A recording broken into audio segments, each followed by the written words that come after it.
Target acquired.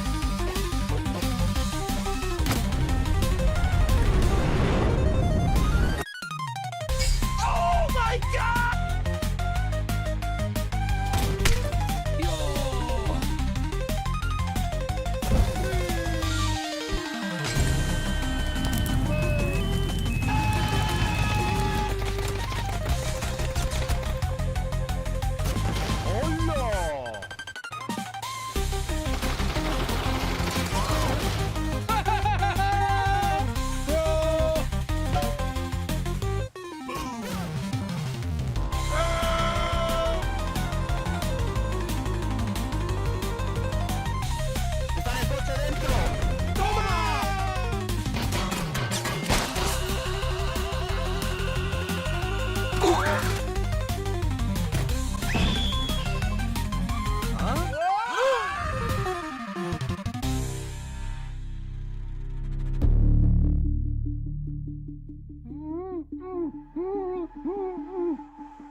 Enemy spotted.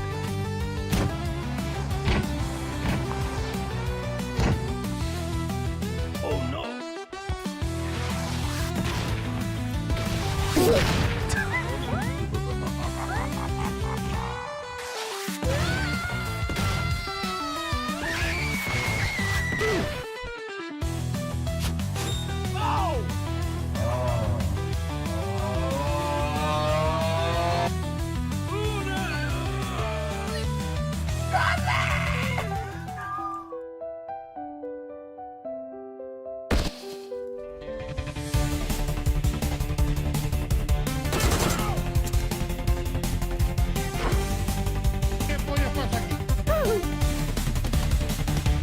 Okay. Hold up.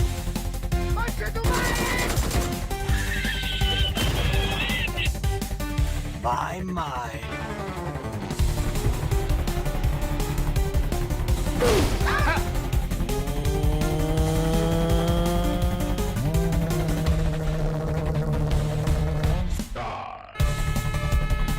Mi bomba.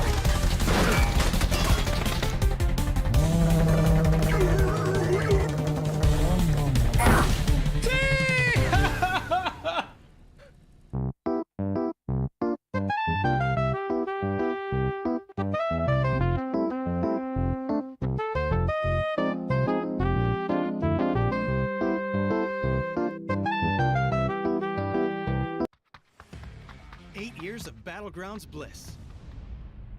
Updates to several arcade modes. And a new Survivor Pass. All this and more as we dive into the Update 34.2 patch report.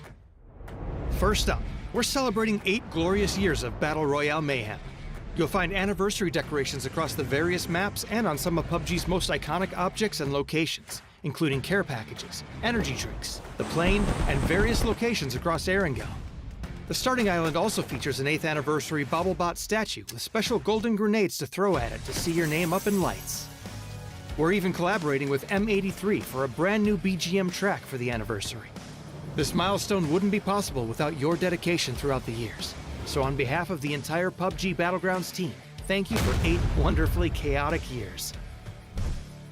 And speaking of your dedication, thanks to your testing, we were able to make some meaningful adjustments to the aim punch settings following the Gunplay Labs aim punch we ran in January. We're now planning on a second round of Gunplay Labs in March to test the new settings, so stay tuned for details. Next up, the arcade is getting a couple of adjustments. Team Deathmatch has several new maps to enjoy, including Destin Arena, Vikendi Train Station, and Sanhok Camp Bravo. We've also adjusted map selection probabilities, added destruction to Sanhok, and changed up the spawn kit.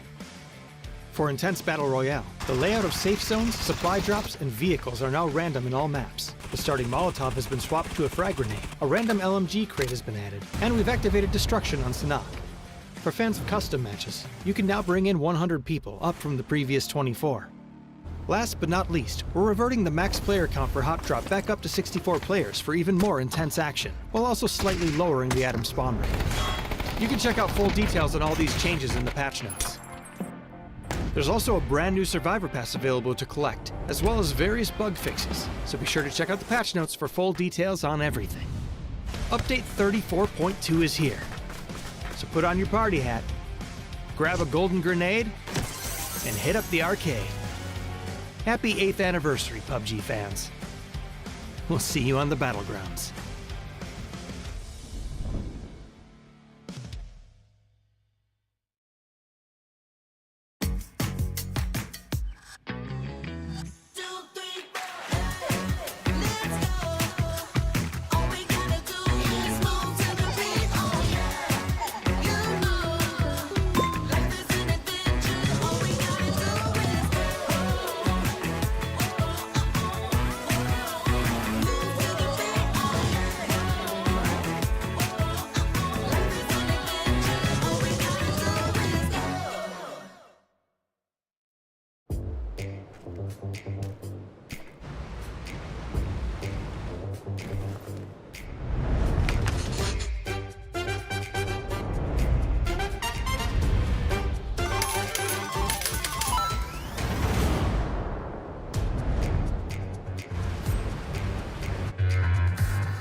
Welcome to the final day of our group stages here at the PUBG EMEA Championship for spring. And we are getting you started with an epic pre-show just to get you ready to know what is happening and which 8 teams are going to make it through to our grand finals. Joining me to start the show, the ever suave, the super sophisticated, always looks neat, tidy, like he's just come from the office. It is Mark. He is here. And then we have Budget Mark. Avengers try to take some fashion advice from him. I can see that. Well, he's wearing a polo and I'm wearing a shirt. So it's a polo. Yeah, it's a polo. Same, but different. There we go. Avenger and Mark with us. I try to give him a little bit of a hard time because I haven't done that in a while. So it felt like it was good timing. Gents, we've had 2 days of incredible PUBG, some really good competition, Avenger, and it's only going to get better today because I would say, there's maybe 4 spots left up for grabs for these teams to make sure that they can get into the grand finals. I would say there's 5 actually. I don't think TMO is safe with 77, but you also have the teams that are playing today and already in the 40s and 50s plus that we could consider safe, with obviously Gladiators, Twisted Minds, and so far being above 50. And I think they're quite easily going to go into that. So realistically, what are we talking about? Maybe 3 spots after GG and Twisted Minds is taking a spot away. So that's really the scary thing, right? Because we have a lot of teams that's going to be fighting their way through. And if they get a big day, they'll be safe. But it could also be pushing out maybe like in a crazy wild world. Virtus Pro is also not safe with 84 because we've had an 86 cutoff, 87 cutoff before. We'll have to get into that in a little bit and do all the maths, Mark. But obviously, like you saw there with the format, it's not all doom and gloom for the teams that don't make the top 8 because they go into the last chance qualifiers. Next weekend, they can come back, do this all over again because there'll still be 8 spots for them to get into those grand finals. Yeah, 100%. Look, if the teams don't make it, We've spoken to a few, they already think they're not going to make it, which is not the best mentality coming to the final day of the group, to be honest with you. But they do get a second chance. They get the opportunity to go through. And more importantly, the lobby's changing, right? They would have already played these teams. They've already had a best of 12. It's about actually some of the stronger gunners, Sam, have moved aside. They've secured their seat in the finals. Let's try and go back and show. And maybe the myth of, I'd love to see him go through, but I'm kind of with Martin. I think they sold themselves short on those last couple of games. I think it's going to be in and around there. So they might actually enjoy going to a lower qualifiers. They get a couple of number 12 games to try and practice it out, ensure they know what they want to do before they visit us back in the grand finals.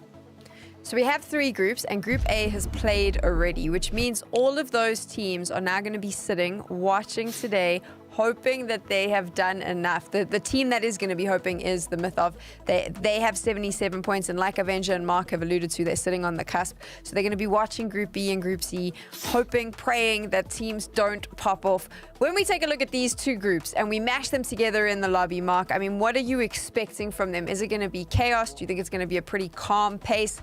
What can we look forward to? I think it's going to be chaos. Let's answer that straight up, because there's going to be teams, as Martin already said, there's some teams up here in the 40s already, so they know they just need to have a good half of a day to kind of look for that secure spot. A good couple of wins, good kills will push them over. But there's teams here that haven't performed. We spoke the other day about Don't Panic. They're really not there. They're shining lights with WLA for me. GK, are they really firing all cylinders yet? I don't know. And that's even before, Sam, we get into foot esports. Like, they're a team that I would have expected to be up in the 40s, if not pushing to the 50s. They have a point to prove. Picks on the squad now, but they are just not firing on all cylinders. So Avenger, basically, we're going to expect a little bit of a desperate squabble from some of these teams as they try and scratch their way into the top 8. Yeah, there's multiple things to it, right? Because these teams, obviously, they've been watching 2 days so far. Very different days, you would say. Some slower in the very start, and we would have some more kind of firepower heavy squads coming in on day 2. You had Na'Vi ramping up to an insane degree here with a double-digit kill win, and then we have Twisted Minds, you know, still doing good, but doing stuff like this sometimes. I feel like the other games they had was fantastic. This was a questionable move. They probably thought that Las Leones team already moved in that case. But we also have some squads in the very bottom that are, you know, outside 20 points after 6 games. And that's really, if you're a fragging team, a high firepower team, you might be considering saying, okay, if we're seeing, you know, some of these teams fight, that could be easy points to try to make the most of it. And that's what maybe GK thought here with Balkan Eagles. They didn't have the best of times. They had 30 points only after 12 games. So my question is really to some of the big teams that hold themselves in high regard. Are they going to try to take advantage of some of the teams that are not at all close to the level that the high fragging power teams are? Obviously, Avenger touched on Na'Vi there, Mark. We have to talk about them. 2 wins yesterday, back-to-back. 4 out of the 6 games, they were in the top 4. Looks really good. Obviously, they've had a lineup change as well. They've guaranteed themselves a spot in the grand finals. What did you think of this team and what you saw from them in the group stages? It's the same, isn't it? Last year was all eyes on Na'Vi, but in short, really, really strong. They filled a position. Divix is now gone. He's playing with GK, as we've seen already. But they are looking pretty strong. Back-to-back wins is nothing to shy. And Sam, they actually nearly went back-to-back-to-back. It was only because Beamy from Virtus Pro put a stop to that. But enough said, they done really well. Pretty much over the 6 games, they've done enough to potentially secure a spot. It is done and dusted for them. 97 points is going to be really, really hard for anyone to shake aside. So I think they've already punched that ticket. And also a team that you were so excited about at the start of the group stages, Sakura Zenson. I actually just want to say, hear me out. They haven't made it through. We'll see them in the last chance qualifiers. But Mark, yesterday they actually finished. They had a win on the last in the last game, but they did also have a top 4 finish. I think it was on our second Miramar. So they tried to come back. They tried to bring it back. But this is a team that I'm expecting to see in the grand finals anyway. I don't know if you feel the same way. I think that they are a team that tends to pull it out of the bag in the last chance qualifiers. What do you think? Production writer down, Sam, has made a prediction. Maybe we can update the graphic with Sam. Will they make it? Yes, but they still have the firing power to do it. They still have the control. I think this Secure Sense is a lot more balanced than we've seen historically in the past.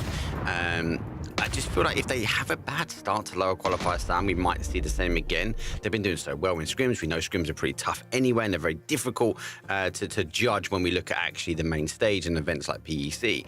But it's just to show that actually in scrims they're doing pretty well, but when it came down to the first couple of days in groups, they just didn't really perform, and it was so hard to get back in the driving force. They will be sitting here already understanding they're in the lower qualifiers.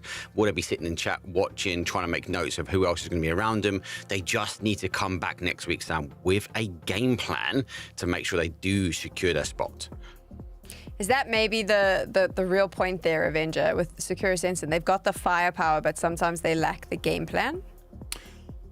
Considering it's such a new team, right? They had 38 points in yesterday, putting them up on 55 total. It just talks really volumes to how bad their first day, right? And for me, like, even we know the name. The players are changing in and out a little bit. If they can get the synergy going, if they can get they're not missing game sense, they're not missing fracking power. It's the synergy, it's their game plan potentially, as you say, but also is to kind of blend into the rest of the lobby and just not care who they play against, rather than maybe trying to have strategies for different things, such as going up against other teams and like just play as you want to play as it's a ranked game. And I think that have more out of that, especially once we talk about the last chance games where we're taking out, the 8 best teams that we have currently in their current performance. Now we're taking a look at that overall leaderboard. This gives you an idea of which teams have found their way into the top 8, which will allow them into the grand finals. We are all in agreement that FaZe and Na'Vi are definitely going through. Yeah. VP at 84. I mean, do we want to make a gamble here, Avenger, and determine what the cutoff number has to be? I mean, it could go crazy and go 86, 87, but that would mean that all the teams that are in our, Gaming Gladiators for sure, and Twisted Minds for sure, and We Live Again, if they get exactly, 45 points both, so they're in the 90s or high 80s, and then we have BB Team Ascend also doing well, Eternal Fire doing well, the planets have to line up in our solar system for Virtus Pro not to be, and I feel like TMO, I feel like there's only a 20-30% chance of them surviving this. I feel like they're going to be the 9th or 10th team today in our overall standings. Fair points. Let's take a look now on the other side. So these are the teams that are really sort of fighting it out at the bottom of the log, Mark. Foot Esports, that's the shocking one for me. And Don't Panic. Those two teams, we hyped them up a lot in the pre-show yesterday. They did not deliver on their first day. No, I was about to see Ben after. He actually thinks he had not a bad day. They struggle with placement regarding kills, but placement's half the story when it comes down to sort of PUBG. So they do need a big day. Realistically, I can't see it. They would need to, as Martin says, planets align. We really, and again, to add in Myth off here, Sam, we need a couple of teams to take all the points in order for those guys to sort of secure through. And Foot Esports would have to potentially be one of those. I just can't see that happening. For me, I feel like it's going to be more around a lot of these teams here. So we'd actually look at the bubble, WLA, Geekhead, they've done enough. BB Team, maybe even Ascent have done enough maybe for their first day that actually they've got to have a below par. But when we start looking at Foot Esports, 29 points on first day, and they've got to pretty much double their efforts now. Can they do it? Is the lobby different? You still got Twisted Minds here. I just can't see them running away with this one. Avenger, this is concerning for a Foot Esports, right? And we're basing this off the average points to qualify for PEC last year. Yeah, we don't know if 81 will be the cutoff. 81 points, yeah, exactly. 81 points is the hypothetical cutoff for this graphic here. Let's just break it down. And the white points is the points that they need today. As Mark said here, 52 points for Foot, and then maybe even higher to be sure. It's going to be a rough day for them. The other teams, I think, out of the 5 we have here, I think 3 or 4 makes it for sure. We Live Again, I feel like it's pretty safe. GK, probably pretty safe. BB Team, they have to have their usual day to run things in. Ascend, we need 2 of the guys to kind of step up a little bit and start contributing to the team, and I think they're fine too. Eternal Fire, historically just such a good team. On the last day that we're playing, they're gonna be seeing exactly how the teams have played so far in the 2 previous days. So with that, they're going to completely adjust the strategy, and they're just such a good team to get into that center location of the circle. So I'm not too worried about them, to be honest, but it's really interesting to see kind of what are the potential missing points for this? 52 for foot. If we take the average from last year, that is more than a good day. That is what we saw from Gaming Gladiators on their day one. It is one more point than Twisted Minds yesterday. It's a huge effort for them if they're able to come through today. Okay, let's have a little bit of fun because Mark, we need to put your head on the chopping block. Out of those teams we just saw, who is going to qualify today for the grand finals? Obviously, we're going to park foot because that'd be the well outside bet there, Sam. We know I do like that one. But look, for me, look, Geeky done okay. Love it. Geeky done okay, give or take yesterday. So I'm definitely going to put them. But look, WLA, they're a known brand, right? They're decent. I love this. I feel like we need to go to the casino, guys. But actually... I'm sorry, I just have to stop you there, Mark. Read the ticker. I feel like production has your number right there. I'm just in love with it. I got to draw people's attention to this because sometimes you miss it. They are cooking this week. I'm enjoying it a lot. Sorry, Mark. Back to the They're taking PUBG. fun the Back whole to the time. roulette tables. 50% is going on black, which is going to be Geeky. The other 50% though has to really go for WLA, right? They had really good games yesterday. They looked good. They didn't really care who was in the lobby. They generally played their game. If I had to change one of them and go for the outside bet, it would have to be Ascend. Like, they need a big day. But as Martin said, the whole squad's not firing at the moment, Sam. Let's draw some attention to the We Live again, though, because you've brought them up. And I have to say, if you saw their performance yesterday, consistency was really the name of the game, Avenger. They had a really good run. They were finishing in the top 3 for, I think it was about 4 games. I need to just check my notes. But it was a good day for them. If they repeat that, Mark may 50% of his predictions may be right. Yeah, they had 3 second places and a third. That's just next level, right? And if Man Negative and Musboard, they manage to get a little bit more kills, they're going to be going crazy today. So it's going to be good. I'm kind of hoping to see them kind of jump up and really come together, play together as a squad for that, because there's a situation where we just lose 1 or 2 of them in a little bit of a rough situation, and that's not what we want to see from them. Damage is still good. It's looking pretty decent, pretty average across the board. I don't know if it's the other guys stealing the kills, getting the last hits, but 2 from us and 3 from Mad Negative is just, it's just not what we're used to seeing from them, to be honest. Are they going to be able to repeat the performance, Mark? Because like we saw with the Mythov, they tend to battle on day number 2 when they've had a good run on the start. Look, let's bring it back to placement, Sam. The consistence for that team is they do find themselves in the end circle, and that's half the argument. That's half the points that you really want to start. Even if they're not getting all the kills, the team as an overall, they're mostly there as a 4. So yes, they might be getting the damage. They might not be getting the additional kills from the points, but who cares? They're still getting themselves 6, 5, 4. They're obviously nearly getting to the point where they can get 10 points. I think that is enough for them. They don't need to have as big as a heavy day as some of the other teams in the lobby. So as long as they can continue to rotate the way they're doing, as long as they can find themselves in the end zone, I think WLA will see in the grand finals. And then let's move over to Ascend, because they are a fan favorite. They're a team that comes up a lot. What did you think of their day 1 performance and how this will play out for them, Avenger, on this final day? Yeah, so as we said here, like, a lot of contributions coming in here from Kalyaka and Chris, both on utility. Kind of nuts that Rex only got 1 smoke thrown in 6 games, 0 stun grenades. Some crack grenades is fine, but yeah, he died really early on, quite often in their games. I think it was 4 of their games was first to be knocked out. And of course, sure, Brex is often the guy that goes out and gets the information, goes out and is out there in front, but still, they're a team that if you look at their average total points, they're actually the 7th highest team in terms of average points per game, 43 points. They would need to have a better performance, though, to be kind of safe, being in that mid-80s. So yeah, I'm really hoping to see all of them really come together and play together as a squad. We've seen it before. I mean, Payne's last year was just insane. He did so well in a team. He did so well on this like big stage when he had to. Brexco, we know he's a fragger. We know that he's capable of doing big things here. So maybe it's just get the rust off, get things going here, and their day 2 is just way better. So yeah, we'll see. We'll have to see it, and we're getting ready to get into game very soon. But first, of course, it is the start of the day, so it's always nice to check in with the two voices that will lead you through all of the games. Toby and Kalaris. I mean, gents, what did you think of what you got to see yesterday in game? A lot of really impressive plays, to be perfectly honest. A lot of great individual skill coming out yesterday, and I'm hoping to see more of it because our group stage hasn't disappointed yet, Toby.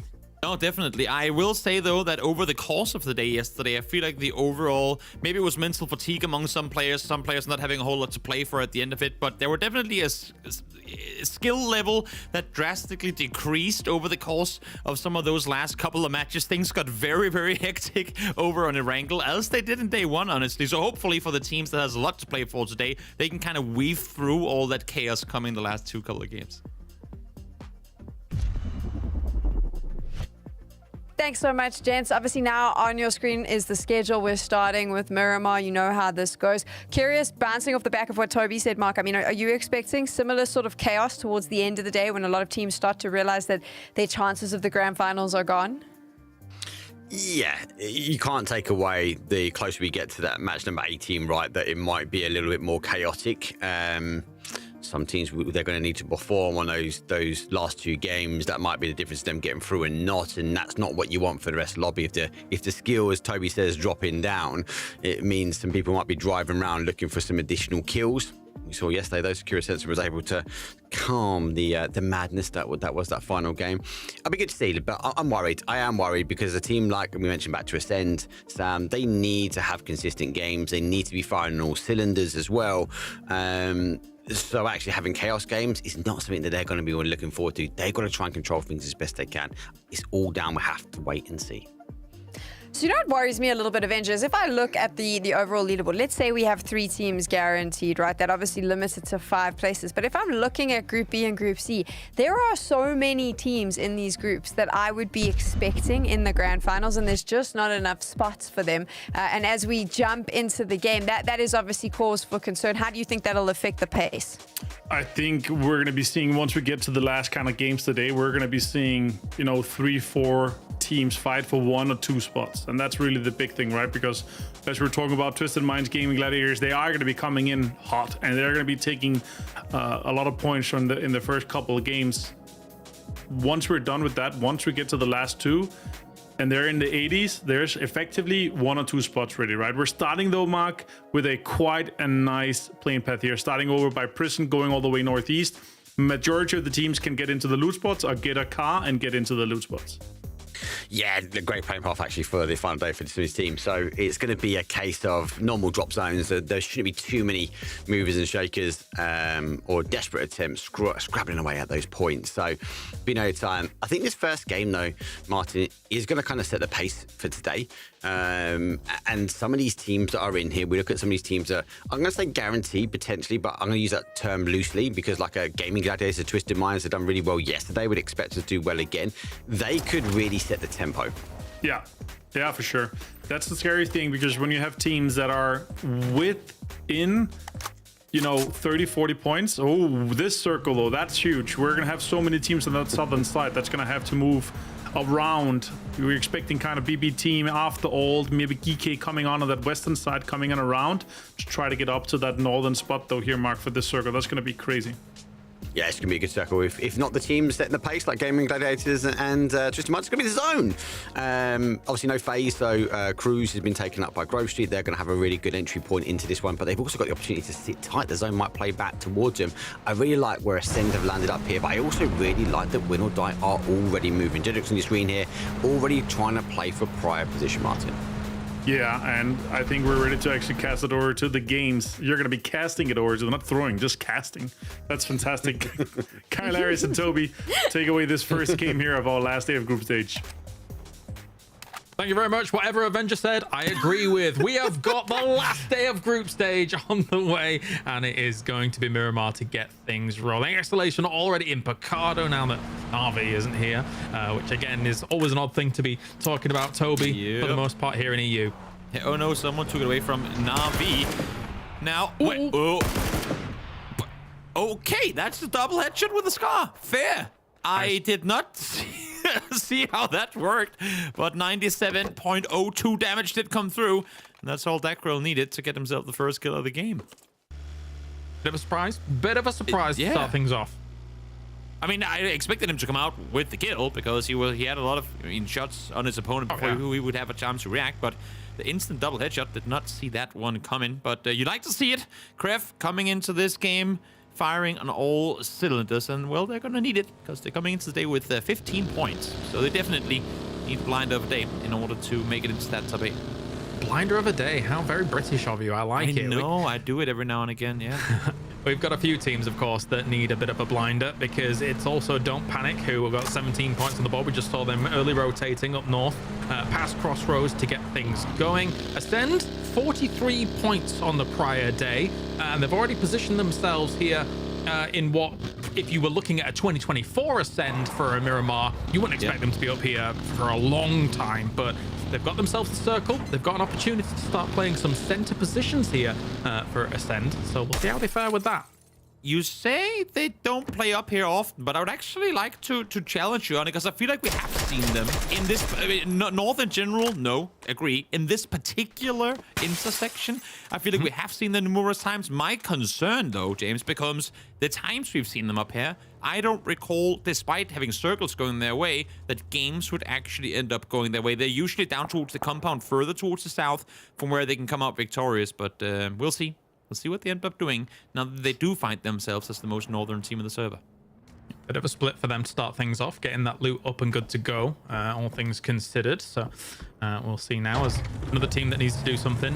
Grove Street, I do think that 9 points and trying to somehow do what would be almost the impossible, right? You have to outdo teams like Gaming Gladiators, teams like the Mythoff from day 1, teams like Twisted Minds from day 2.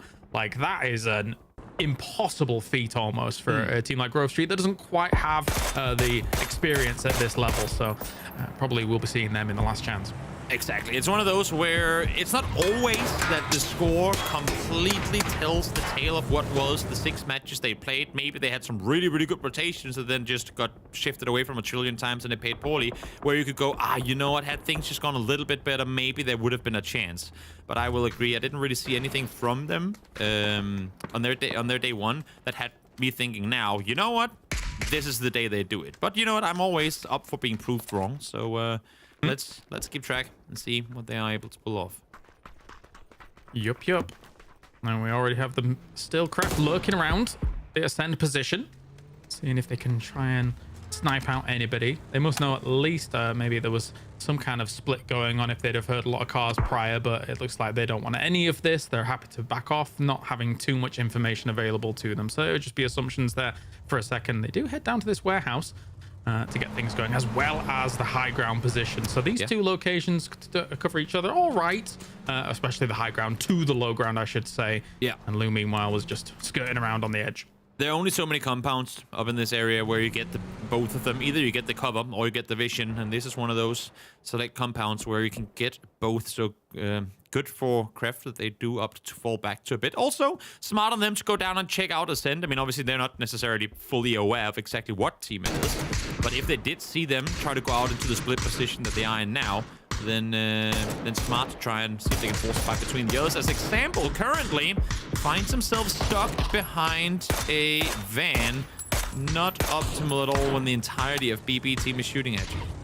A scary kind of thing when you're rotating across these hills. I mean, likely that so many other teams are going to be rotating across opposite hills to you, and there's huge firing lines from hill to hill here, so you can get caught even very, very early game by some of these firing squads. He's getting out of there, lost himself a wheel, and the other one's kind of going, but it's not the most amazing vehicle to be traversing Miramar with, but it'll do for now.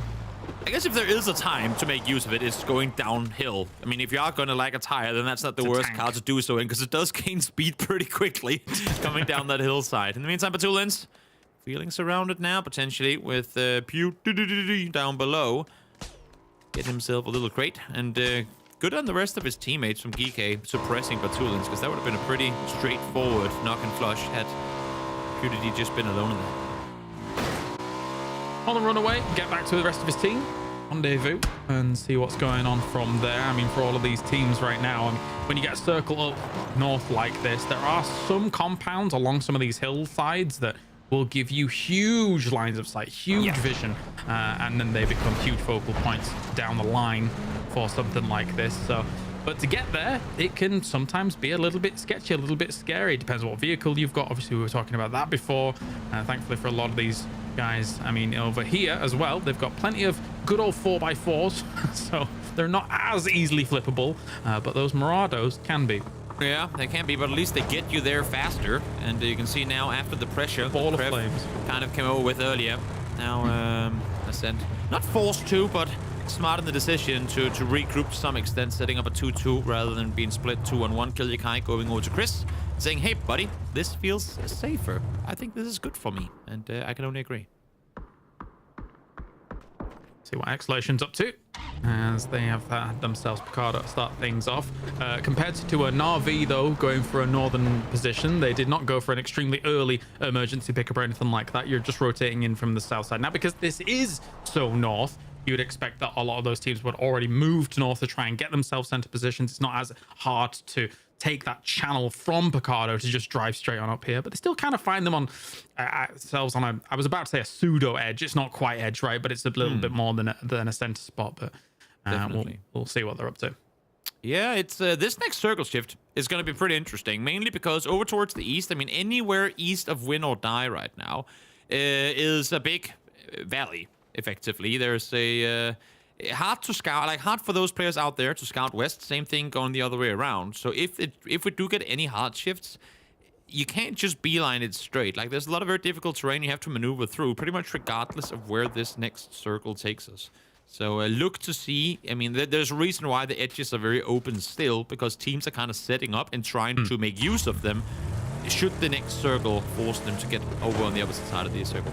And good timing on this Hype Beast emergency pickup, because if they need to, yes, they can take it. If the circle comes their way, they can abandon it. Now, they find themselves on the edge. What is going to be their choice here of this? As another emergency pickup from Twisted Minds goes down while this is on. They opt to not go for the emergency pickup here to Hype Beast, so they're confident about their south position to maybe rotate east, and then from there look for a spot. They actually did go up, then to come straight down, one or two of them. Yeah, exactly. I'm wondering if they saw Exhalation drive into water treatment. They sent it pretty much instantly, but Gaming Gladiators is doing the same thing. You can see Kref wanted to get here, but they're a little too far away to be the first ones to claim it. Having said that, it seems like they're committing to this rotation anyway, but now they're hearing shots fired inside of water treatment. Yeah, okay, they're going to turn around. I was just going to say that's pretty bold, having both seen vehicles pull up, having heard people fight one another, going, yeah, we'll gladly be the third team to pull up on this, but now thought better of it, going back towards the west. Yeah, I think it will be bold. Technically, we have seen more than just two teams co-inhabit water treatment because of that middle kind of sunken area that does exist there, right? You can kind of hide in there as well, maybe as that third team or something like that. But once you're in, you're in. It's very treacherous to get out of there with some of those teams that might hold it, and then especially teams that are on the high ground around water treatment.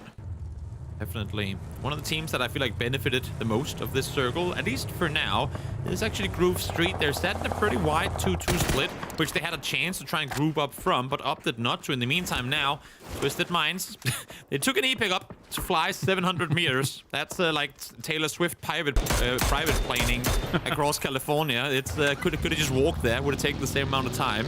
But they did manage to get themselves a compound and just exactly beat BP Team to it. So good timing on their part. That was a very good reference. I appreciate that one. It happens once every now and again. I do get them right. As we live again, try to fend off here. I mean, if they can clear Dika, who are only now making their way up to the north, so I can't really fault them for running into Hoba. They could be good. Issue, as you can see here, We Live Again weren't really set up for ambush. They're still split very thin. And Hoba feeling forced, I think, to take those shots. He was in a buggy on his own. He needs to try and scare them off. Good thing for him is that he does get the first knock. So Diga slows things down, but they're still not safe yet. It feels like, unfortunately for Digga, they could not take advantage of this as quickly as they needed to. Magnogative was reinforcing from that north side. He swung on around, and it feels like Mossbot is not even coming to this. He's busy kind of peacocking into a compound towards the middle, kind of as their anchor position once this actually finishes off. I think We Live Again feels relatively confident about this hold for the moment. Yeah. I mean, you put it perfectly. They cannot have Mossbot come up and help because he is the place they are going to go to after this fight is done. What they want to is disperse the threat. They want to force Diga to go either further down southeast into Cruz del Valle and take the fight to foot, or wrap all the way west towards Ascent. They just want to play backs free because they have a really good northeast side position in this current circle. We'll see if it stays that way for the next one, but for now, it's smart on their part to try and pop a fish here and force Diga to go elsewhere. And it has worked, significantly so. 1 is all the way to the north. 3 are gone east here to try and get something rolling. But even then, I mean, it'll be a bit annoying to really get into the circle for them. It does shift. And we saw T-Bone shooting their way as well. So they've got some tough choices to make as everything's going to get kind of closed off here, cordoned off, not only by We Love Again, but any other team that they're trying to get in from on that angle. A lot of closed doors that they're trying to force their way through. Yeah. And I wouldn't be surprised to see them try to go back up towards the north. Now there's a sandstorm coming in, which could potentially provide them some cover on that rotation. We Live Again all engulfed in it right now. Eternal Fire now spotting. We talked about it before. Groove Street in their split, trying to group up. Oh, did they flip the Nico? I think they might have. No, they didn't. They just stopped. That's bold. That's ambitious. It's not going to work out against the Matt. He already starts things off with the Orc. Quepa comes over the hill here with an M4 as well. It gets stolen away by Gedrox, actually. So a nice little steal for a win or die. And the rest of Grove Safo does safely get away to the compound. It's not a bad compound to get things going. Maybe if they can hold off some teams coming from that northeast side. But it would only be really We Live Again at this moment in time. In the meantime, as you were saying, water treatment can pretty safely house 3 teams. And now with BB team sending it into the walls of the west side of the compound, it does in fact do exactly that. Salik is going to be the main line of defense for Exhalation. Currently, he's just stood here holding this angle, not, I think, wanting to make any moves at all. They got in there pretty scot-free. I was surprised at how little resistance there was there for a second, but you're right. I mean, that particular entry point, because of the way in which Gladiators and Exhalation is set up, wasn't really covered. Not too much they can do in that situation, as after all, now make their way further towards the south, or at least looking for a way to do so. Circle is forcing them off the hill proper. I'm a little surprised now that I look at the map to see that Ascent is still maintaining this 2-2 split, considering how many teams are maneuvering up towards their northern side. You would have thought that they would have kind of, made the coin flip and said, which one do we pick here? But now shots coming in from multiple sides. As Ascent, they've got to start to feel this pressure, considering they're not getting any knocks on these rotations coming past them. Tough stuff. Win or die. Finding a few shots against the After All boys down to the bottom. But now they've leapfrogged ahead of the duo from Ascend. So for Ascend, they should get together, I think, and maybe try and start assaulting this high ground from that north position. Because going ahead of After All will be very, very difficult indeed, as Digger is rotating around them as well. They're trying to find an entry, as you said before. They're trying to find an open door, but there just isn't any. They left it too late. Yeah, it's incredibly difficult for them to get anything going. Now all their cars are on fire as well. Doesn't exactly make matters any better. Ooh. King, though, does find pains. So maybe that's going to alleviate some of the pressure they've had. They've gotten 1 player inside the buildings. They have Coruscant over towards the west as well. But after all, looking down in this direction too. The kill does get stolen away, but for Ascent, I mean, again, looking at them, now they're getting into the cars. Now they're getting rotating, but Relive again are peppering Killia, Kai, and Chris. So for now, it's going to be Brax all on his own. Trying to hold on. King going for a little bit of a heal. As well. Are the reinforcements coming? Yes, there are from Ascend here. I'm scared for Killia Kai in his position, though, because he's right next to After All. So he was trying to find a higher angle to support this, but he might just get run over by After All while the rest of the Ascend boys are trying to deal. Okay, so he did abandon that. You can see him in the car in that bottom mini-map. And maybe they're looking for a bailout here. I'm not sure. And this is an annoying situation for Ascend as well, because as they make that move out of the compound, that's a lot of blue zone nades. Diga will fall. Brex gets the double here. So rewarded with 3 points, despite him having to fend off by himself for a while. But as I was going to say, Ascend, as they made that rotation, Chris and Killikai, that is, try and help Brex out, the circle shifted back southeast. They would have much rather try and play up on foot against We Live Again than having to now play over on this west side. But of course, you do want to make sure your players stay alive. So forced to kind of play against the circle in this one. And that circle shift does yield an important factor for this game, which is win or die has an unbelievable compound to work with. They're able to see almost 360 degrees around them because it's the highest point on a circle like this. And yes, there's lips and divots and dips and divots, but we should see win or die try and walk away with a decent kill count here to push up from that 38 mark. You'd have to imagine it all comes down to how much do they dare to kind of peek over, especially looking west and towards the north. But with them, stats still up high, all the teams down below having to fight for dear life to try and climb up this mountain. The Factix gonna fall to the hands of Kraf, who it's been a slow mid game for them here. They've been able to sit around, but now all the teams around him have to run side by side. As that will find examples, surprisingly, out in the open there. He loves to take that. That is a big one to take. And still, though, they're trying to advance on from this position. Twisted Minds has been basically, ever since that E pickup, right, just slowly chasing this circle and not really having much room to work with. And even this path in doesn't really yield too much hard cover either. So taking some losses here and there. No kills to speak of yet for Twisted Minds here on a Miramar. I mean, couldn't really be any worse for this fight to take place either, because now you have Ascent and Afterhold joining in this fight. The good thing for, I suppose, Krif, is that Afterhold has to deal with Ascent over on the other side before they can look towards the south. It's just Chris, as far as I can tell, left alive.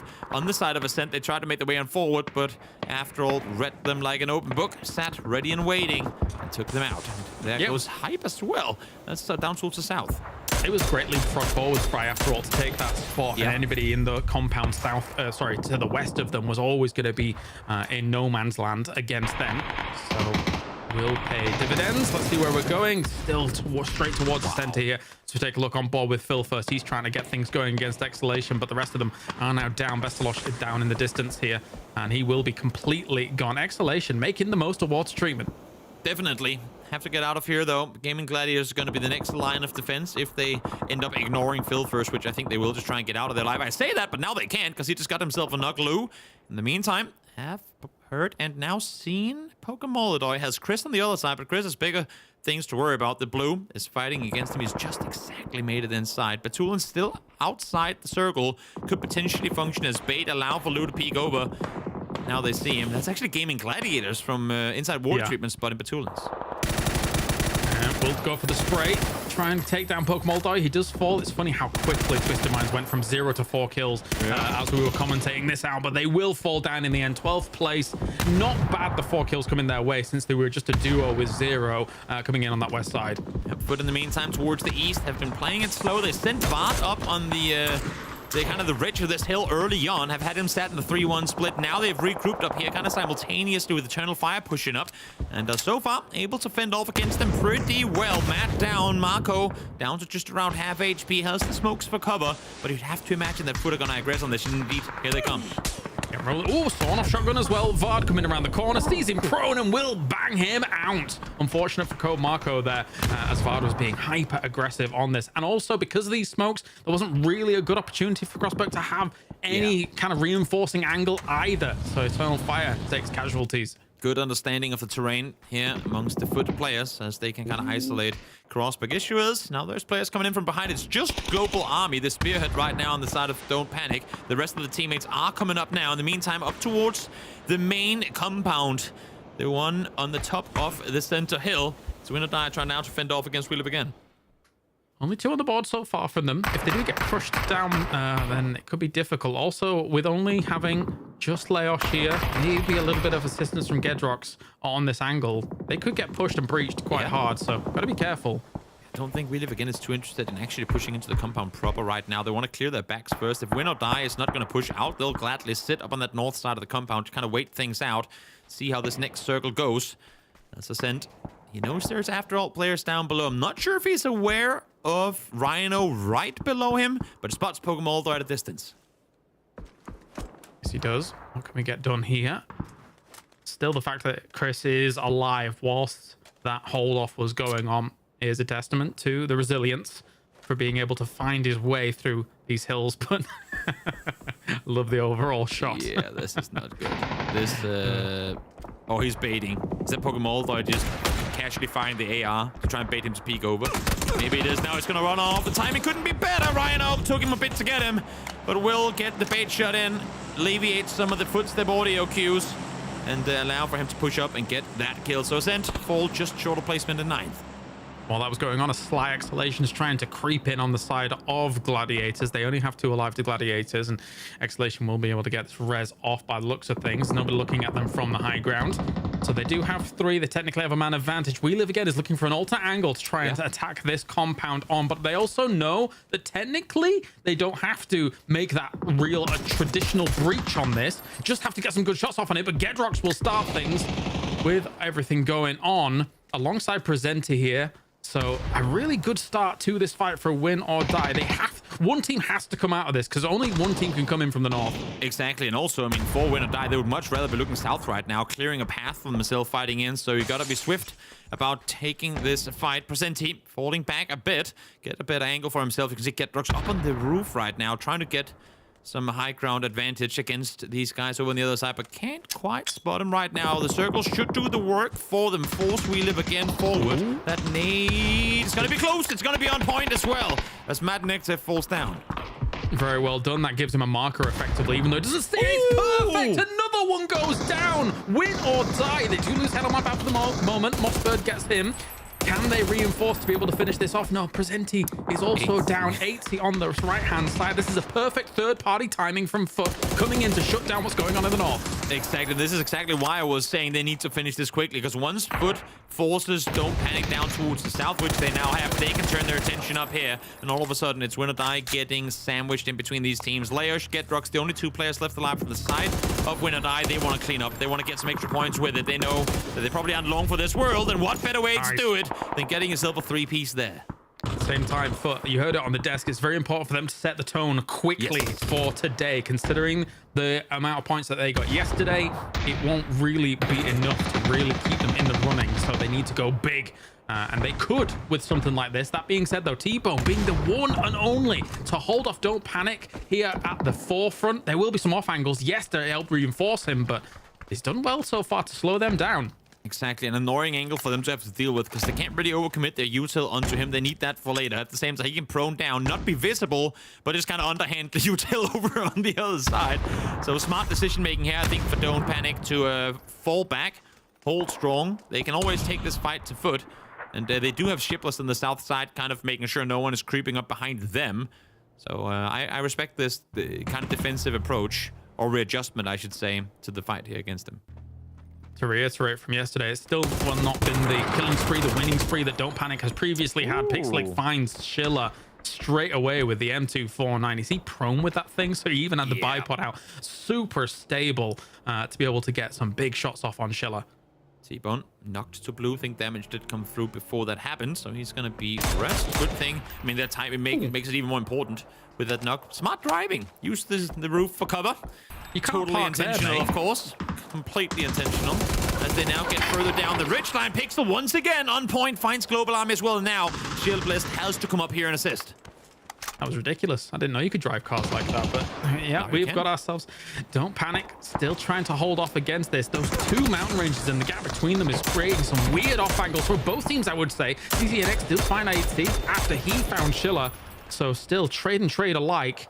They need to deal with Vard on the opposite side of this. 2v2 at the moment. Goes for a spray through some of the foliage. Almost takes him down. He's on 1 health. Vard, you got to get out of there. Yep, it's over on the other side. The name tag baits us for a second there. Will be seen, though, in the end. Nice nade lopped on over from Shipless. Gonna take them out. It wasn't clean for Don't Panic by any means, but they do stay alive with 3 as Global Army gets back on his feet. Exhalation with 3, after all with 2, and now Don't Panic is on the verge of living up to said name. We didn't see too much of it in their first day. True. But now they have an opportunity. That said, all 3 of these teams need some decent points, and they've done very, very well here on this first Miramar. Don't Panic, though, has the potential to get crushed out. I mean, Exhalation could just wait on this. Just wait on this playing out, and maybe try and go for the third party later. Thing is, they're isolated down hill, and they want to get some info. They want to spread out. They want to, if not get a direct impact on this, then take some space while this fight is happening up high. Rhino down to 25 bullets. Not sure if he has some extra, and here they come up the hillside. Exhalation opting to backfill towards Afteralt, but as I say that, they're kind of attacking on both fronts at the same time. Definitely they feel like they've got to negate that sheer cliff surface that they were just running along, because if the circle shifts elsewhere and then suddenly becomes a focal point, you need to be kind of on the east side of that at least, as we do have still slow and steady for After All up towards the top. They know that they could get some big points off the back of the 8 kills that they've already got. Don't Panic is not separating. They are going for the sweep here to try and shut down After All. Makes good sense. You know you have the numbers advantage. Might as well try and see if we can clear them out. Surprisingly much util available still. Of course, they do get some of their fallen opponents, but let's now see what's going to happen here. Don't Panic, lose one, lose the second as well. All of a sudden, it is a 1 versus 3. Exhalation knows exactly where they have the last remaining player. Do not throw this one away. Sancho is on his own for now. Peeking, looking forward, spots one on the other side, but gets knocked shipless, stays alive. Yeah, if there was somebody else with him there, they could have potentially traded that out, but not to be the case. Not too bad for Don't Panic. Keep calm, keep cool and composed. But the P90 in the hands of Pin on the backside of this. Throwing down some flashes to slow down Don't Panic. And they have circle advantage significantly. But it looks like they're going to let this res go off. Seems so. Seems so, but there you go. Back up to 3 now. And what was a 3 versus 1 just a second ago is now 3v2 gone the other way. At Sancho waited just 2.5 seconds longer. I know he wanted to get him before the rest came through, but a 2v2 with a wounded opponent is better than what they're in now. How do you take advantages with the P90? Goes for some shots, only 27 damage done. Has to fall back, relocate a little bit, going up against TCNX, who is on this left side. He does hear those audio cues. So peeking on over, got to be careful. Another 27 damage, almost so close to getting that first knock, but Nate comes forwards from CCNX to try and shut him down. Yeah, crucial assistance coming through. Pin does manage to find one up close with the P90, as dangerous as guns come at this distance. Get a chance to reload here as well. They have them pinned out on the very edge of the map. Spotting now shipless as well, has his teammates over on the other side. It's just a matter of seconds, you'd have to imagine, before Pin peeks once more. But I say that shipless peeking, it's a 1 versus 2. Oh, very, very careful. No, it's Don't Panic. They keep it together here for the first win. It's all important. Huge points going the way for a team towards the bottom of the table. Maybe they can fight back. Maybe, hopefully, they can do exactly that. Nothing better than seeing that the leaderboard kind of gets squished together at the end of a stage like this. We want it to be as close and competitive throughout the end of it. And Don't Panic, I mean, played an incredible game here at the end of it.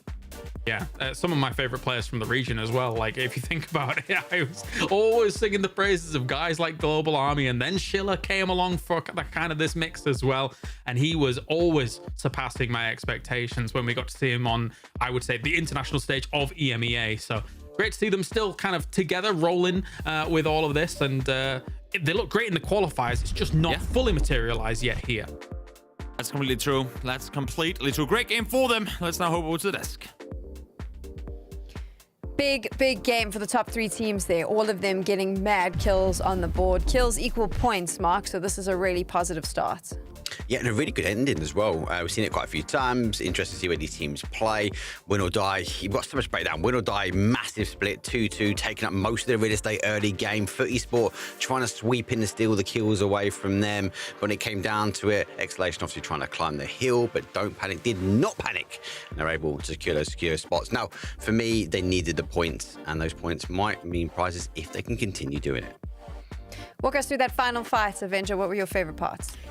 The choke from Exhalation when they were in a 3v1. No, I'm joking. I mean, it's a rough situation, right? You go up, you see the knocks, you want to try to execute as fast as you can, but you separate yourself from your teammate, right? And that is really what made everything fall apart for Exhalation in this. But also, like in the very late game, there's a few opportunities where they could have pushed together. 3 gear and a P90, like you just feel so strong there. I don't want to see hesitation.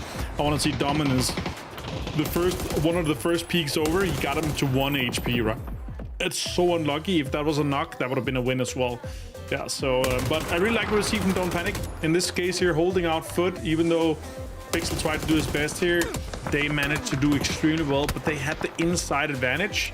Unfortunately, T-Bone and Pixel got kind of left on the wrong side of this road here, outside the circle, which completely made everything fall apart for Foot. If they were on that northern side there, it would have been a completely different case. Foot would have completely destroyed it, probably even won the whole thing. After all, tried to have an impact here. They could have waited a little bit more, but yeah, don't panic. Too strong here. When you're down to just one guy and you clutch it like this, I really fucking love that. Excuse my French. Excuse your French. There you go. Avenger, English is not your first language. That's your excuse. But it was an exciting first fight for us in a first game. Lots of points on the board, not only from those final four, Mark, but I mean, you'll see it now when the results come out. Twisted Minds Ascend as well. They made sure that they got points, even if they didn't necessarily finish in a place where they could get placements. So that's all we need to see from these teams, right? Is that little bit of push every single game, which will allow you to move further and further up the leaderboard. Yeah, it's just trying to get your averages higher. Then obviously, yeah, they could claw at some points, but they need more than 5 at the moment, Sam, to ensure, get their spot through. Twisted Minds obviously are in a better spot, so is Gaming Gladiators, so they'll be happy to have a takeaway, so to speak, from that first game. Maybe not the result they wanted to, but big shout. Win or die, huge, as I said, huge hold from them, bagged themselves 9 points. Foot Esports, 9 points. I think they could have got more. Martin called it exactly right. Obviously, T-Bone was holding an anchor. They then put themselves in the bowl, and unfortunately, though, the guys coming up behind them, Don't Panic, was able to capitalise on that, but it became king of the hill at that point. Who was it going to be? Foot Esports, after all, Don't Panic? Well, Don't Panic was able to get it. 10 kills, 10 placement points, and nice 20. So needed for that team. That's so needed for them. And Exhalation and After Alt as well are going to be smiling with 13 points, because obviously the moment you're into double digits, that's always a positive. It's going to push you higher up the leaderboard. We'll get a chance to see what that leaderboard looks like in a little bit, because today is crunch day, boys. We need to find out which 8 teams are going to be making it through to the grand finals. Any other teams that piqued your interest a little bit there, Avenger, in that first Miramar? I mean, Twisted Minds kind of put themselves into a spot where they're expecting to farm, and they kind of got destroyed a little bit for it. But it is a really difficult area here west of the water treatment plant, and this whole hill here.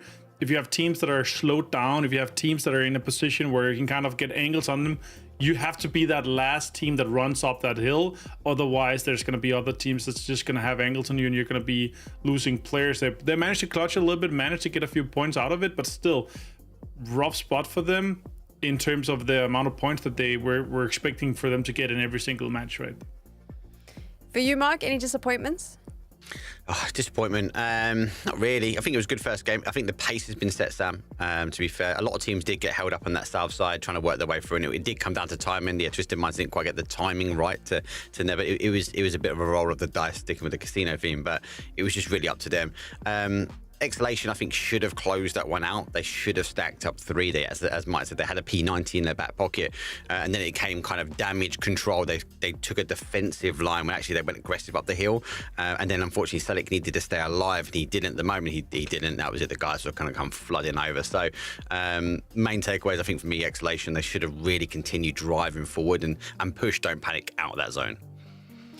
Expecting a similar sort of actually, you know what, ignore that question, because this is way more important today. Yes. The points on the board right now, this is what we're going to be focusing on. Remember, the top 8 teams are making it through to our grand finals. It is very close, Avenger. Yeah, we have 8 teams that are within 5 points, from 48 to 43. That's just next level. Multiple ties all the way down. After all, Exhalation winner die, 3 teams on 46.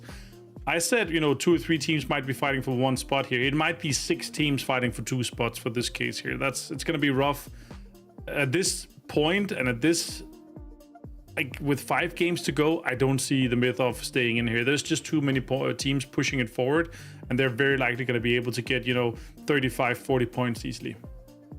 Do you agree with it, Mark? Oh, I kind of do. Logic dictates it's going to happen. I would like to see Mythos get through. Seeing from that first game, Sam, that yes, there was teams that needed to farm their points. That unfortunately is going to push everyone closer and closer together. That means 1 or 2 games for these teams might push them over the edge. Another game like that means the Myth-Off is going to fall. The Myth-Off really need the Gaming Gladiators, the Twisted Minds, to start farming the points, even arguably WLA, and drive their points higher and leaving like the teams that are trying to chase for a spot further down the leaderboard. So if it continues the way it is, I can't see Mythos in. If we see Twisted Minds and Gaming Gladiators start to activate, they may be just on the line. So we can't see them, obviously. Now we can. A Foot Esports, BB Team. These are the 2 that I'm a little bit concerned about, Mark, because they're names that I expected to see higher up on the placements.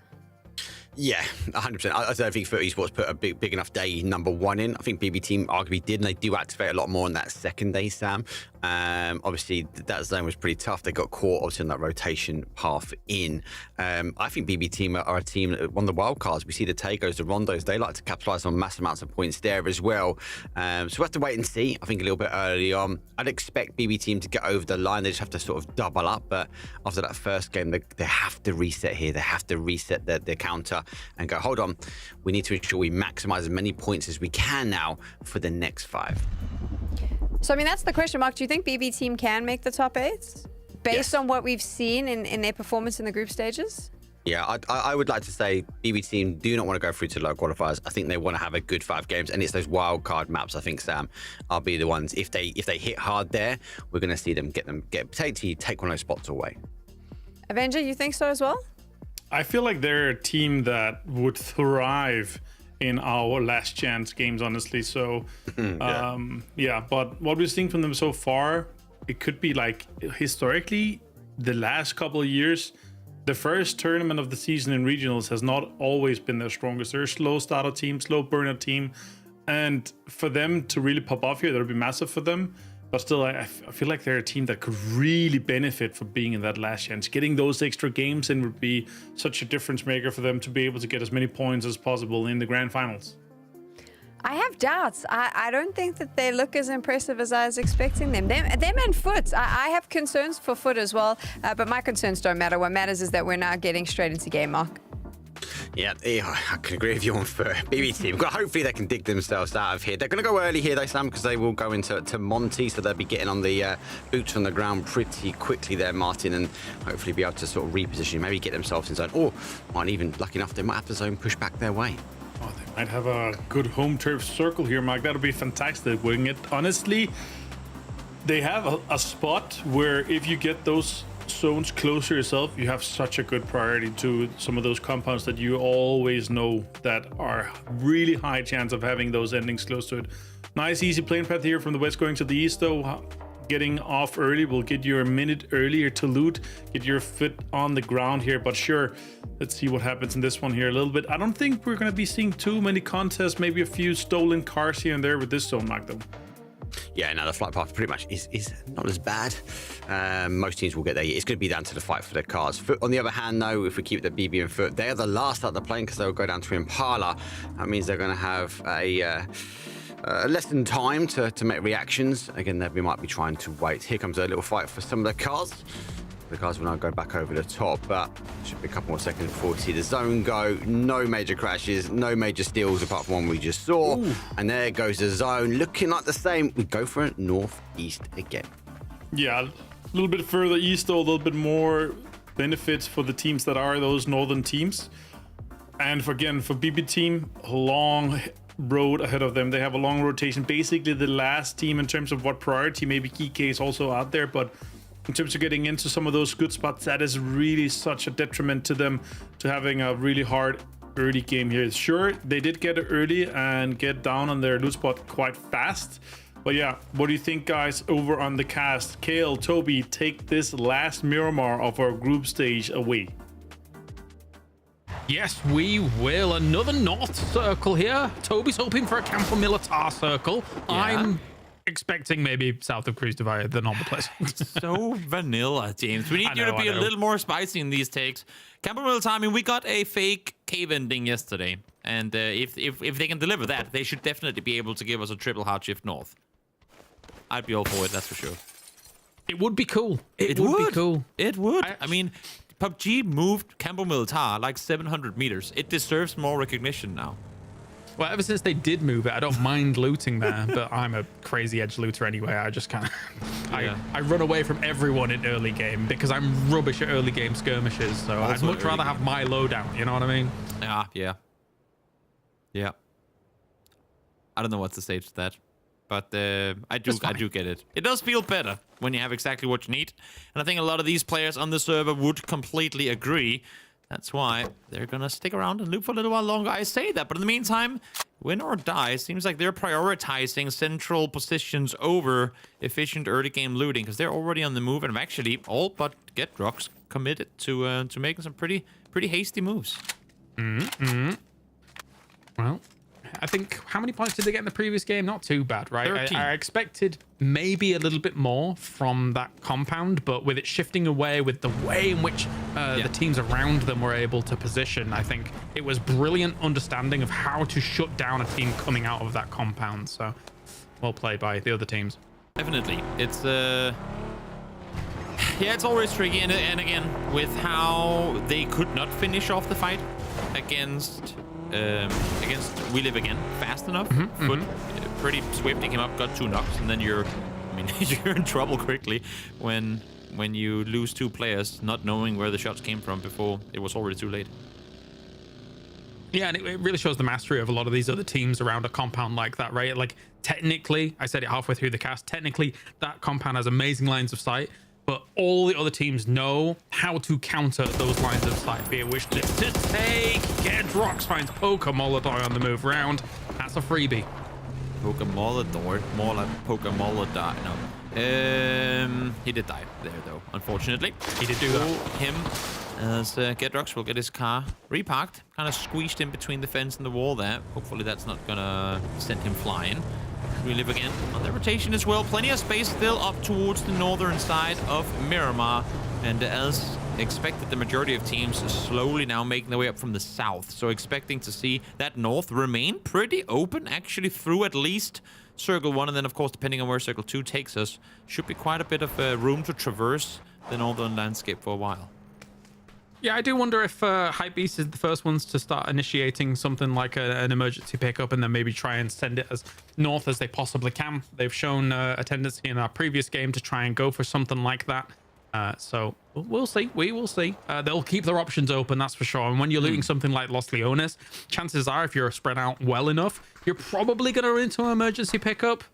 I say probably. Sometimes it doesn't happen, but yeah. I do wonder, now that Eternal Fire spots Don't Panic over on the other side of this hill, of course, they're not necessarily sure that it is Don't Panic, but if they're going to stick around here for another 4 minutes and wait out this next circle, if they want to at least try and send one person closer towards El Azahar, maybe even over on the northern side of the city, to, again, kind of set up one of these rotation paths that you can then go for should this next circle swing north. I am seeing some of them in cast now. Would hope to see that that's kind of a commitment they go for. In the meantime, Gaming Gladiators towards the west side of the circle was in a 3-way split. And now with presence being shown by surrounding teams, opting to initially group up, but maybe Levancio was told, you know what? Nah, I think I'm good. You can turn around now. And then get headshotted. Feels bad, man. Run away! Run away! Always terrifying when the first bullet's a headshot. You go, oh no, he's locked in. What do I do about this? Yeah, not great. Very, very scary indeed. Foot on this east side as well. I'm going to be blasting their way on in to Azahar, as I'll have 80 trying to scout some of the high ground on the opposite side of it as well. Very important information if you're going to kind of inhabit Azahar, just in case anybody's looking straight down on you and then trying to impede your rotation out of that city later on down the line. But that being said, I mean, if you are there and the circle does come your way, your quid's in. But for now, we'll have to wait. Yeah, we'll see. The game does end up taking us there.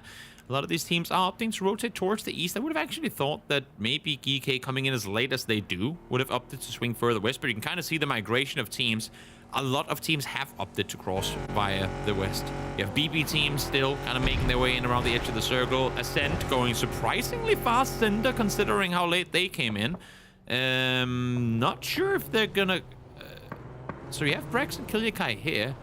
Paints and Chris have stayed behind a bit, but opting to try and see if they can maintain this 2-way split. Is some early game commitment towards the circle center that we don't usually see from Zend. Does it make you wonder for a 2-2 split like this, how much room is it really controlling? I mean, it's not too bad, but I think all teams are a bit more apprehensive about taking a bigger risk, bigger crashes in these earlier stages, these formative stages of a game, because they're just working with incomplete information, right? You want to spend a little bit of time gathering as much as possible, and then only then would you want to try and make some sure send. Exactly. Grove Street in a 2-1-1 split, controlling the eastern side of water treatment. And yeah, again, and they're most looking to be chilling for the time being, but with a few shots coming their way, always gotta be smart about it. Try and see if they can regroup. Issue is Voxys was up towards the compound that Chris and Paints is in now. He was there earlier, but I'm not sure he caught that they went up and took it away from him. So maybe if this is him backfilling back towards the compound, he'd be in for a surprise should the game end up going up there. There's a world where GK runs into some lines of sight here from Hype Beasts. Because they are not in cars, they're not making noise, but they are... Oh, actually, I say that Novik's in a vehicle, so that has kind of tipped them off, and they're just going to be rotating away from them now. I did see him at the back, so that actually means that GK is a little bit more careful, a little bit more cautious about making that move forwards, and Hype Beast knows it, so they're just going to keep moving too. Yeah, there's no reason for Hype Beast to, I mean, set up a camp here in an area where they still haven't checked north themselves. The main reason that you set up camps in these sort of situations is because you know there's no one in front of you, so you can always back off, go further in. But Hype coming in from the south here had no chance to scout further north themselves, so they're going to set up towards truck stop and kind of wait things out there. In the meantime, GK, I think they're very happy with, I mean, considering how late they're coming in, to kind of lay low on the south side and wait for another 25 seconds for this second circle to pop. Yeah, be cautious. I mean, that vehicle alone slowed them, and then they got information on visually. So now just chilling down towards the bottom. Few shots being traded back and forth against Hype Beast as... Hello, Quepper. You're... I mean, this is one of those teams that is technically ahead of Hype Beast, right? So, yeah, as you say, like any camps that you're doing, that could potentially be punished if the circle goes hard north and a team just wants to stay here to hold you out. But centers up... I mean, you said you expected to see it Santa Cruz. I guess my Campo Militar is now done for. As Hopper and anybody's up behind the team and members alive tag will do a 180 and go, yeah, we were ready for the north shift. Guess that didn't happen. Guess not. Yeah, I mean, for all of these teams, like, how many teams actually were really out on this shift? It's like 2. Yep. Everyone else were already sat tight. The thing is, now, even though most teams are already inside the circle, there is still a debate to be made. But yes, you're inside the circle, but are you fine with that? Like, a lot of the splits you'll start to see get compromised. They and teams, despite being inside circle, would want to try, I would hope, to contest for even better, like now, circle centers in the next circle. Foot gonna stay edge, I would imagine, for a bit. I like T-Bone's position up towards the north. He's currently sat on kind of what is it? He's one of the rangers in Game of Thrones that's set up on the wall, looking for wildlings, crazy people that would scout further north. That's just him set up there on his own, guarding the post. Watch? The Night's Watch, that's what it's called. Night's exactly. Watch? He is a member of that, looking for wildlings to the north, and he's gonna see one in anybody's in a second. But just making sure that they're not getting backfilled. They want to clean. They want to push in with a free back, so to speak, coming in that northeast next circle. Game of Thrones release date, season 1 search, April 17th, 2011. Okay. Everyone here has seen Game of Thrones streams. You can't boomer me with Game of Thrones. Yeah, that's fair. That's fair. To be fair, if I get away with making Lord of the Rings references, I'm going to do it any day of the week, all right? So. Exactly. But yeah, anyway, as long as we don't watch the last season, and actually House of the Dragon was, well, season 1 was all right, and then anyway, one thing we were talking about, Toby, was that Ascend split, right? And on the flick of a switch, they were instantaneously over to that more eastern position on that 2-2. So good reaction times by them, considering there was a backfill from Grove going on the way. And Twisted Minds, still some great shots coming out from Batulins here to shut down Extents. They can't really follow up on it, but good to get that first knock in. Let's call it an info knock. It's not only do we know what team is here, but also depending on the reaction from the surrounding compounds, you can pretty quickly get an estimate of how many people are in that compound. Of course, he doesn't bleed out. There's at least 2 players, but also if there's cars all of a sudden grouping up from different places, you can start counting and seeing what's available. So a good info knock. I mean, sometimes no info is good info, and there was no car reactions, no nothing. So that's good for Batulins and Twisted Minds points to get a better inkling of what's happening in the fields. Ripping up people's vests, potentially taking their helmets, any potential butterfly knock-on effects down the line in PUBG can certainly have impact. So you never know. You never know what might occur as the circle does shift on. Eternal Fire is still waiting. It's just the man down here, actually. But I don't think they know he's here. Oh, no! And they're split in the other sides. They came in from the wrong side of the building. I mean, not wrong. theoretically, but the one where they couldn't see the Matt spike, so no reason at all to expect him to be there. First tag does come through, but now the Matt in trouble, has to turn around as the circle goes down straight on top of Exhalation into the death rally. And Twisted are pulling up on this. Yeah, yes, they are. So maybe we'll get that fight very quickly. Tough circle, though, overall for this. Twisted Minds with that big pull-up might be able to take one of them priority positions. Alec does open things up against Lou, but Example trades in kind. Gets him second one as well. And that's all of the shutdown. Exhalation's trying to reinforce, but they realize it's too little too late. They have to turn tail, and that's a Twisted Minds steal. Example getting a double knock, having done a total of 14 damage this game so far. I feel like that's kind of a steal too. 7 damage per knock. That's pretty good math. If all of a sudden that's how it works. But for him and for Twisted, I mean, again, they had plenty of time on that western side to scout forward, to see what was happening in terms of movements, and they very quickly read that that was a split position. There was only 2 cars, one of them being in the garage, so there wouldn't be more than just the 2 players there. And smart on them to quickly aggress, and if you're in Exhalation's shoes, yes, you get the first one, but you need more than one knock on approach if you want to scare off Twisted Minds. Yeah, it's one of those blast throughs that you just got to make happen as quickly as possible, because if a team suddenly has a time to kind of gather up together, it might be a completely different story, but Twisted Minds knows exactly when to be able to pounce on something like that. For all the other teams, yes, we talk about those. Okay, this is a stand. Okay, we're just. This is pretty sick that he just keeps training on that through the sandstorm. Love it. Yep. But for all the other teams that are not in those 2 compounds in the middle, it becomes a huge divide of a circle like this, and it is treacherous for Miramar. It's effectively like a river, only with extreme slopes. Yep. A dried out riverbed. Probably was some 10,000, 100,000 years ago, whenever the Ice Age was. As now Hypebeast and everyone else want a piece of what was once a riverbed, but they don't want to fully commit down into it proper, which makes good sense too. And all you can really do from here is, of course, clear your kind of 100-meter vicinity and then just pray. Pray that the Circle Lords decide to send the circle over on your side of what was a former river. It's a tough one. It is a tough one. Yeah. And for all of these teams on either side, it oftentimes becomes like okay, let's see how many kills we can get. Let's see, unless we don't get the circle, you just kind of get stuck on the other side. You can try and blast up and down with vehicles, but generally once you're going slow up the other side, oh dear, it becomes a killing field. But looks like Clint finds maybe Schiller. No, does not get it all. They do finally shut him down though to get Hibako. So a good start. They saw when it died towards the north as well, so they know the importance of getting this done quickly. Slim trying to run off rather than take the fight to Global Army. Ends up costing him dearly. He's going to get knocked. They have one more player knocked on their side. Oh, I'd be scared if I was you, Global Army, running around next to that car that's currently in the middle of trying to break through the fence line. As after all, forced to slow things down. Should allow for the rest to come through at least on one.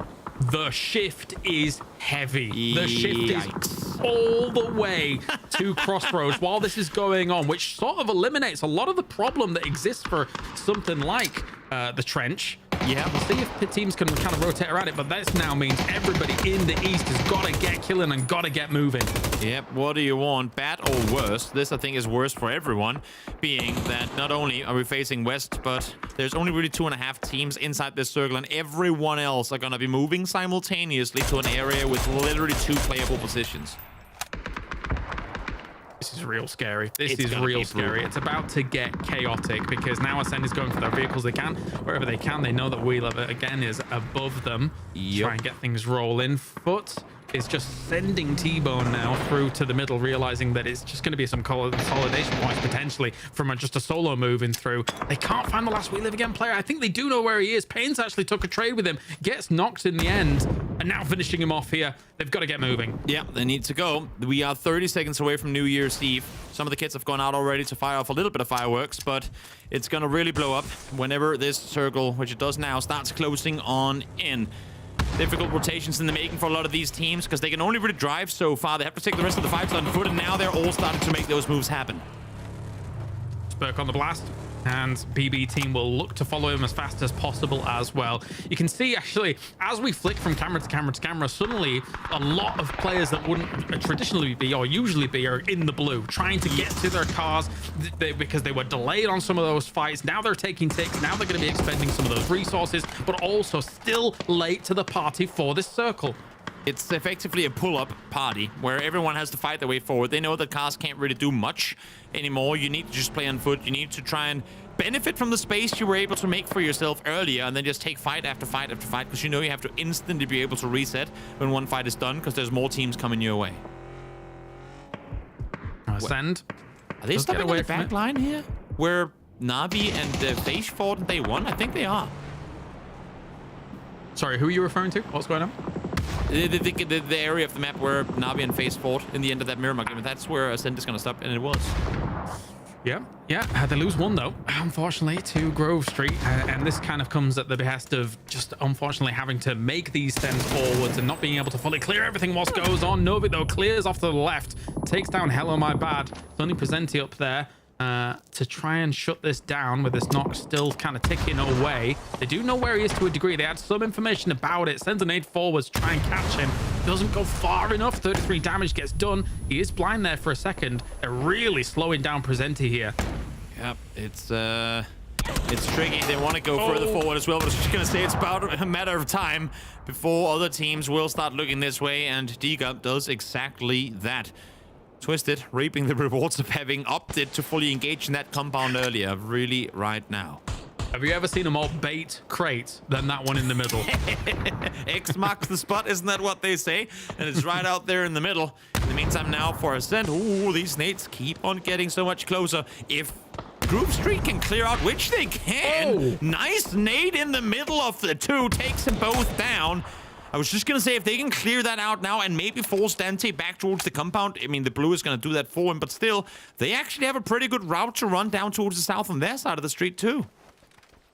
Yeah, teams that are soaking up all of these kills, though, of being so far down, it's unlikely they're able to really try and make a mad dash to the top, which means that maybe our cutoff becomes lower than we kind of predicted. But that's only if all of those teams down towards the bottom are suddenly getting things and really not being able to do a whole lot with it. They will now move forwards into some of these hillsides, as there was at one point 3 players from Eternal Fire here, but now only 2.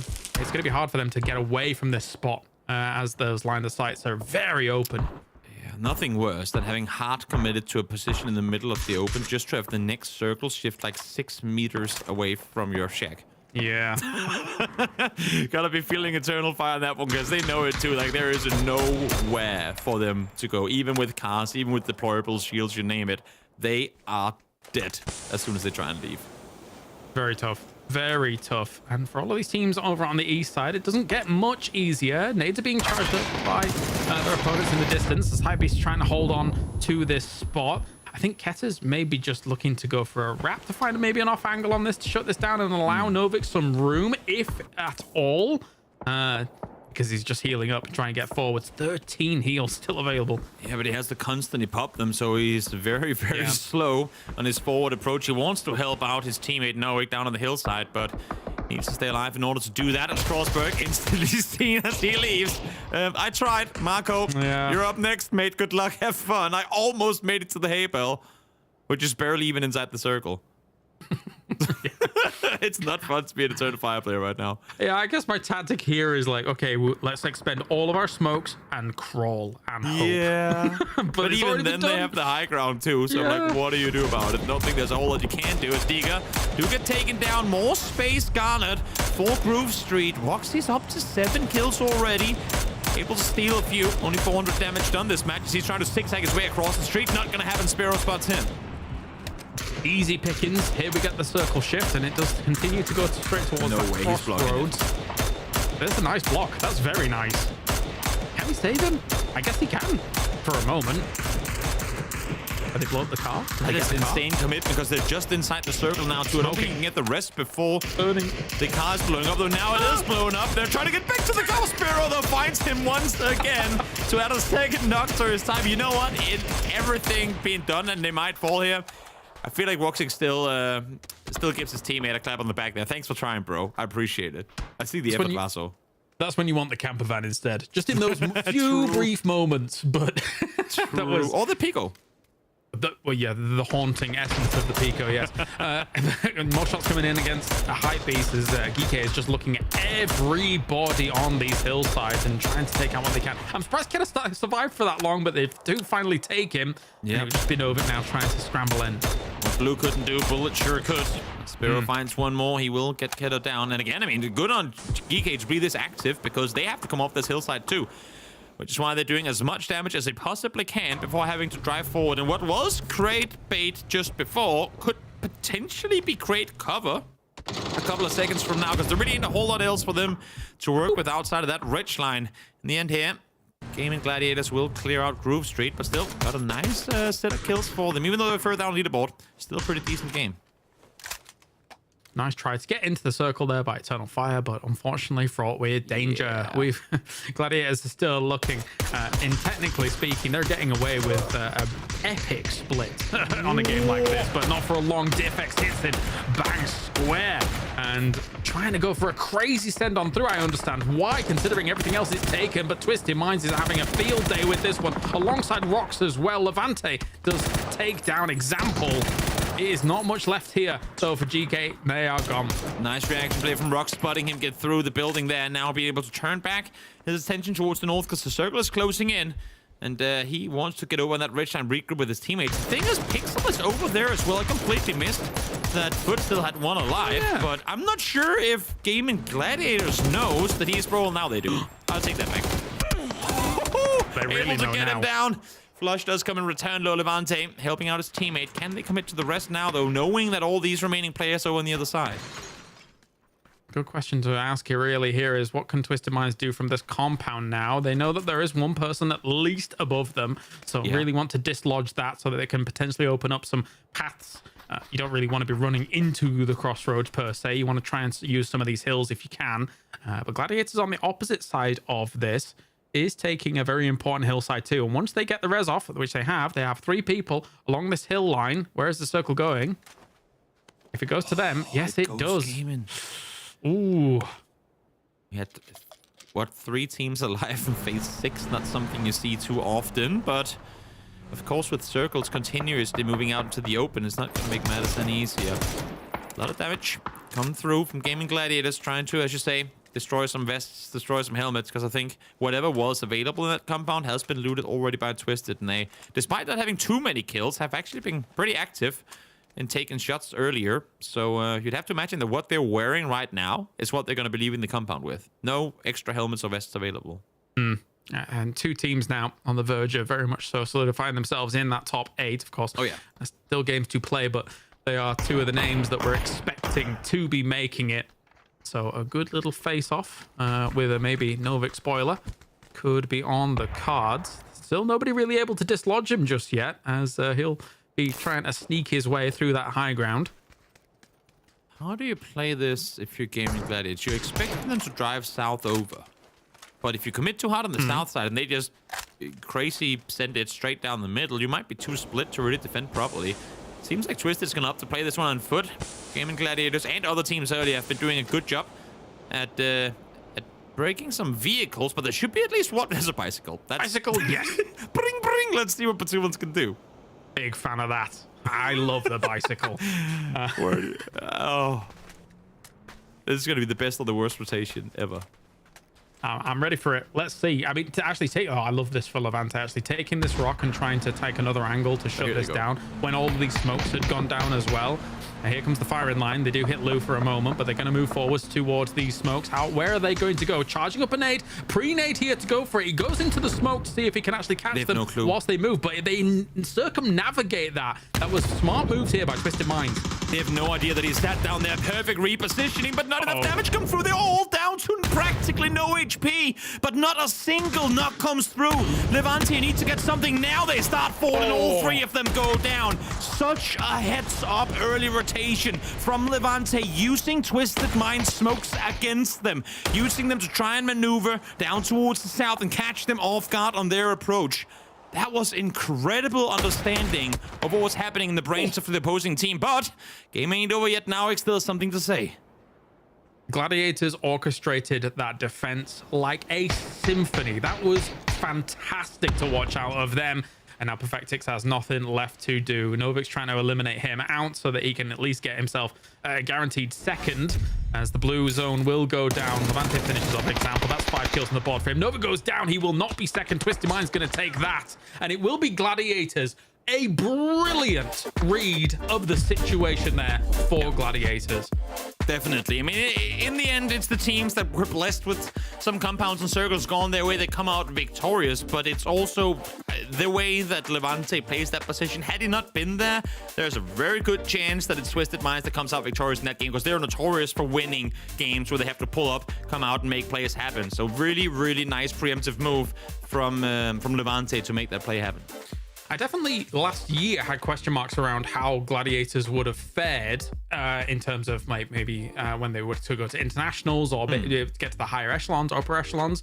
But this 2025 Gladiators in qualifiers, they looked great. And so far in their 2 days of group stage, they look great as well. They could definitely be a contender for some of those top spots, Toby. Definitely could.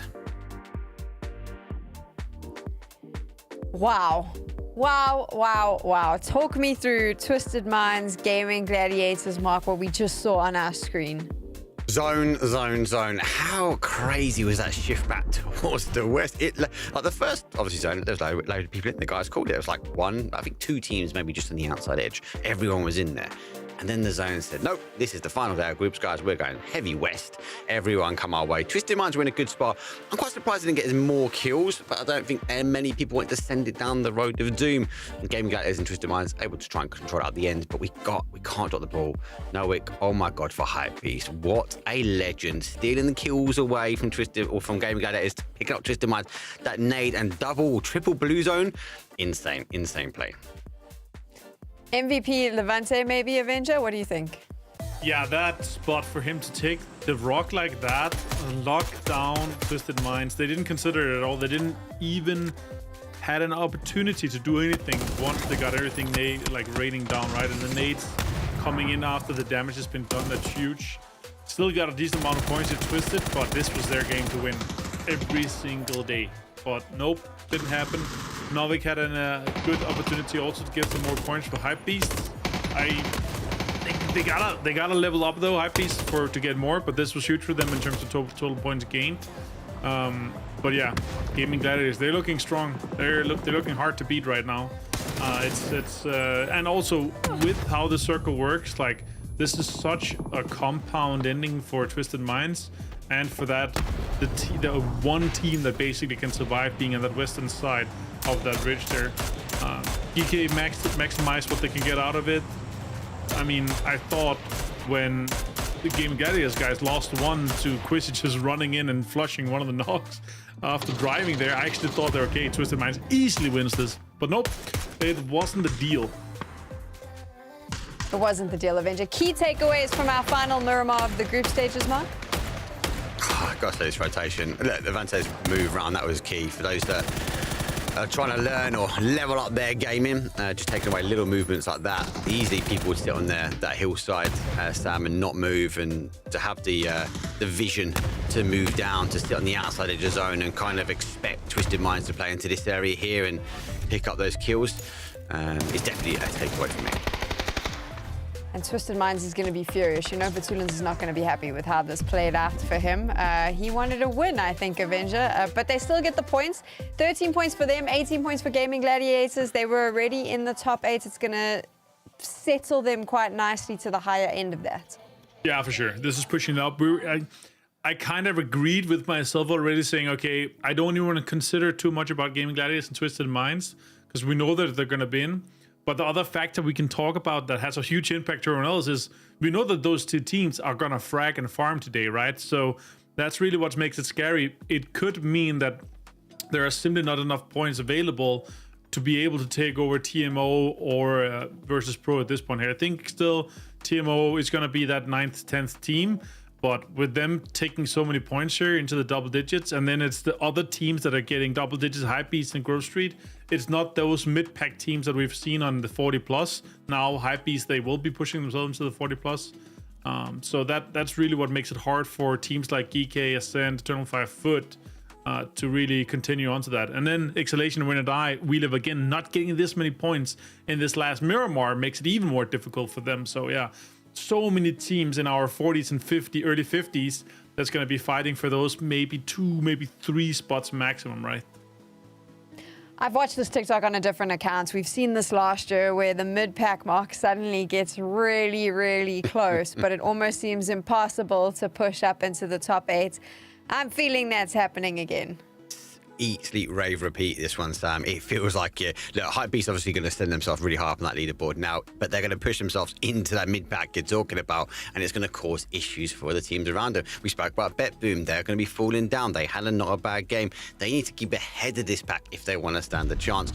It is going to be going down to the every game is going to count. And yeah, look at that. Yeah, let's a Hypebeast skyrocketing up 48, 49. It's insane. Crazy, Sam. One game will separate these people from qualifying through to the grand finals potentially, or at least setting themselves ahead of the pack. If the pack stays the same, it's going to be a crazy final few games. Avenger, do you think the pack will stay the same, though? Because that's the big question. Obviously, the likes of Sakura Zenson out now, but I think in Ascend, We Live Again, we highlighted them in the pre-show. They have the potential to get more points in these next 4 matches. Yeah, if Game Gladiators and Twisted Minds, they keep sponging up, it's just going to make it so difficult, right? And it's just so unlucky for a team like BB that they get these 2 really bad circles for them. This is practically the worst circles for them. High north, high northeast, like exact opposite side of where they're looting. That is one of the reasons why I remember talking to the FaZe guys, why they back in the day moved away from Monte, is because those east and far away circles is so hard to get to from Monte. But the west circles are obviously good, but once you get the other ones, you don't get as many points. It's pretty easy to get into those Monte locations. It's harder to kind of close that down. But yeah, it's just so unfortunate for them that those 2 circles, remember, go that way. They're definitely hoping for a little bit more luck once we get onto Tego and Rondo for the circles. It's a little bit easy to kind of maneuver around. Then once we get a wrangle, if they're not within striking distance, they need to have massive games to catch up. Okay, so is the game plan, Mark, that you try and get as many points as you can now on the quote-unquote wildcard maps? Because this is the opportunity where you can sponge up some points? Yes, yeah. And this is kind of, as I said before, I think as much as BetBoom are slightly down that leaderboard, they're going to need these 2 wildcard maps. They've got experience, they've got the firepower, they've got the new pickup, obviously Modern Doctors as well. They've been looking strong, as I said before, in scrims. Yeah. But they need to maximize these points. And unfortunately, Martin does hammer a really, really good point. They're on the very far west when it comes down to Miramar. They also play very, very far west when it comes into Tego as well. So they really, really need a bit of PUBG luck. They need the zone to push back their way in order for them to be settled. Okay, it's time to Tego. Let's see how this one plays out, Avenger. Yeah, this is going to be a great one. A northeastern plane here, a little bit rough for some of the teams to get on that northwestern, the Goat Dog spot. You can stretch to Palace, you can stretch to Yongtong. It's not too hard for the rest of it. Pretty good plane, but Mark, we had one of the circles that was down all the way down to Ouyang, but it baited us and went all the way north, like ended west of Kanyang. I'm kind of hoping for some of these kind of more southern circles, maybe southwest circles. They are so much fun to watch. Yeah, they are, especially if it holds on that water around sort of Hosam Prison, because we know it likes to stay there for some time. Then we get the hard shift away. Even if we push back just sort of south of Hosam, that whole area, that bit of terrain is lovely to play. Load of dips, crevices, people can put cars in and be pretty safe. Maybe not as exposed as a Levante push with Twisted Minds, but I do like the south side of this map. Yeah, I think overall, how the terrain works out on the south side, there's a few open fields, open areas, but sure, the rest is so good. Like, it's such a pleasure to play. Also on the northern side, or like we're playing off the high ground, has so many areas. It can really have and hold so many teams at the same time here. So that's lovely to see. Hopefully here in a few seconds, we're going to see a circle pop and we can shortly talk about that. before once we get into getting into the castles. It's going to be an insane circle, Mark, though. Huge benefits here for Foot and Ascent. This is their time, Mark, to take advantage of that and to get some of those points on the wildcard maps. If you want a zone. The danger with this one, though, Martin, is it pushes back towards sort of that little peak where the river splits. Is dangerous here, so I think Foot and Ascend will be wary that it might play across or be a little bit more of a wild circle to play. BB team need to get shifting, but we also need to get shifting. Let's throw it back, though, to the amazing casters. Claris and Toby, take this one away. Yes, we will. What a circle to get this going. And no, Balkan Eagles is not here, so we won't have the madness of all the hot drops yesterday starting off on Tago. But this is an opportunity, as you guys mentioned, for teams like Ascend, teams like Foot to really start putting on the pressure against these other teams. But it's one of those weird ones too, right? Where, yes, you see them sat in the center of the circle right now, but at the same time you go, what do they commit to? Like, because even if they're circle center right now, there's very often a case, I like to think of, like North Saverny circles early on, where the Saverny team should, in theory, have the upper hand. But then come the first swing, you go, well, either it went to the one place we didn't commit to, or there's already so many teams around us, and we can only commit to so much, that it can be hard to come up victorious, and even in those types of circles. Having said that, I am expecting to see Ascend stay in and around the kind of west portion of Shipyard, over the west side of the water. So hopefully for them, they get a good strat in to play out of there, because I don't think they're assuming that it's going to end in there proper. Yeah, it's a good spot to be, just in case there is that big west shift for them onto what it was be effectively the mainland. They are, of course, a normally army-based team, but the slight pivot to Shipyard, realizing that, hey, there's nobody else going up here, so why on earth not just get looted, good to go later on, and then we can also use our advantage of the western terrain later if we need it to our advantage. But there's some early E-pickups going down to get to the north side, which does not surprise me considering this circle. No, it's going to be hard for all the teams down here to make a play happen up towards the north. Oh, I'm seeing this area with the Sentinel, and I'm instantly getting global tournament flashbacks. Was it them against Gen G? There was something happening up here, which... the bridge? Oh. No, it was right here.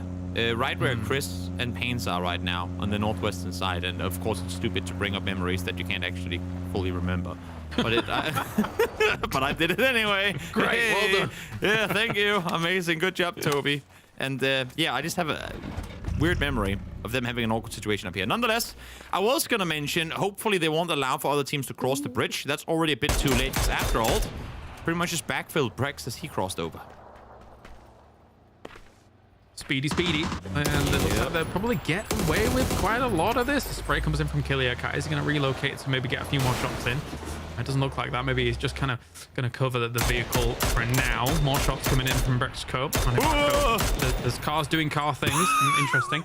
And he's also across effectively. So Ascend's not been able to really gain much from this. Pains is trying to find a position to deny this entry point on the side of Shipyard. And this is the danger, right? Because they were split. I feel like the bridge should be the main priority. Don't let people cross. Even just park a fake car out there to prevent them from crossing on over. But now they're all here, and all of a sudden, what was a center in the center? They should be good. Now they're fighting uncomfortably early. Chris, stuck in the open, needs to get going, needs to get back to safety. Yes, they haven't lost any players yet. This is a scary prospect for the beginning of this game. They should have more control at this point, I feel like.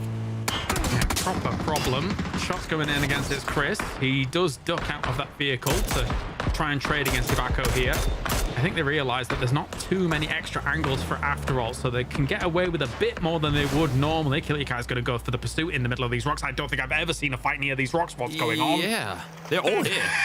Ibako, swim away. Try and see if you can get to safety, which, I mean, do they see him? No, but there's only so many areas he could have gone to. Oh, Pains. Chasing. Pains, he knows. He's got to come up eventually. Oh, they see him. No, wait, no, he definitely sees him. Yeah, okay. I thought he was going to flash him. I thought he was going to flash him as well. He's going to drown. He drowned. Wow. Toxic Ibako. He has Pains running all the way out of the pier. Now they're nading him as well. Is there at least a smile? Pains is kind of smirking, isn't he? A little bit. As he runs back towards his teammates. Because there's still a lot more to fight for. They have effectively given up the bridge completely in going for this chase. Like the depth charge as well. Just, you know. Yeah. That was such an odd situation, but there you go. Happens once in a while. It does. It does indeed. Krafton, in the meantime, seeing or maybe just hearing the chaos unfolding towards the east, that, you know what, we will happily come in and claim what you guys left behind, and they'll be sitting tight over towards Army Base, but they too have a team behind him because Groove Street actually backfilling that, as well as setting up their example now, finding a nice double headshot onto Quizzy. We'll get him down as Twisted trying to fend off here on the bridge, and so far it's going pretty well. Crazy how technically on Tego there's so many crossing locations that you can take, but apparently only so many, because these bridge camps have been rough for the teams trying to get across, and good on the other teams for, you know, holding this out wherever they can, because this is technically 3 points. There's not much more that a Geeke, for example, can do to respond to you if you're in positions like this. So brilliant. Gotta just admit defeat sometimes and get going. Yeah. Which is what they're doing by going. They're actually going again. We'll see if they end up changing their strategies with Pube on the other side. That's BB team now on the far western side of the circle. Again, they don't want to have too many teams in front of them, but Molodok, because he cannot land every single bolt shot, which of course we can only fault him for, then Eternal Fight does get to live. I get it, man. I get it. It's a tough thing to land. It's a tough thing to land. Here you got ourselves Gladiators, who were up here pretty early, actually. So they've taken the hills in on the island. It's a very, very strong spot if you can kind of cordon off some area for yourself. So we live again, has Grove Street sitting near them, not fully aware of their position because they have backed off from where they're currently spending some of that util, but just slowing them down. Okay, so clearing things out. I think it's a smart play, right? Like, if you're not exactly sure where they are, you want to spend even just a flash or something like that. Make sure you're being safe. Definitely. Grove Street has opted to come back towards the west side here. Obviously hearing the cars, hearing the util being expended. They got to set up ready for a potential fight. I would be surprised if we live again. Go in, throw a few flashes, saying, okay, no one's doing anything. Let's just keep going. There's also a limit to how much you want to try and claim in phase one, but let's see how far they do end up going, because they should not have any idea that Grove Street is that right here. There will be a big spray coming in from Karem. Will it do much? It does a little bit of damage. Also some shots going in from other players. But, oh my days. We're skirting here. This is... Well... Yep, that happened as well. Honestly, if you feel like you've got no other choice, if you feel like you're going to get lasered down by a spray or something like that, I guess it's better than nothing, right? Wait, it's no quit pressing a glider, right? I'm not seeing him, so I'm just assuming that he's in a glider because I'm seeing him on the map and going, there's no way that he's sailing around chilling. That would make absolutely no sense. He's flying, trying to scout forward for his team, but I think all he's going to realize is, okay, there's players absolutely everywhere on the northern coast. Do not go here under any circumstances. Yeah. I mean, watching those tracers in the distance, yeah, definitely. Oh my god. The hard shift east to end on Shipyard. I like to see it. Which it technically could. Yes, it's only phase 2. Phase 3 can still include water. Chill up, gonna go back on the ground again. Initially, hopped up with the E pickup, but I respect the fact that he's feeling the east. Not that it's, I mean, expecting it to stay there, but he has his teammates over on the other side of the bridge and don't panic, so might as well play it smart from there. Groove Street, in the meantime, got overlapped by Williv again, so they'll just chill. Problem is, this is a disaster circle for like 5 or 6 teams, right? Like, they're not in the circle or barely in. Now trying to kind of scramble for a little bit of room here when we have what is almost 50% water. Prepper's going to come down to get the rest of his team, and it's a landing. I love that people can land it like this. It's a landing. Well, yep, no gas, no health, no nothing left in that glider, except for Quetpup for quite a while as he makes a run for it, departs with what was his best friend in the air for a while. E-pickup for Geeke. They're coming in from mainland still, so I don't know where they're going to go. Maybe they're going to try and hedge their bets and go into Shipyard or something like that, because this is going to get fraught. This is bad. This is bad. There's a problem for all of these teams on the edge to try and find themselves a spot. Yes, actually, the Gladiators hills here, as we take a look at these shots coming in, can have a lot of teams inhabit them, but Yeah. it depends on how much, like, spread we're going to see from some of these players. I like the fact that we're seeing Moldok and the guys leave here. I think they're feeling the pressure of just exactly how many teams have to now. I mean, it hasn't happened yet, but as you were saying, there are so many teams that have to get inside the circle, and there's really only one place they could go, which was backfilling from the west side. So, you know what? I think had this been a global tournament in this exact location, we would have at least one team on the east just going, you know what? We'll stay over here because we do not dare just squeezing in among everyone else. But the EMEA, they're all wanting their kind of their turf, and therefore you see all of them commit west. All right, going straight onto this hillside. Win or Die is near them. They're going to go for maybe a few shots. Nope. Okay. So looking for maybe that surprise angle onto their opponents here, but they do hear them. They hear them moving around here, so they're very well aware that there is a team on the other side of this lip. They're going to take the fight now. Yeah, they're going to have to. They're going to make a swift deal of it as well. It's a very, very good center location that they currently have control over. Issue is, Getrock's already fallen. So now what does GK do? They've lost Quizzy already. They have a knock to try and make a move on. Now they've grouped up as well. They should try and push forward here, I feel like.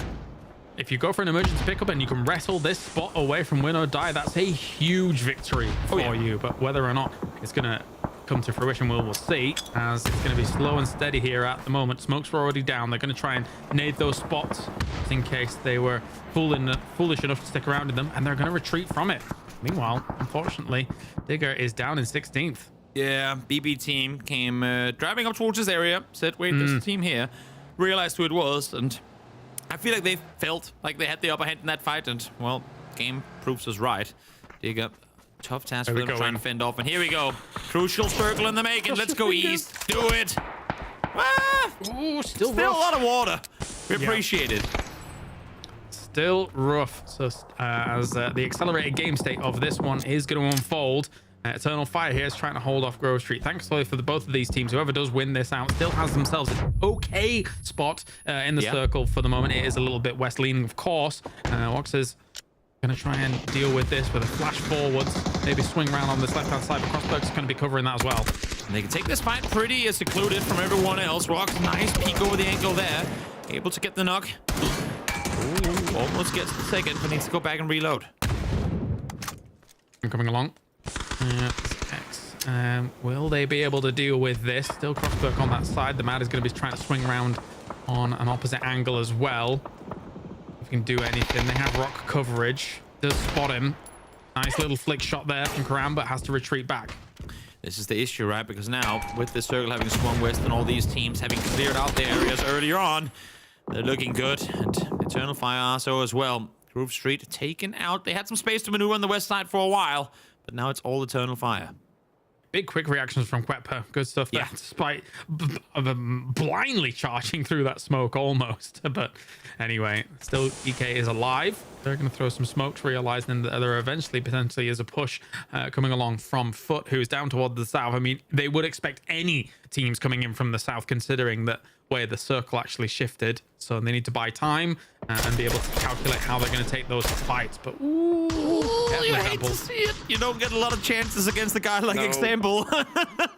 Extents would have really wanted to get that in early, because now not only do the entire team know where they are, but as you can see here, Gaming Gladiators, I mean, they're going to have to find Twisted Minds one time or another within the next couple of seconds. And if you could have started that fight with the down player on this side of Twisted, you would have been happy. But nice repositioning as Extends finds one, Dante finds the other. Not bad, not bad. Need more from it to completely shut down Twisted Minds. Just a little bit extra, but they are wrapping on them. It's a really, really strong little barrier that they've created. And now Vard going to be sending some nades through forward. EK was kind of expecting this fight to go down eventually, but they do take Diffax in as a casualty. Will Spiro as well as Hund to be able to do anything about it, because Don't Panic is coming up behind them. Yep, good. Want to get this fight done with as fast as can be. Either that or just back off completely. I mean, try to see if you can somehow make your way further west. If you can time it right, there might be a fight between GK and Twisted Minds to fall back on. Speaking of Don't Panic, though, here they are, able to make a swift deal of GK Esports. Hype taking casualties as well from a double nade from Marco. brutal loadout that Don't Panic has as well. They've got FAMAS in hand. They've got themselves a Groza 2.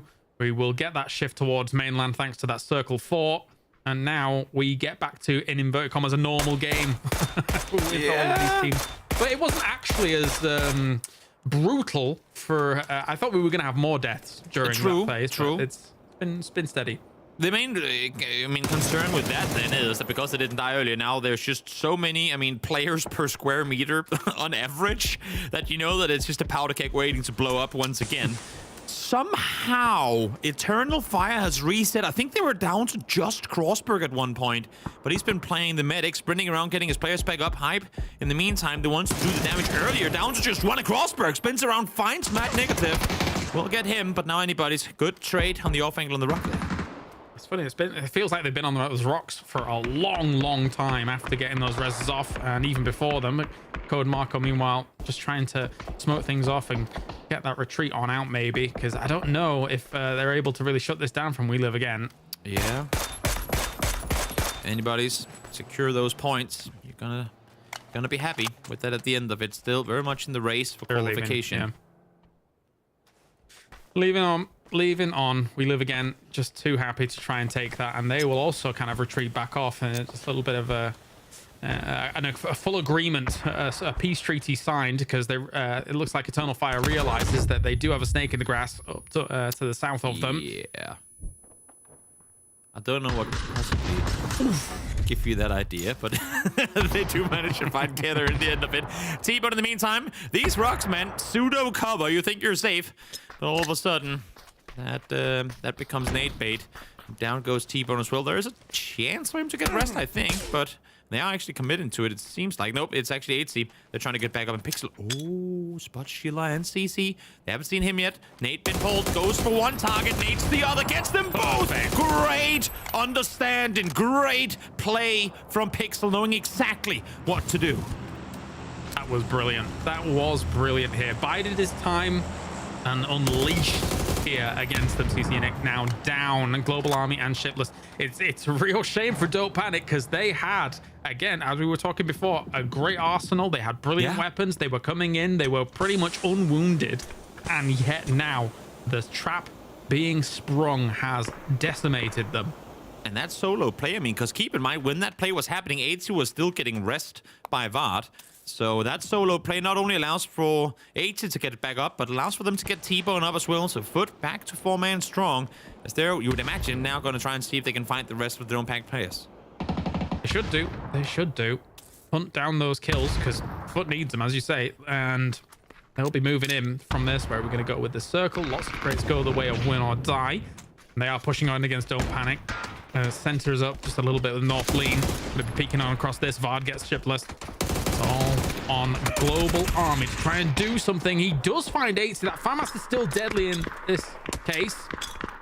Flashes go forwards. Can they shut him down? More flashes need to be going out here to slow him. And 8C's been stolen. Yep, needs to do so much more, and he's doing exactly that. Finds the additional one, but it's not going to be enough to get them down. 8C does get confirmed, though. So we'll see if they can get at least T-Bone back on his feet. Win or die, they're coming for this. And so are Gaming Gladiators. Ketrox able to spot Fart from afar. Perfect by these two teams to just crush down and take out the wounded. Yeah. As Pixelic with the Groza in the distance. I mean, he made magic happen earlier, but don't know if he can make it happen again with two teams now bearing down on this position. Perfect. Meets their side, that nade. 234 damage. Ain't gonna outlive that. Unfortunate for him. Will fall. And Gaming Gladiators off of an incredible game on Miramar just moments ago. Looking to try and see if they can have more success here on Takeover.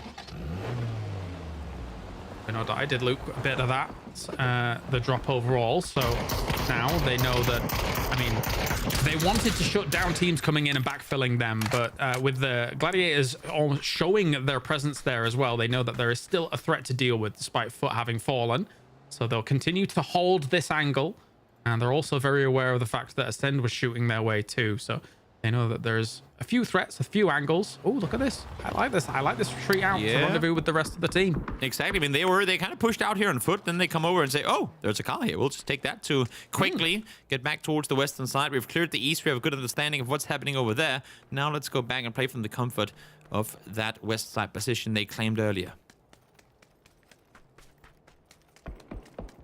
Meanwhile, a lot of room being kind of given to BB team. Yeah. So it's going to be up to Gladiators to really maybe jump forwards in front of that and try and shut down that swath of area that BB team has down controlled. You can't give them that much in this late game. You'd have to imagine that, let alone the fact that Gaming Gladiators is now down here in the low ground, that BB to some extent would group up. But having said that, seems like Phil first.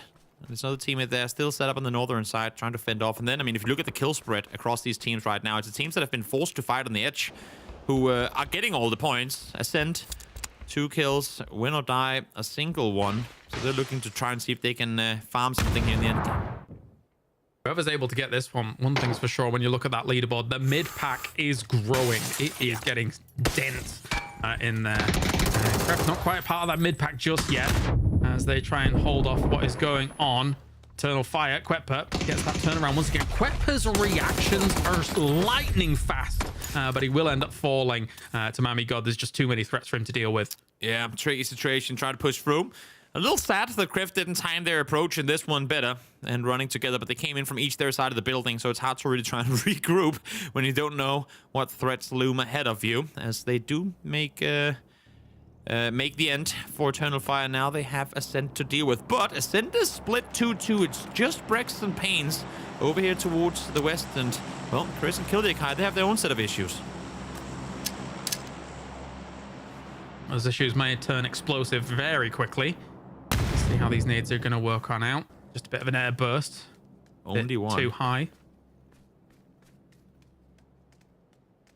No more lethal util available for Hello My Bad. Had he had another one, you would imagine that he would have cooked that to perfection just on the backside of that rock. So Kildekai gets to live with the scare. Now you can see in the minimap, Brax is coming back to fortify the east. I think that makes good sense. They know that there's only a single player, if they've tracked the kill feed right, coming out of that compound. So for Pains, no reason to go hunting. Might as well let Mami wrap towards the south and potentially cause some trouble for BB team should he go unnoticed. But you can see Pains not taking any chances, wanting to make sure that, if anything, he's not coming their way. In pain. That's all I heard just then. I stopped playing the male character for a long time ago because it was jump scaring me every time he would go. So, yeah. I would imagine, having never experienced it, but it must hurt. You know, what, to be shot? Yeah, you'd imagine. I'd probably make a sound that would be a little louder than if that was me. But, you know what? Yes, I agree. I'd be rolling around on the floor screaming. So, mad respect to the avatar in PUBG for just saying and then move on. There has to be some like superhuman experiment. I don't know the full lore of PUBG, but they have to be superhumans, right? They get shot a lot. You would imagine. Pains, in the meantime, nothing an energy drink can fix, James. Keep that in mind. Pains will start the rotation back towards the west as Ascent. Try to claim some center real estate here. I don't mind this rotation. They've had good time to kind of scout this area of the map. They know Mami is over here towards the west somewhere, but being 4v1, I don't think they're too concerned with him right now because Mami is a solo player. As long as they don't just bundle up on top of each other, they should be alright to leave him be. They found an entrance here at Ascent. And they're all sat on top of each other. Yeah, at the same time, though, I thought it was going to be an for sure fight against win or die to try and control that east side. But no, they're much rather just kind of wrap elsewhere. They're on top of each other. So technically, you can see a Doozy firing some shots off against that. And so that he knows exactly where that full team is. He sees Mammy Gold as well. Yeah. Doozy is on point about like scouting every angle as people are coming in. Ascent don't get that kill, but they'll be pleased seeing the solo eliminated because they knew he was on their side of the circle. Could have potentially caused trouble down the line. Now their attention goes towards the east. They know Win or Die is out here still, and they have to make their way towards this circle center. I would have thought that Win or Die would just kind of instantly swing north around, but the presence of Ascent makes it hard for them to try and make that move, and Levante make sure they can't try and transition through that open plane. In an instance where somebody starts controlling the middle and then it becomes like, I don't know, a 4v4 fight or something like that, because there's crates there in the middle, you could start trading out like vests and things and whatnot. Yeah. But I mean, we're a little ways away from that kind of thing occurring here. But Ascend is moving towards some of those crates. You can see them on the minimap. Whilst Win or Die still trundling along on that east side. This could be the death of them. They didn't really make decisions as to where they were going to go or like seize opportunity on extra terrain forward. So Halamibad does actually knock Brexco. And Levante's down as well. Ooh. Yeah, they do get knocks, but now they need to make something happen with it. I mean, Win or Die is usually a team that's pretty good at coming up with the strat and executing it here. Being a little hesitant might come to cost them, but they found the knock on either side. They can try and make an aggressive play forward now, and they do so. Smokes have been deployed. The run does come through, but Ascend is ready with a nade barrage. Smokes are only going to last so long as well. They throw out a few more. Another nade does kind of bounce off of a tree, unfortunately. Almost bounces back on them. Leosh will take damage from the Ascend nades moving forwards. And they are moving around on this right-hand side, trying to come in on the north side of Ascend to shut them down. That's a Groza to the face of Brexco once again. Presented finds it's Chris. Is this Ascend falling down? And yes, it is. Wow. A great move by them. Completely caught by surprise. I mean, obviously they knew there were players up on the stone there. The fact that they're able to stay alive almost with 3 is not something I saw happening with how well initially Ascent were positioned coming into that fight.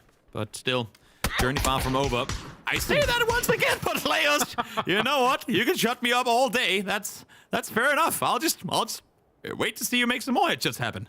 They keep hitting shots, win or die. I mean, even like in 2024 as well, when we got to the group stages, they were always like, yeah, okay, I'm impressed. But at the same time, though, let's go back to reality, is which BB team, that doozy goes down, but BB team had been afforded too much room through a lot of this game. It's been quiet for them. We've not watched them too much, but now they're going to start unleashing on these positions and probably shutting some of this down. I mean, they have the numbers advantage. They have the position in the circle center. If they can get Gaming Gladiators down here as well, they're going to be looking real good to come out victorious in this game. Gaming Gladiators were looking to go back to back, but you have BB team shut them down. And now a 2 versus 3 for the time being. But Leos has no clue that Filthverse is just around the corner. Oh, he was in the open dead. The rest of it still has the Groza in hand. Though goes for the spray. It will not be enough. He shuts down, and it's BB team again with that much room, that much control. They were sitting pretty. Keep in mind, I mean, they were coming in somewhat late to the center areas there, but we saw them take the position away from Diga early on in the game. And then when they realized we've cleared out the entire thing, they spread out and they kept their buffer. They kept space for themselves to just constantly take fights at teams from afar. Incredible understanding of how to play these positions throughout the mid game. A lot of hands being thrown in the air there. Sorry, camera. But good game for BB team. You're gonna fight. It's my lack of illustration. I gotta do it like this instead, you know? Yeah. And just put some like dance music to that. Actually, we got some going on, so it's perfect. Yeah, no, I mean, a very fun Tego overall, considering the circles, considering how the teams had to approach it and everything like that. Some silly situations going down as well, but overall some great showing of perfection at the very end. BB team gets a win on the board. We called it here at the analyst desk. I think we all said when these wildcard maps came in, it was an opportunity for BB team. And I know that both of you still believe that they would be able to pull themselves up by their bootstraps. And it looks like they're on the way to doing that. And possibly Avenger on the way to qualifying for the grand finals. Yeah, that'll be huge for them. But also on a map that is obviously somewhat hard to play, but also the circle was so far away from them. It's similar circle location to what we had on Miramar, so super far north, super far away from them. They had to go far, but they fought their way through it, and they got so many kills coming along with that, right? And they needed exactly this after having a little bit of a scarce amount of points on the first 2 maps. And Mark, on the side of Gaming Gladiators as well, they are slowly but surely climbing up the leaderboard. Nice finish for them, finishing in the top 3 there. Yep, they're going to take it. They're secure, done, locked in the grand final style at the moment. Gaming Gladiators, they're proving yet again how they find themselves in the end zones, and more importantly, getting the points underneath their belt to punch a ticket to that final. I do like how they're playing. They are playing that aggressive bit. It's that sort of balanced aggression as well. We saw them early trying to make the push here towards Foot Esports. Had to go back, had to save rocks, but yet targets that acquired. Let's go finish Foot Esports, and they were able to deliver. Overall thoughts about Tego, Mark, where you're sitting? I like the wildcard maps. I like Tago. I did think that obviously BetBoom, as we said, were going to make it happen. I was worried when we saw that first Sono, Sam, that obviously they're in the south, very southwest corner, but they rotated really early. A couple of minutes in, they got cars. They took the really west bridge as well. So really wide rotation. So played it well, but the knowledge that came from them, just the whole discipline. They knew Gaming Gladiators were neighbours. They kind of let them sit there and hold teams push them from the south. So really good game. Loving the map. Loving the map. And now, Avenger, of course, that means points. Points are important because we're trying to figure out which 8 teams are going to be making it through to the grand finals. For Gaming Gladiators, like I said, good for them. But are you going to see much of a change, or do you think we're just going to see more teams sitting in the 40, 50 points mark? Well, we just continue to see Gaming Gladiators get in the double digits, right? And that's really rough for it. But we saw Winner and Eternal Fire pop off here, also get double digits. It's huge for them. It's just going to make our mid pack into one big pack. It's like we're going to have nothing left. Yeah. We're going to have the top, we're going to have the bottom, and then we're going to have, 12 teams on our mid pack, because it's all the right teams that are needing to get those points to get it within this kind of striking distance that are getting it. BB team now pushed themselves into this top 8. That is huge for them. We're talking, 12, 13 more points. They're pushing above TMO, and that's exactly where they want to be here going into our latter half of the day. It's so close there for those points, and we've spoken a lot about the myth of and whether or not they're going to be able to stick it. I mean, Mark, we're halfway through the day. Do you think that they're going to be able to keep their spot in the top 8?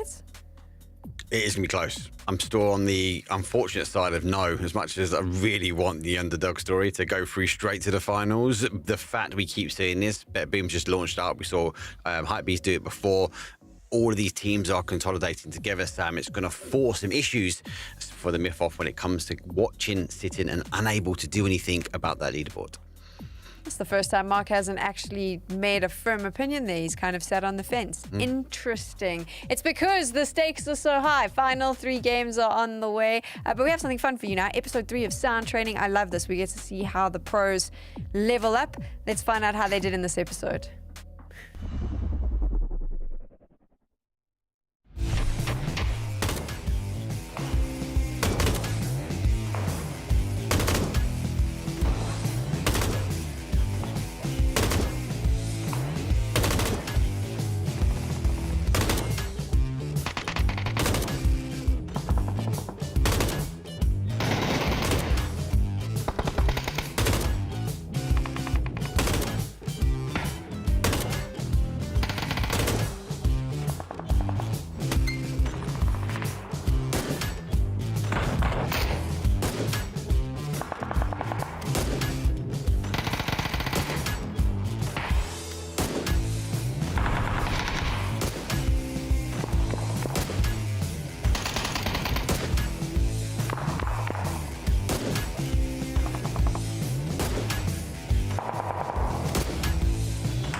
for Sonic. Yeah, if they can win this position, absolutely massive for Sonic. And Onyx though, absolutely get the opening shot on the 5, gets a second one, gets a third one!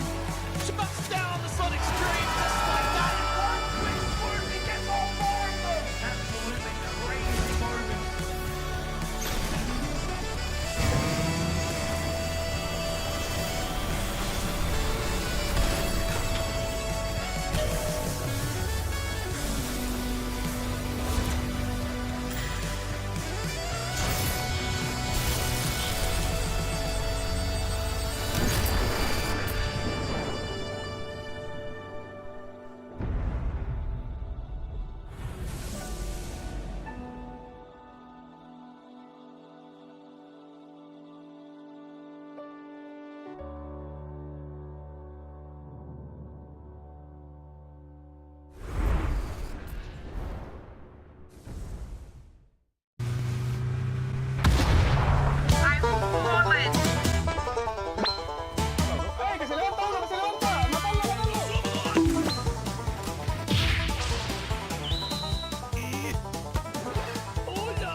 Target acquired.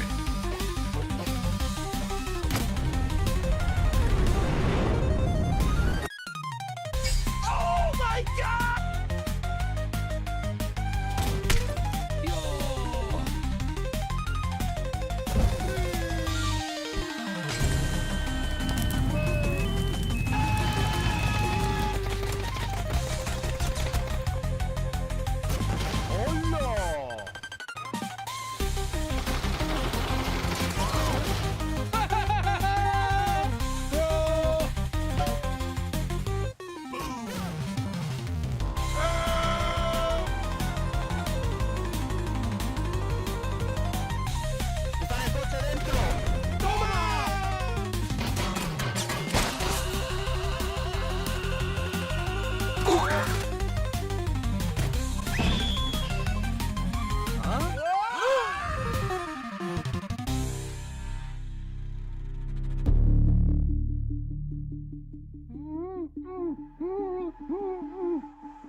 Enemy spotted.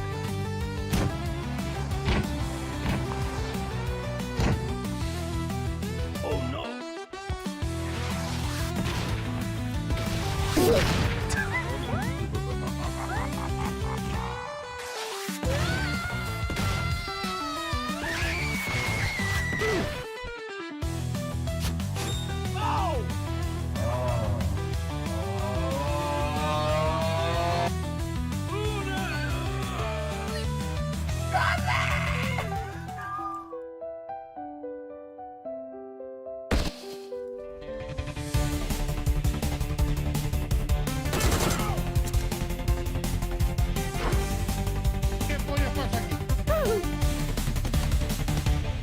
Okay. Hold up.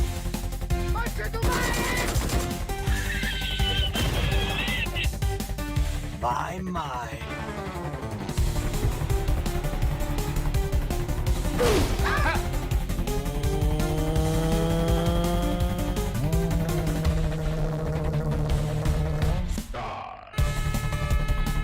Mi bomba.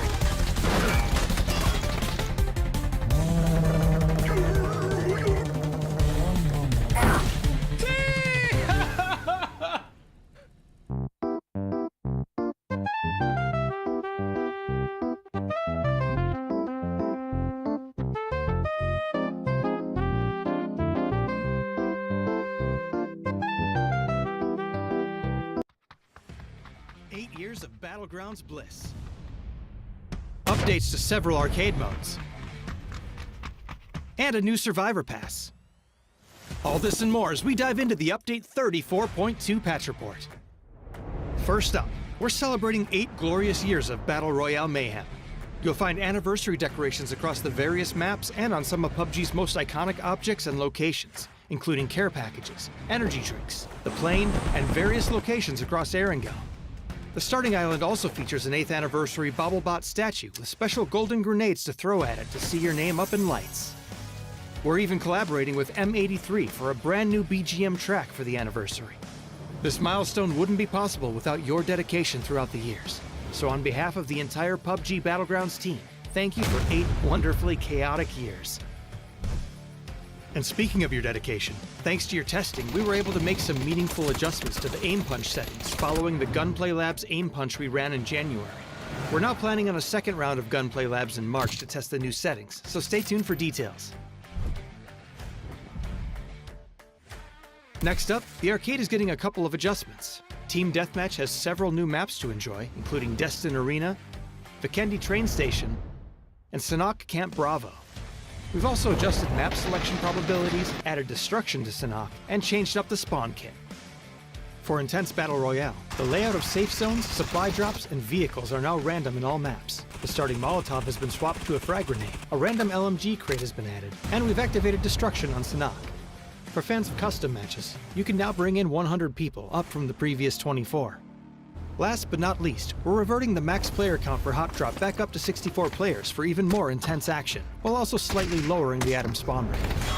You can check out full details on all these changes in the patch notes. There's also a brand new Survivor Pass available to collect, as well as various bug fixes, so be sure to check out the patch notes for full details on everything. Update 34.2 is here, so put on your party hat, grab a golden grenade, and hit up the arcade. Happy 8th anniversary, PUBG fans. We'll see you on the Battlegrounds.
We're halfway through the final day here at the group stages of PEC Spring. Only 3 matches remain for teams to get points and try finish in the top 8. They want to finish in the top 8 because then they are guaranteed a spot in our grand finals in 2 weeks' time.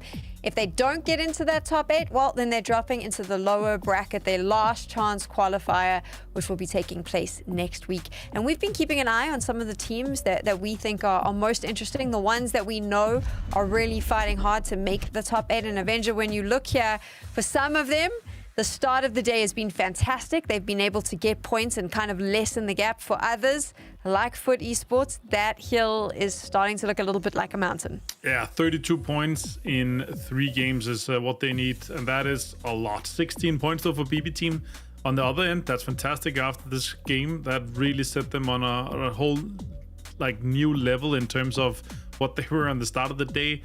So yeah, that's massive for them. And yeah, this is really an indicator of, again, there are so many teams that are extremely close. Like, we are going to have so many teams that are fighting for the same 2, maybe 3 spots here. So that's really the big thing.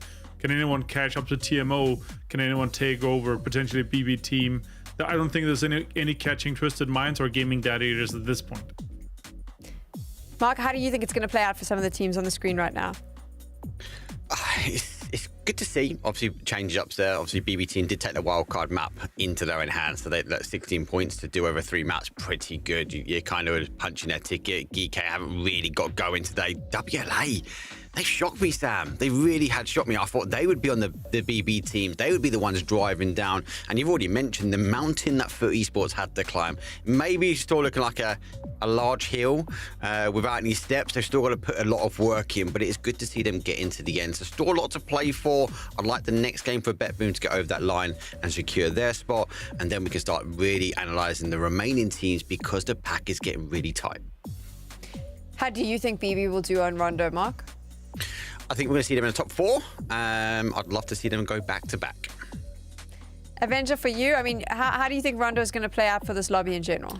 Well, it really comes down to where we're going to see our circle pop, because we've been having these very, very similar zones, and that's really what the teams have been kind of looking out for. It's very predictable, so that's really what it comes down to. The preparation coming in onto Rondo is just like, you're going to be so far ahead of the rest if you just know a little bit more than the rest and have a little bit more information. Some good heat maps is a world to difference on this map here, because we have such a huge impact, both from the rivers, but also from our unplayable areas here, Mark. It is difficult, but it is a double flight path. Double trouble for our final rondo in the group stages here. And obviously, the teams we separated in, so it depends on which plane they're in, depending on where they're going. And then obviously, an outside bet boom would be B team have jumped out early. That could be dangerous for them, because for whatever it takes, they find themselves the furthest away from the zone, Martin. I think they're praying it might play towards their flight. Yeah, but for this map, though, it is so big, it is so vast, everyone can loot in a huge area and not be contested. It's just about finding it. Foot and BB are going to be extremely close. I don't want to see them fighting around. It's just simply not worth it. And especially depending on what we're going to be seeing here, obviously, from our first zone pop, there is potentially a long way for them, but there's still so many roads they can get into it, and there's so many locations you can get around. So many kind of driving paths that I would not be worried too much about. It's way harder to get camped on this map than it is on so many others. But we might be having a hot drop here, so we better be passing it over to Kalaris and Toby. You boys, yes, that is going to be the Hongshan hot drop here to get things rolling. There's so many places to go. M249 in hand of Nail up here, getting that reloaded as fast as possible. Panzerfaust on the opposite side, so things are going to get deadly quickly. You'd have to imagine there is a bit of a downtime for these teams to get some sort of looting going, but as you can see, it's very limited what they've been able to pick up. Masters, don't punch your teammate. That almost went close. Went dangerous for a second there. But Nailub will hold the front while his teammates fall back and get a little bit of loot going as a rare Hongshan hot drop comes to fruition. Oh, saw him. Ooh. That was close. Yeah, QBZ's in hand as well. And yeah, when I said get dangerous quickly, I didn't mean fight club between your teammates. That was not on my bingo card, but everybody needs a little bit more loot. As you can see, just helmets, no vests there on the side of Nail Up. Not even that much ammo to really work with, only the 60. So cautionary moves from location to location to find that little extra loot could be pivotal in any straight engagement. Definitely could be. Nail Up still holding the front here. Mars is trying to go for a flank around. This could actually work out really well. The thing is, as you can see here, his opponent is sat, ready and waiting, listening for any footstep cues. So Mars has got to take his time in making this approach if he wants to go unnoticed. Yeah, that's why if you're going to do a swing, you need to do a swing at like at least 50 meters or so, right? Like to make sure that you're not going to get heard. Nade will go forwards. King realizes exactly where Nail Up is. That's a lot of damage here. This might provoke a response. You have to imagine forcing the opponents on the hype side to react a bit faster, maybe group up, maybe try and leave. At least for now, you guys are well aware of where they have Nail Up, so hype beasts need to come up with some sort of answer to try and get their teammate out of this for life. Difficult to make any cross between the warehouse locations. It's a big line of sight through there, especially if Marcus can make the move through eventually. He is getting very close, and he's made noise. He's hurt. Soon will be seen as well. Panzerfaust. Lobdin goes past him. Not enough damage to find him. And Mons, despite being down to 16 health, able to get the knock on Kursland. I thought he had him dead to rights. I thought so too. I can't believe it just went past him there for that one. Aiming at the wall. Not technically at the ground, I suppose. But, I mean, how can you expect him to be exactly there? Like, yeah. Oh, and exactly at that distance from the wall. Brutal stuff. Masters as well to get to live with the scare off of that one. See a rocket come flying straight past your face. You think you consider yourself done for, but able to mental reset in a split second and get the knock, despite him peaking with practically no HP. Incredible performance there. Yeah. There's some Panzer haters out there that are loving that. They're feeling vindication for that one. Oh, yes. And Marcus gets Kursant down and done. That's a brilliant win there for Marcus. And now that 4v3 will continue here. Let's see. Diga, what are they going to make of this now that they lost the player? There is a chance for them to just fall back on the southern side and start rotating towards the circle, but considering they haven't opted to do that yet, and Yokai kind of sitting up front here, you would imagine that maybe they're opting to stick around. It looks like it. Let's take a look back at that again and see the angle exactly. So, hitting just behind him. Great view there, observers. Thank you for that one. Goes to show that while Panzerfaust, I think, in general terms, are considered to be the noob tube of PUBG, it's not a free kill, necessarily. Is that Halo reference? It could be all of them. I feel like they're in quite a few games. Yeah, like I'm thinking back to like hooking up the 2 TVs, the 2 Xboxes, like when I was a kid. We're bringing all the references today. You called me old for talking Game of Thrones. Now we're just going even further back. Yeah, we're all old. It's rough. It's getting us all. But anyway, so let's take a look at Grove Street, who are moving nicely and swiftly into the middle of these circles. That hot drop is still kind of at a stalemate, so hopefully we can check back in if things get a little bit more spicy. We can get a little hot drop cam overlay on the bottom right, just to keep track of things. As Quetpa easily heard the footsteps of Seifu. Concern now becomes, does Seifu know that he has Eternal Fireplace just over this hill? There is a Pico parked here, but that is, of course, as silent as anything. No running engines, no nothing. Everyone's got the Picos. What if they both drive away at the same time and nobody hears the sound? Yeah. That'd be amazing. You'd go unnoticed forever.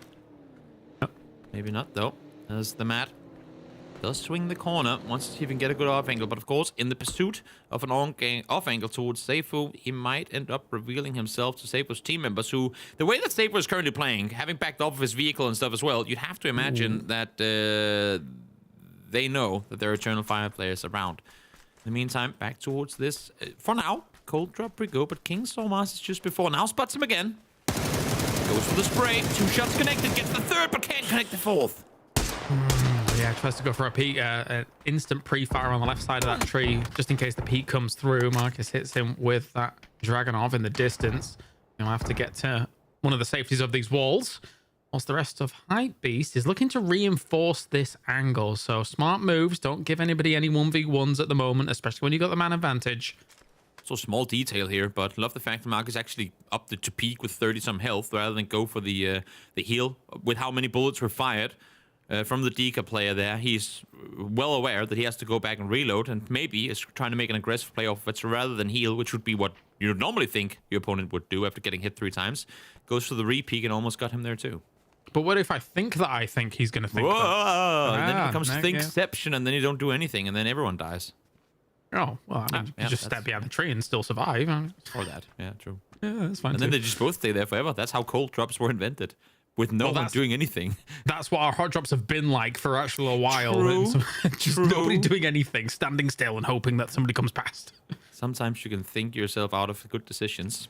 Happened not just once. Oh, did he hear the footsteps on the right side of the building? Maybe trying to bait or see if he can predict some movement on the backside here. Shot speed 5 from the side, no nail up. They've had enough time to get these off angles, and easy pickings there with King forward. Pros don't get too many chances to use the QBU just here on Rondo, but it is brutal. So good stuff coming in from Nail Up. Panzerfaust forward, but no, another Panzer whiff here. Fence too strong. Fence very strong here. Nail Up doesn't take anywhere near as much damage there. Well, anywhere, any damage considering, but does get caught in that molly. So bringing him down, GGXN. Good stuff. Another Panzerfaust. How many Panzerfausts do we have? And they have one on the other side as well. Why are there so many bazookas in this? I know that's not technically the term, but so many Panzerfausts in this building as DJ finally swapping over to an AR. Gets one. Head up there to return the fire, though. Issue is the flush has come through. So Hype Beast down to just Keda and Mars for now. Wants to get rid of the last remaining player on the side of them. And Mars is wow, perfect nade. Lopped over. Does get the elimination through. As Circle hits him, they'll go for the rest. Stay up with 3. Not bad. Not bad considering how much that turned from 0 to 100.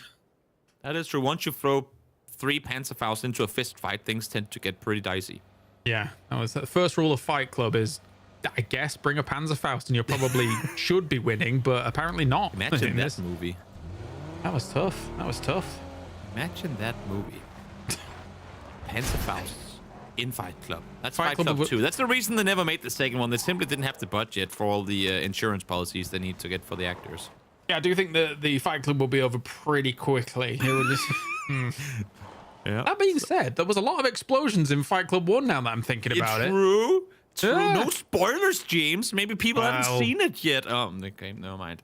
Yeah. As the Circle 2 pops, where are we gonna go? Hard west, because the only thing Test Track does not provide is circle repellent. And, well, here we go. We've been here before, we'll go here again. At least everyone's in their cars when they arrive to Test Track, so we can have a cute race. That would be fun, True. but Yeah, that is a lot of driving. Dedicate one circle to everyone going around the donut track. That'd be something. This is, well, everybody's used to this. Everybody watching PUBG Esports is used to this. And Twisted Minds, of course, had no challenge about Na'Vi or the like here from EMEA because they are not in these groups. Shitless gets to take some bit of damage, but he trades in kind. Drive-bys are strong.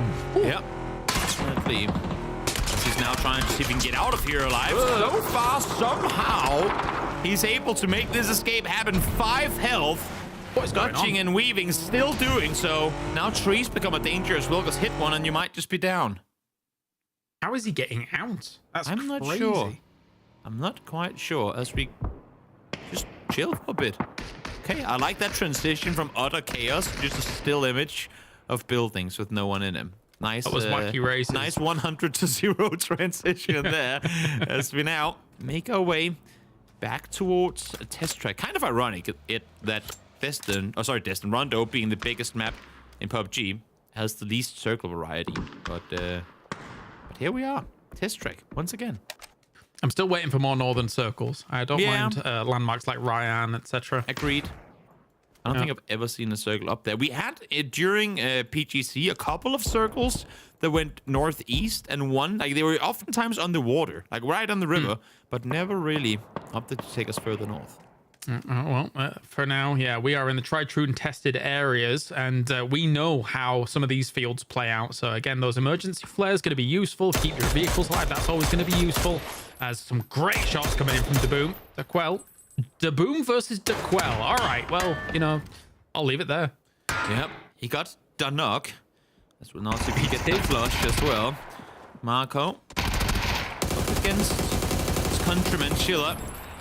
A few bullets whiffed there, but maybe it was more just to try and scare him off, saying, well, I'll meet you again later in this game. But his teammates saying, nah, you know what? We'll just go for it now. Matt swinging around, able to take him down. His Krafton doubles up on this as well. Yes, we can talk about something in a moment here, but yeah, that continues going on. A few more utilities get thrown forward. He has a nade right next to him. He's got to be careful, but he goes, peeks out, tries to go for the shot. CCNX does go down. And now Eternal Fire will kind of try and stabilize against this don't panic moves. Very pixelated hill there for a second. And CCNX trying to find himself some cover wherever he can. Global Army in the distance. And Negative shuts this down. Solo Kidder coming here for kills? Or is he going, wait, if I prone next to the people fighting, then no one's gonna see me? Nope, he just goes straight into the fight. Chills with this Pico for a second and goes, well, I guess I'll move on. What I wanted to talk about was Mad Nuctive has the most Rondo loadout ever. He has a JS9 and a QBU. That's and he was doing work with it on the other side. I think he got himself 2 kills with it. I love seeing that. Like to see it. The map-specific guns in use. We don't see them often, so might as well showcase them now that we do get here. Circle swings hard towards the west. After all, fans rejoice as they get to stay inside this one.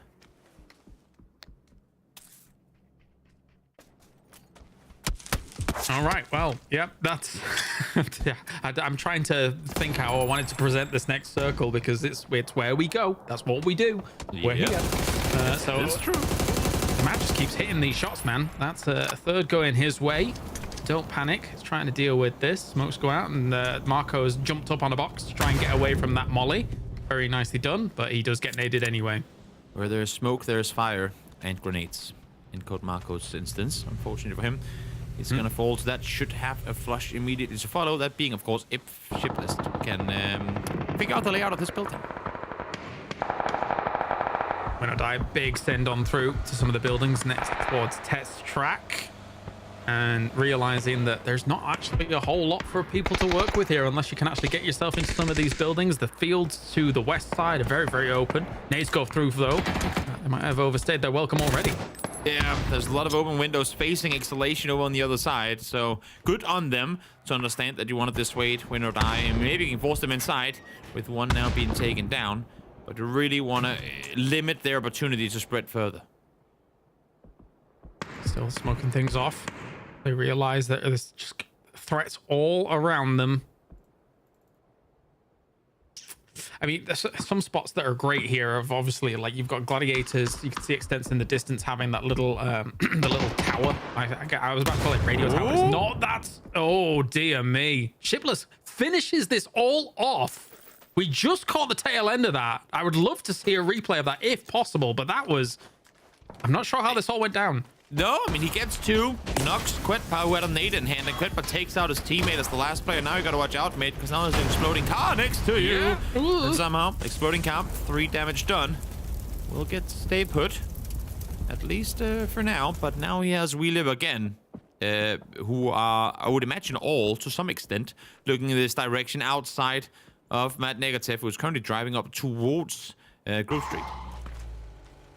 Yeah, those two teams going to end up colliding pretty quickly. They've already got themselves 1 knock, so they're going to try and go for a recovery on that, maybe. Mossboard still looking over this way. Some jump peaks here and there. See what he can spot. Does spot Karam driving on in. Maybe taking a few shots here and there. See, look at that, the JS9, man. Oh, you know, it was just a finish, but still, the JS9. Sick flush, bro. Like to see it, man. That was cool. Yeah, very nice. In the meantime, Grove Street here, hoping for this next circle to swing their way. I think all the teams that are currently out on the edge, whether it be southwest or north, just don't want to see it go straight into test track because it's, oh well, of course. I don't know why I even said that. But hey, there we go, straight into test track. So pseudo urban ending. I mean, yeah. Because it's not really a city test track, you know. I'm just gonna. There's a lot of buildings. There definitely are. Yeah, what's it got? That links in the distance. Still have 9 shots available to him. So We Live again. If they do start peeking over against this, as much as they got that first knock, I'm not taking my chances against somebody that's as good as them with links. I'm looking at the map trying to see how many options you really have available inside the circle. I think Brax is about to take what is 50% of what's available, which is the western side of the ring itself. So one has taken one. Keta is going to come take the other. Nope. Continue going. A little honk goes a long way as he tries to find safety inside of Test Track Pro. But the further you go, mate, the more dangerous it could get. He's now going to set up inside one of the container buildings. It's not going to be easy for anyone trying to make this run happen, as after all, should be the next ones on the move. Container buildings are usually temporary, and his life might also be temporary if not careful. But Grove Street is trying to get in behind We Live Again to try and shut some of this down as they move forwards, but they are being left in the dust a little bit.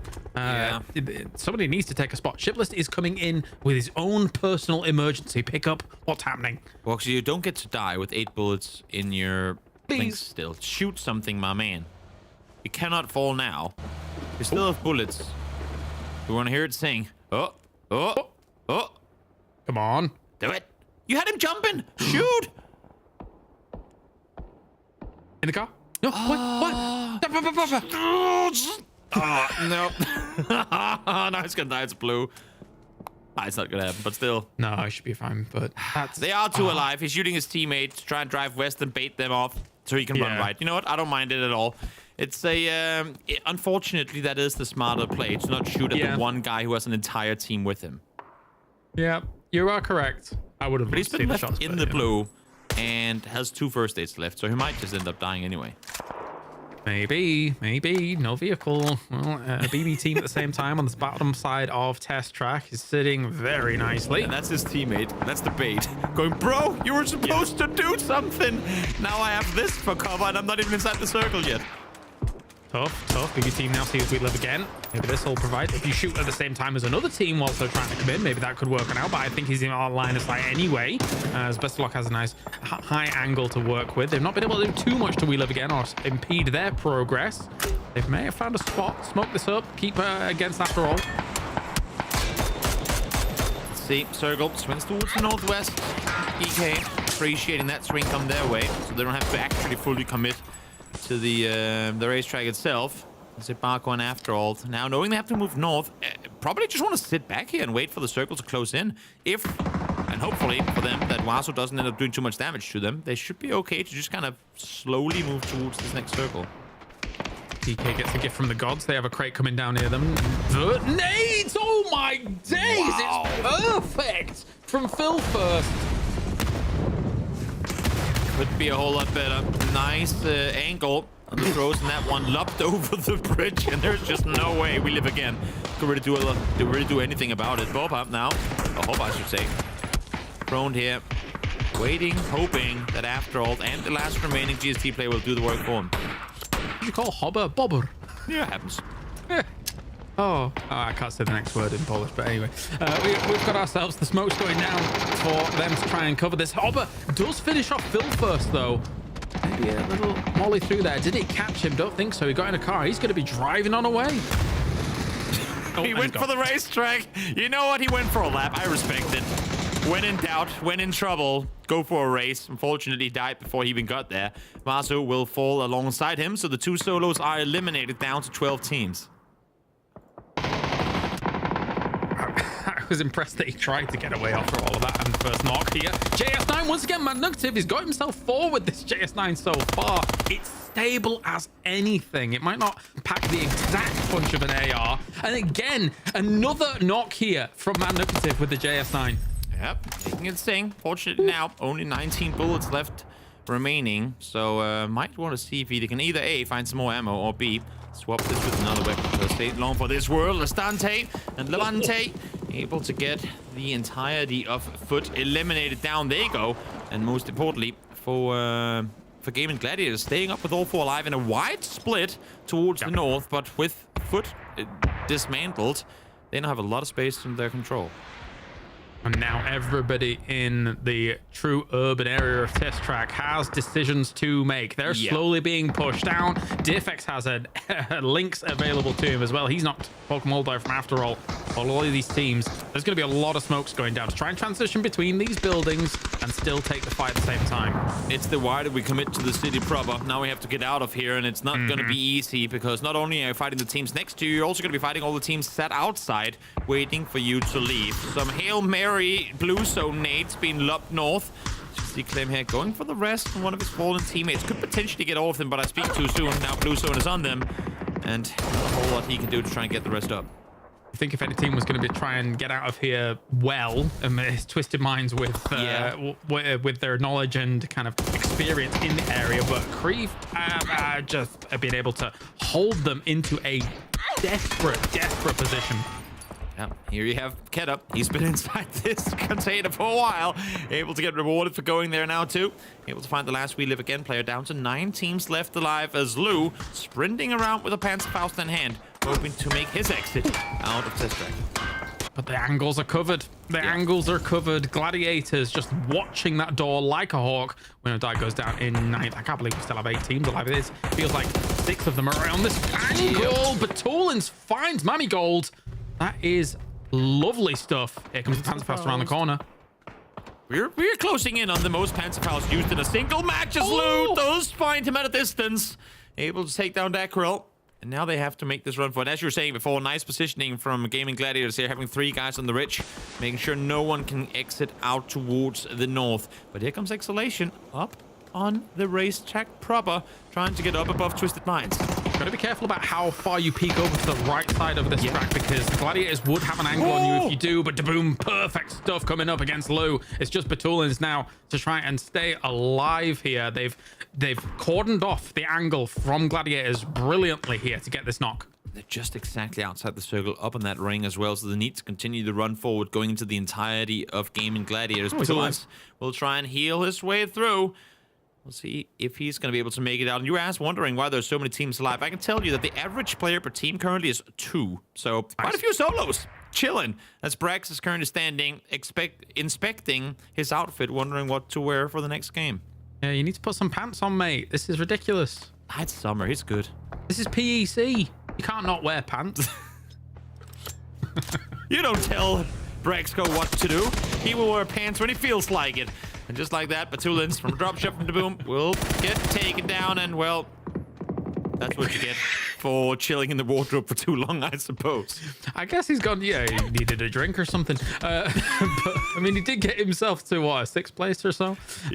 Exhalation now down in 5th. Yep, 5th place is where they will fall as Keta. Now creeping further forward again. I mean, he came in here real early on, so the fact that he's still alive too is kind of impressive. As there goes Clem, last after all player cleaned out, and now Gaming Gladiators won the first match of the day, had themselves a real good finish in match number 2, looking to try and see if they can get even more going here on Rondo. Such a tough commitment, right, to all of that urban area. As we take a look at a replay of this, what a great Panzer from Lou. I thought they were giving us the replay of the Braxco kill, but from his perspective, just looking at the pants if they'd have done that, that would have been mega troll. I thought that was what's gonna happen. I appreciate it anyway. Good Panzerfaust kill to get this final 3 teams going. It's a 4-man GK versus a 4-man Gaming Gladiators, and then Keta. Keta, oh Keta, my Dane. How in the world are you gonna have any impact in this fight? I don't know. To head to some pillars on some of the test track and then try and use that as your cover, but yeah. The thing is, I guess the question could be, let alone the fact that they're actually spending time looking at him, could be all the impact he needs to have, because Gaming Gladiators is kind of forced to keep. You can see Levante is looking this direction, Extens is holding this angle as well, so they're forcing 2 of the Gaming Gladiators players to focus on Keto rather than try and dissuade GK from spreading out and taking more territory. Feels like Levante is maybe the ace in the hole here for Gladiators, right? It does GK know that he's there. He goes up on the top, prones and wins. Just crawls all the way up the track. Yes. I like it. You know, you've not got much chance, so, but I think maybe the blue closes too fast. No. No. But come on. I believe. Oh, he fell down. He can't get up in time. Now it's a time sprint, Keta. You can do it. Oh, no. Oh, no. Prone. He's safe. He's safe for now. The car, run away. We'll see. We'll try and keep tabs on how long Keta can stay, but he heard the car leaving, and now he can keep on running. Here we go. It's a Keta one-man show versus 8 players over on the other side. Is Dante up on the top as well? I think he is, right? Yes, he is. He's in. He's actually inside the circle. He's done it. The worst thing is, both these teams know he's down there. I mean, obviously, there being 9 players alive, it's pretty easy math. So all they could do now is, can we please just kill this solo so we can get the final fight started? All of them are waiting for Keta to get eliminated, but he is doing a good job not wanting to go down. Yeah, this is tough. Tough stuff. They throw a nade that way. I was going to say, another one. You might want those Does it nades, make it? unless if you have a lot available. Oh. Unless if you have a lot available, you might want to save those nades for the fight to come. But then again, okay, they do have 4. There's a plenty, and 4 nades still on extents. Okay, they have plenty of util available. And 3 on Levante. Wow, okay, they really have not used any util this entire game. Yeah. And I guess when Keta eventually gets to the next circle, surely Dante can see him completely. So you'd have to imagine. Is Rox up there? Or is he down? No, Rox is down. Okay. Here comes Extens, trying to regroup with his teammates on the other side. The thing with Dante here is he can't go down. If he gets knocked, there's no way he gets back on his feet. As Cute looks over one side. Levante with a good off angle, able to get Spiro down. Important kill coming in there because he was the up-close player. They could, if being successful at it, use him as an element of surprise, and it works out perfectly. Yeah, he was on that middle tree, right? And they didn't realize he was there for such a long time. So this was them springing the trap instantaneously and really kind of capitalizing on that, as now Levante has seized control of the north side of this circle. So they're trying to constrict Geeke even more. This could just be perfectly executed here by them. Oh, cool. He's going to do it. Oh, no. Oh, no. Oh. Yes, that's 1. Yes. 2, 3. He got him. He's alive. He keeps on moving. The Keta show continues as he's now going to deploy some smoke. You're just prone down. You're inside the circle. Wait it out. Yeah, he's the only person up here now. Yes. That's a problem. And no one else can get up here. Yes. And they're forced to keep fighting because they're down in the valley below. Let's see how this one pans on out as Keta tries to make the impossible possible. Extends, lobbing you to lower again. We saw how much Game and Gladiators had available just before, but you'd have to imagine that they were slowly starting to run out of it. Levante playing a banger of a game. Just got himself his... Well, he's got 5 kills with another knock. Kind of potentially going to be able to convert. There goes Quizzy as well. Levante is on a rampage here in this game. And this might be enough to put Gladiators in an amazing position. They're even nading up there. They realize it's there.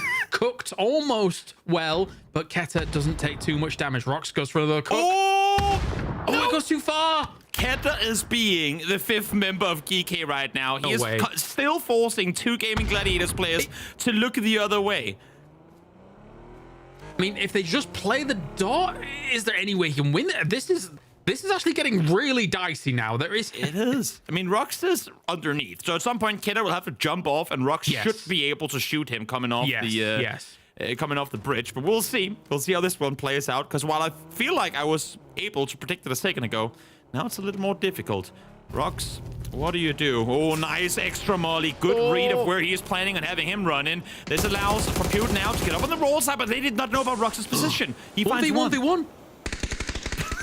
This is crazy. Come on, Keta. This is your time. If Keta wins this, it's insane. It's insane. He's going to throw the molly, maybe even get himself a steal here as well. 1v1v1 makes this technically doable. As you say, the drop-off for Rox to potentially just shoot straight away is a problem. What? Oh my god. What is going on?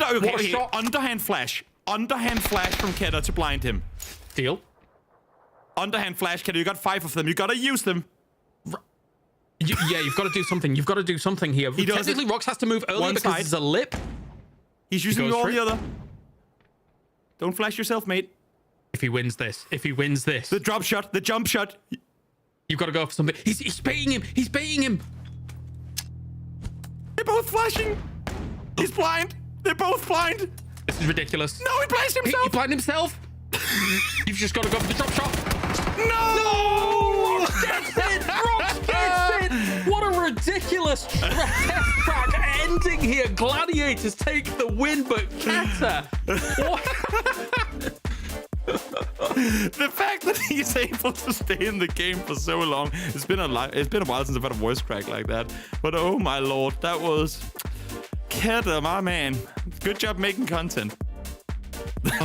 I'm red. More red than usual. Had Keta not lobbed that second to last flash on the edge of the bridge on himself, but actually would have fallen all the way down, he could have had a follow-up jump shot and gone for it. Because I think that flash had him blinded for, well, effectively all up until the point where he died. So had that not malfunctioned the way that it did, he could have actually drop shot beat Rocks in the end of it.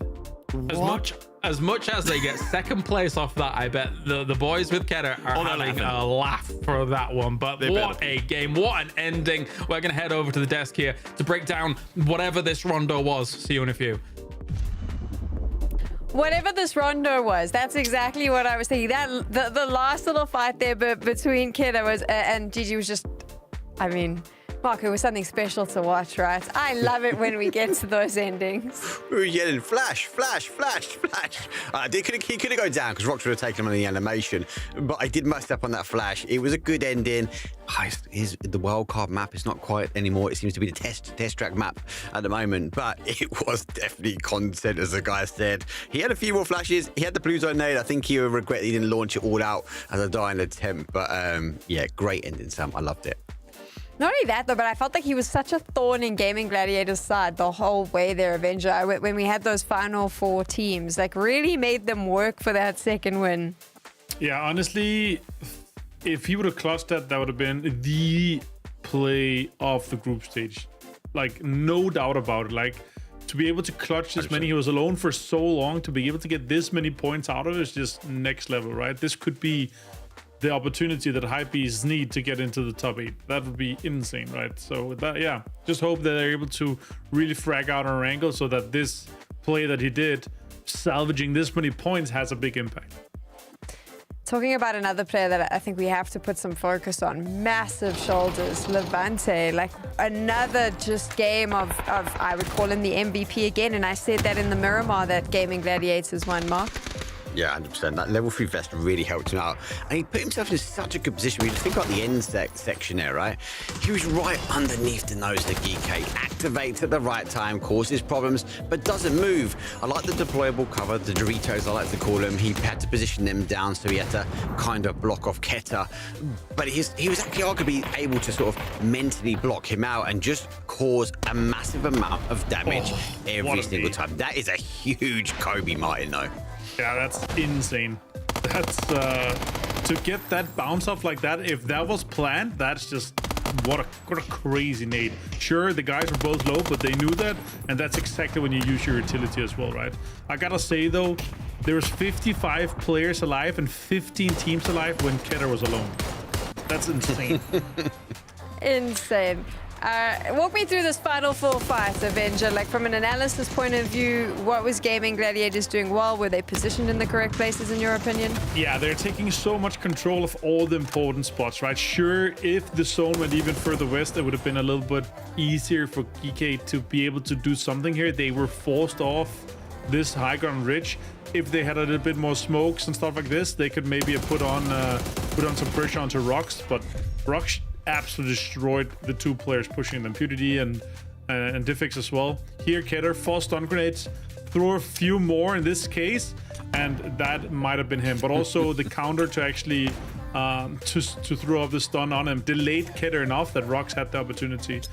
This one here, this stun to cook it as well. That's crazy to do that. That's like, to think out of the box like that, put you on 14 kills and a win for Game Gladiators. I feel like they're going to be winning the group stages at this point here, if they haven't already. I mean, it's pretty, if you take a look, they've got 2 wins under their belts. They have a 3rd place as well. They've had a really good run today. They're going to get all of those points. They need to catch up with FaZe and Na'Vi, but they're doing just that, Mark. So Gaming Gladiators showcasing themselves as a really strong contender, not only to make it to grand finals, but possibly to win the whole damn thing when we get to grand finals if they keep playing like this.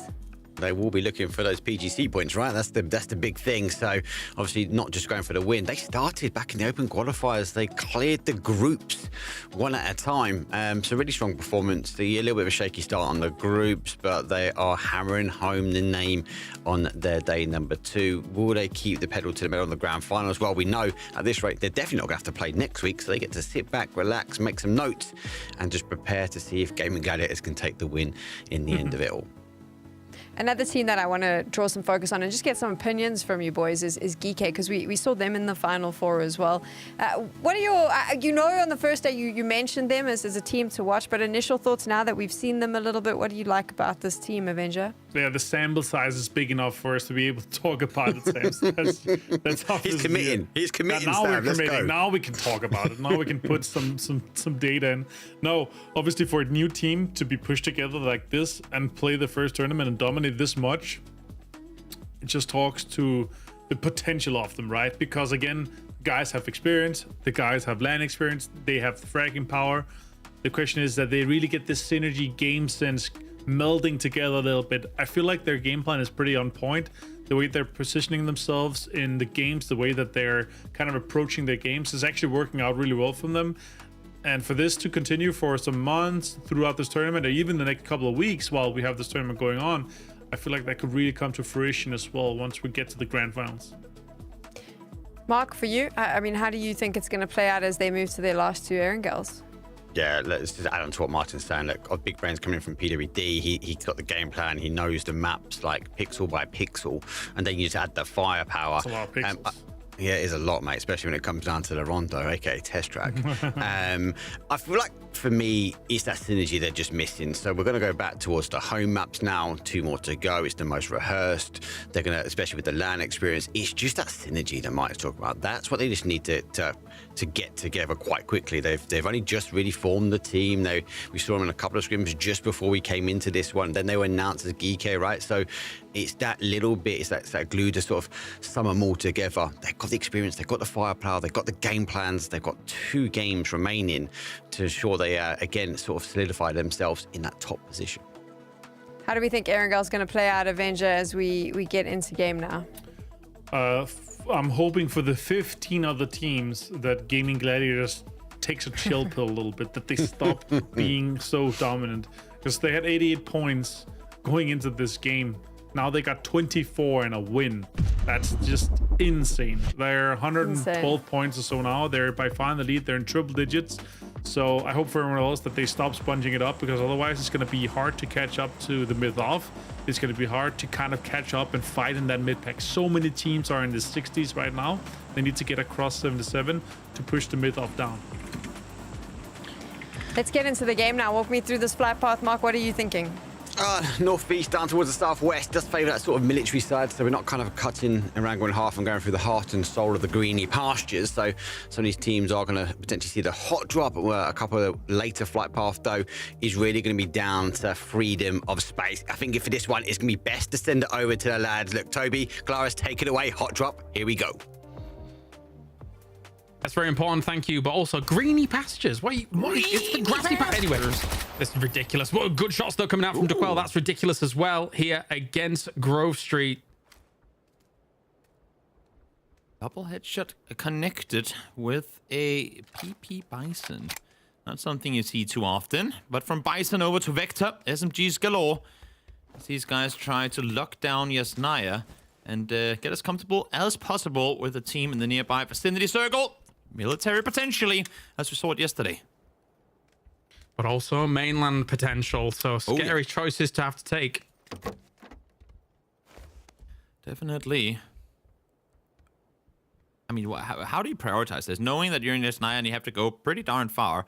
The issue here is, the way I see it, they're way too tangled up in their positioning in the city right now that they can just kind of disengage. Because I don't think either of these 2 teams would really want to fight, especially seeing the circle. But for Grove Street as well, or Grove Street, they have something important at hand. They need to see if they can get Vaso back on his feet.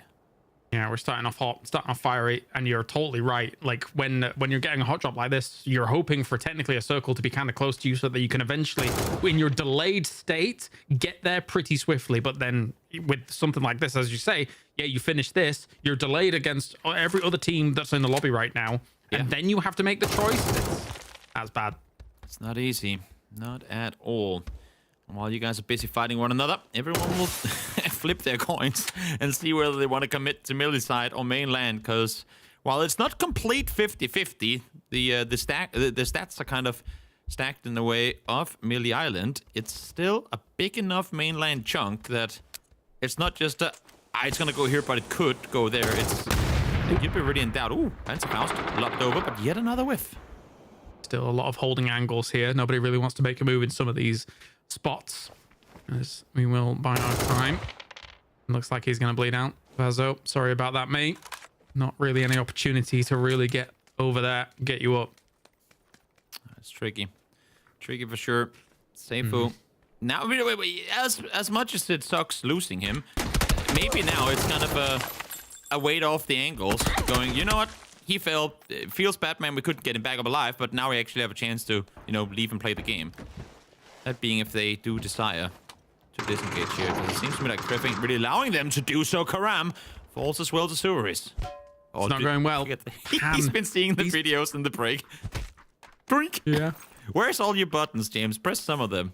That's what we need now. And the crazy music in the background. The only buttons I have on are bad ones. They're not good. Okay. Fair enough. Fair enough. We need the chat to decide on whether it should just be full meme embracing when it goes those sort of ways. As we see here, Krafton, Soapy, looking for any stragglers to the east. We'll potentially find two. In the meantime, there's a game to be played, and it's potentially going the way of Melee Island. Yeah, GK obviously they had themselves that split across Ferropia, and it looks like to me it seems they have opted for Military Island, so they had the best potential at making a choice here. So they have gambled for that. So we'll see if that pays off for them. At least they're taking one of the compounds that is most synonymous with still keeping your options open on the mainland. Oh, sorry, on the Melee Island. Right, back and forth. Two teams here. Woksik considering going inside the building. Now probably reconsidering. The door has been shut open for him, so, well, up to hop inside. Subaris. Good tack early on, but would have wanted to get some more with Seifu down as well. Don't want to give his opponents any chance of coming over and picking him up. Yeah, it does feel like Foot and, after all, have heard all this commotion, and we're looking this way to see if they could get a cheeky pick or two if they wanted. But, I mean, it's more Foot that was looking that way for a second, really. Pokemoldo is quite far out now. Marcus is going to be making this choice for Hypebeast. There is 3 in that boat, as Kess has already made his way over there. But, I mean, he's earned his rest as Kesser, apparently. He's done. He's done. He is done. He's played twice the amount of games as his team in this match. He did make for some pretty fun entertainment in that previous round. If you're tuning in late now, please just go back and watch the end of that Rondo game. It was hilarious. Oh, yeah. In the meantime now, everyone else, I mean, again, you want to set up close to the water. Even if you're somewhat committing to one side or the other, you want to be in and around the water. Because whenever the circle does commit to one side, if you're on the wrong one, you want to be able to cross over as fast as it can be. In the meantime, back up towards Naya. They don't really get that luxury of being close to the water. Only the Yas River. Only one remaining, right? For Grove Street. This is, I mean, if you're a Kref here, you want to brace down on this fast and then get moving. So how fast are they going to be able to get it finished? There is an A being charged up. He gets an off angle on him. He almost hit him, but unfortunately the little balcony blocked it. Goes upstairs, slowing it down even further. Yeah, he is being a real pain. Does he die to this? Nope, 4 HP, able to stay alive. Only bandages to work with, though. Has a nade. If I go down, I take you down with me. Maybe that's the case. I'm not sure if it's gonna be. Is it actually really close? Nope. They ended up going just outside. And it takes him out. All right. Well, I mean, that could have Back gone to worse. the game. Yeah, right. And overall, that is definitely worth it for them for the 4 kills for just 1. But we've got to get moving. All right. Let's get on out of here. There's a match to be played, and it's going to be further down towards the south. Foot, and after all, as you were saying, looking to potentially grab a point or two off the fight that was happening there, but both thinking better of it, having too much to play for, will opt to go down towards the south side as well, following Win or Die. And don't panic. Don't panic. We've just made it towards Pochinki, so still quite a few teams, honestly, opting to commit north side on this one. Yep.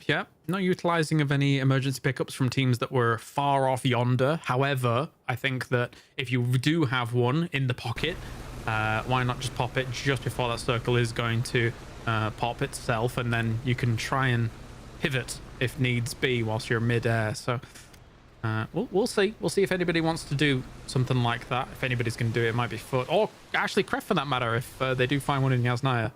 Yeah. Everyone just trying to lay, I mean, outside of the few teams on the northern side rotating in still, everyone really is just chilling, waiting to see where the next circle goes, to try and avoid being on the wrong side of this one. I think it makes perfect sense if you are, after all, if you're Foot as well, just wait. There's no reason to try and move in close. If the perfect situation for them would be get an E-pickup set up and get a chance to try and rotate across. But in this case, just wait it out, see where it takes you, and then play accordingly. I was looking at the map to see if Don't Panic maybe catches Leosh on this rotate, as he's coming in a little later than the rest of the team, but I think he's just going to blast past with no opportunity for them to shoot anything. That's correct. Yeah. They were a little bit out of it as well. So HC has just deployed an E-pickup, but the helicopter is pretty close, and the players ain't there yet. They're all sprinting to try and get to him in time, but I'm not sure they're going to get there. Here they come. Helicopters closing in as well. Get out of the cars, guys. Get there in time. You don't want to be left behind up by plane crash when the circle is potentially going melee. But whew, they all got there just in time to get picked up. Not bad. From them. So, okay, the big question for them is that as soon as they see that circle pop, at least they have options. Likewise, Don't Panic is also going for it as well. I think probably what happened there was because Don't Panic right on each other, and then as soon as one emergency pickup gets deployed, you can't pop the other one. So I think probably Don't Panic is slightly delayed on what they would have liked to have been, but they are in the circle, so it doesn't matter too much. Pickups. And here comes another one. Whenever I see this, I just immediately think back to a Batulin's quote of talking about people and their rotation possibilities ever since E-pickups became a thing.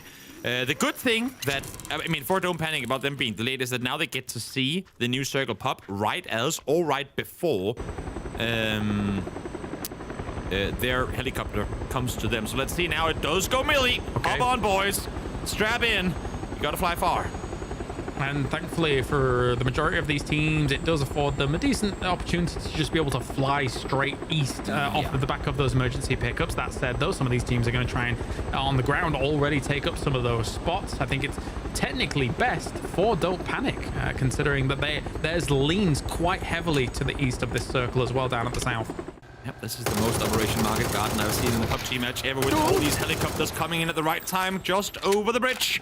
As Gaming Gladiators try to fend off on one side. In the meantime, it's GK trying to hold the bridge against eternal fire. But there's so many teams in and around this bridge right now that could have an impact on it. Not too much surprise. Oh, perfect angle from Diffx. These walkways provide you so many more options for this bridge. And I mean, GK, they had a brilliant opportunity to set this up super early whenever they wanted, get a few freebies here and there. And looks like Eternal Fire is obliging. Definitely. Ooh, glider. See, squirrel. Can see Code Marco on the other side again. Wants to get up to his teammates on the other side. There's just no way with Hype as well being down here, preventing any sort of rotations come through. Not exactly making things any easier. Rocks in the meantime on the northern side still, and Very Pier trying to fend off against Win or Die. They're doing a good job for now, holding them off, but Dante's fallen will get flushed as well, as multiple teams now start joining this party. Yeah, on the map, that right lean gave Don't Panic the great spot to be able to get into the hills north of Military Island. Here comes the fight once again, though, for Gladiators going up against Win or Die. Rocks with more great shots. He comes off the back of a blistering performance in the previous game, and now he's going to continue it alongside Levante here. Gladiators, man. I mean, yes, they're only down to 2, but they have been super impressive this qualifier. Sorry, this group stage. Yeah, and as I mean, both the qualifying and the group stage. Yeah, yeah. We're not wrong in that. As we've talked about so many times in the past, when you play this many matches, it's the 0 pointers that really hurt you. So seeing this as well, being a match that I think many teams are going to go away from with 0, 1 or 2 points, the fact that they already have 3 and are looking to get even more is what truly matters. In the end, it's converting all those horrible games and make them into not as good as they should have been games. Thrown on the side of Winner and they still need some decent points. Gedrox and Presenti kind of slowly getting corralled down onto the beach almost here. Does see Levante on his position though and knows that Rox is there as well. So Gedrox doesn't want to just take too many eager shots just yet. Falls back to some hard cover. Very important. Ooh, instantaneously catches him on that peak. Lovely shot by Gedrox. Definitely should allow him some time to try and fall back. But they're not on the ferry side. They don't have the boat there to leave with either. And Levante has his number dialed on in. Presenti now has an option to make. Do you go for the buggy, turn around and leave, knowing that they're going to have plenty of shots at you as you drive down the beach? Or do you stick around and just kind of try and become a pain for them when they try to leave? I mean, if he does want to go, where's he going? You could also just play a game of Keta PUBG and just prone out of the pier. See how far that gets you. Well, maybe not. Here comes the shots, as were expected, but Levante not able to connect as much as he would have wanted. Circle swings, confirms 100% that it is in fact going to be Millie Island. Not that we were ever really doubting it based on that second swing, but let's now see as Levante uncharacteristically missing a few shots there. Did a little I spy down the coast. Didn't see any boats that had already been taken by the teams. So like High Beast, etc. And again, another east swing, meaning that for what was almost the entirety of the lobby who had initially set up on west, all was coming in via emergency pickup. Apart from Ascend, everybody's still having to make these moves happen. And to make, what are we watching right now? 2017 PUBG? People just chilling out in the water. Marco needs to get to the other side, but here comes scuba diver Salik trying to pin down exactly where this player is at. Not deep enough really for that true phallosphobia to kick in for anybody here. Maybe, I'm not sure actually how it even works. How deep does water have to be for it to really scare people? I'm not sure.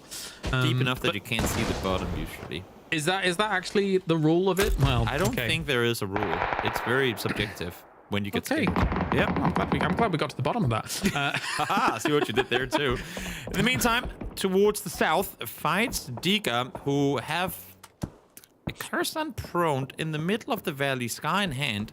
Not sure exactly how that ended up in this position, but it is very far from optimal. Correct. Far from optimal.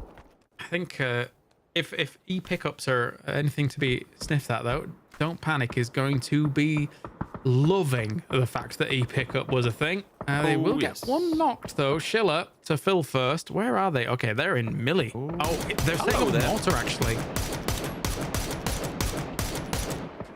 Wait, what? Oh!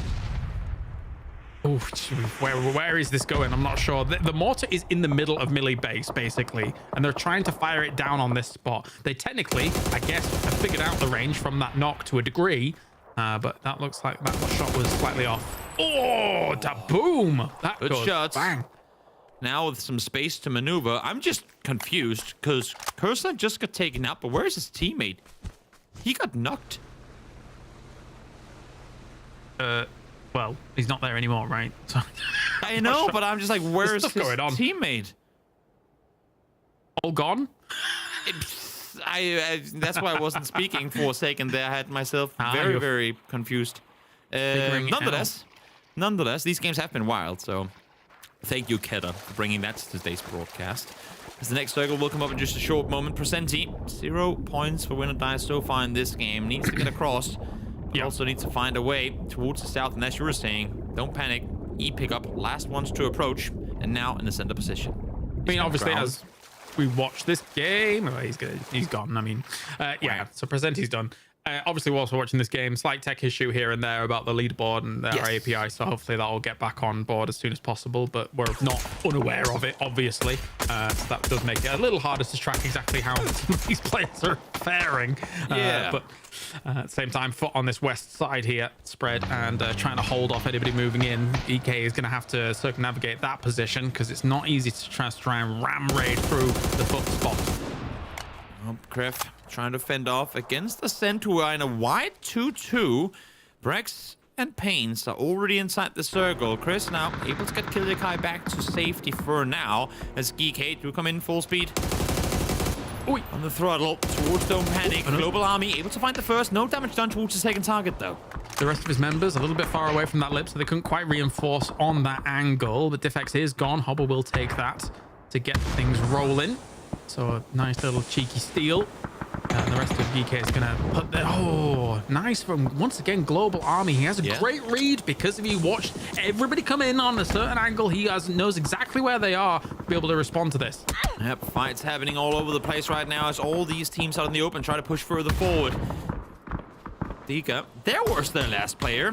DJ, he had DC'd before. That's why I thought he was dead, but no, it was just DC'd. He got, I couldn't see him on the map. That's why I got so confused when Krafton got knocked, because there was no one else alive. And the team was like, wait, sell for us? What? But he had just DC'd. That's what happened. Okay, now that makes so much more sense. Ah, yeah, self AEDs. If they come in, terrifying stuff. In before.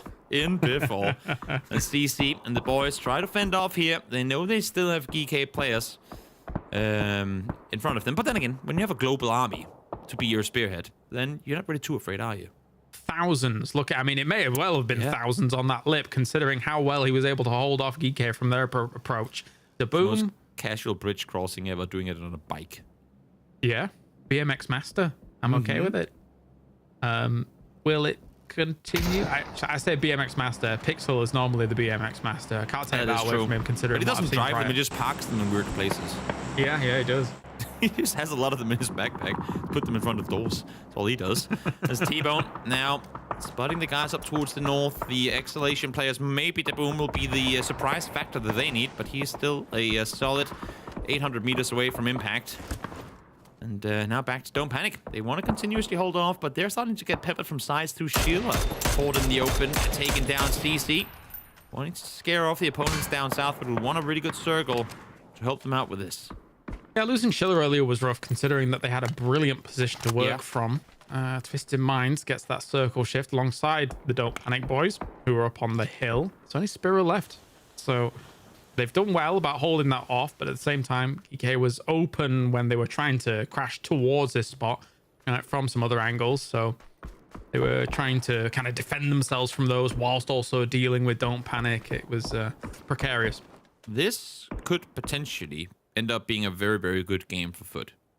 I'm not sure exactly how many kills they have thus far. I didn't see it just then. But with how they're, with where they're positioned and how they've successfully been able to force people off their angles, then if they sweep south once the BB, I mean, BB has to go up in the direction of Don't Panic or try to swing for the Eastern Military proper, but that shouldn't happen.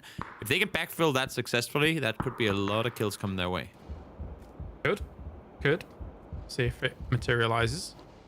I'll have still Hype Beast down underneath what is the hill that they're eventually going to have to climb up on. And they understand that We Live Again is crossing in the middle of Millie, with all of those smokes having gone down. So if we can try and shut them down, Keta, Balti in hand. Do we get a hit?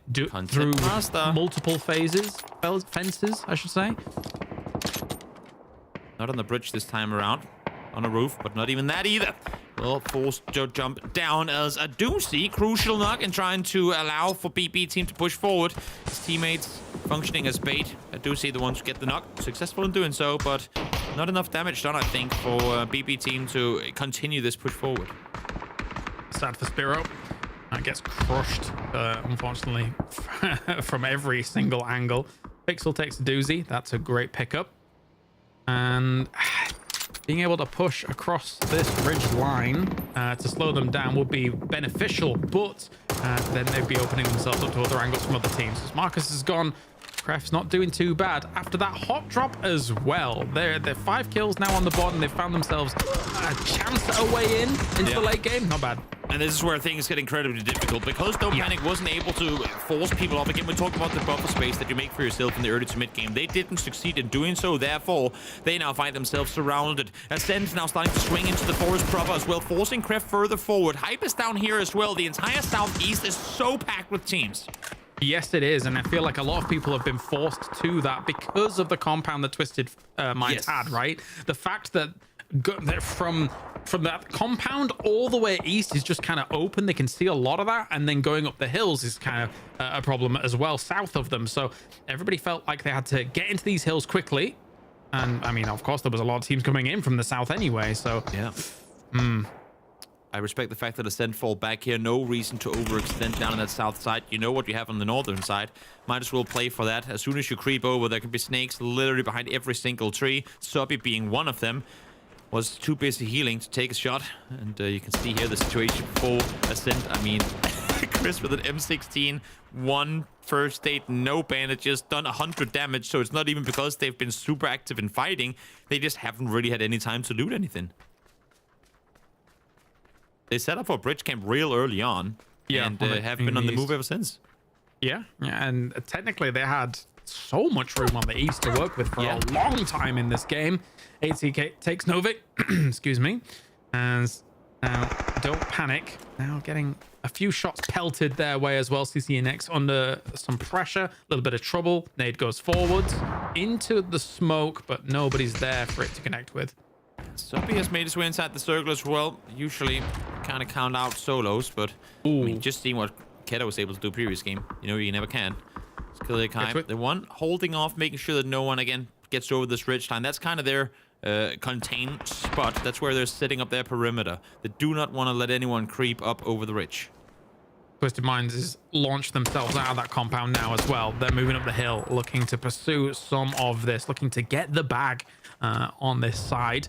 As Ascend is kind of pushed up against the side of this circle, and everybody on the south is all pushed up, all sorts of pushed up against the circle because they can't move. They know that teams are around them. They've got to finish off those fights first before they can take the high ground. I mean, for Twisted Minds, let alone the fact that there's now sat and showing presence on this hillside, they've just taken 60% of the circle. They have a clear line of sight down towards the southwest, towards the A on the map feed, I suppose, in Sosnovka.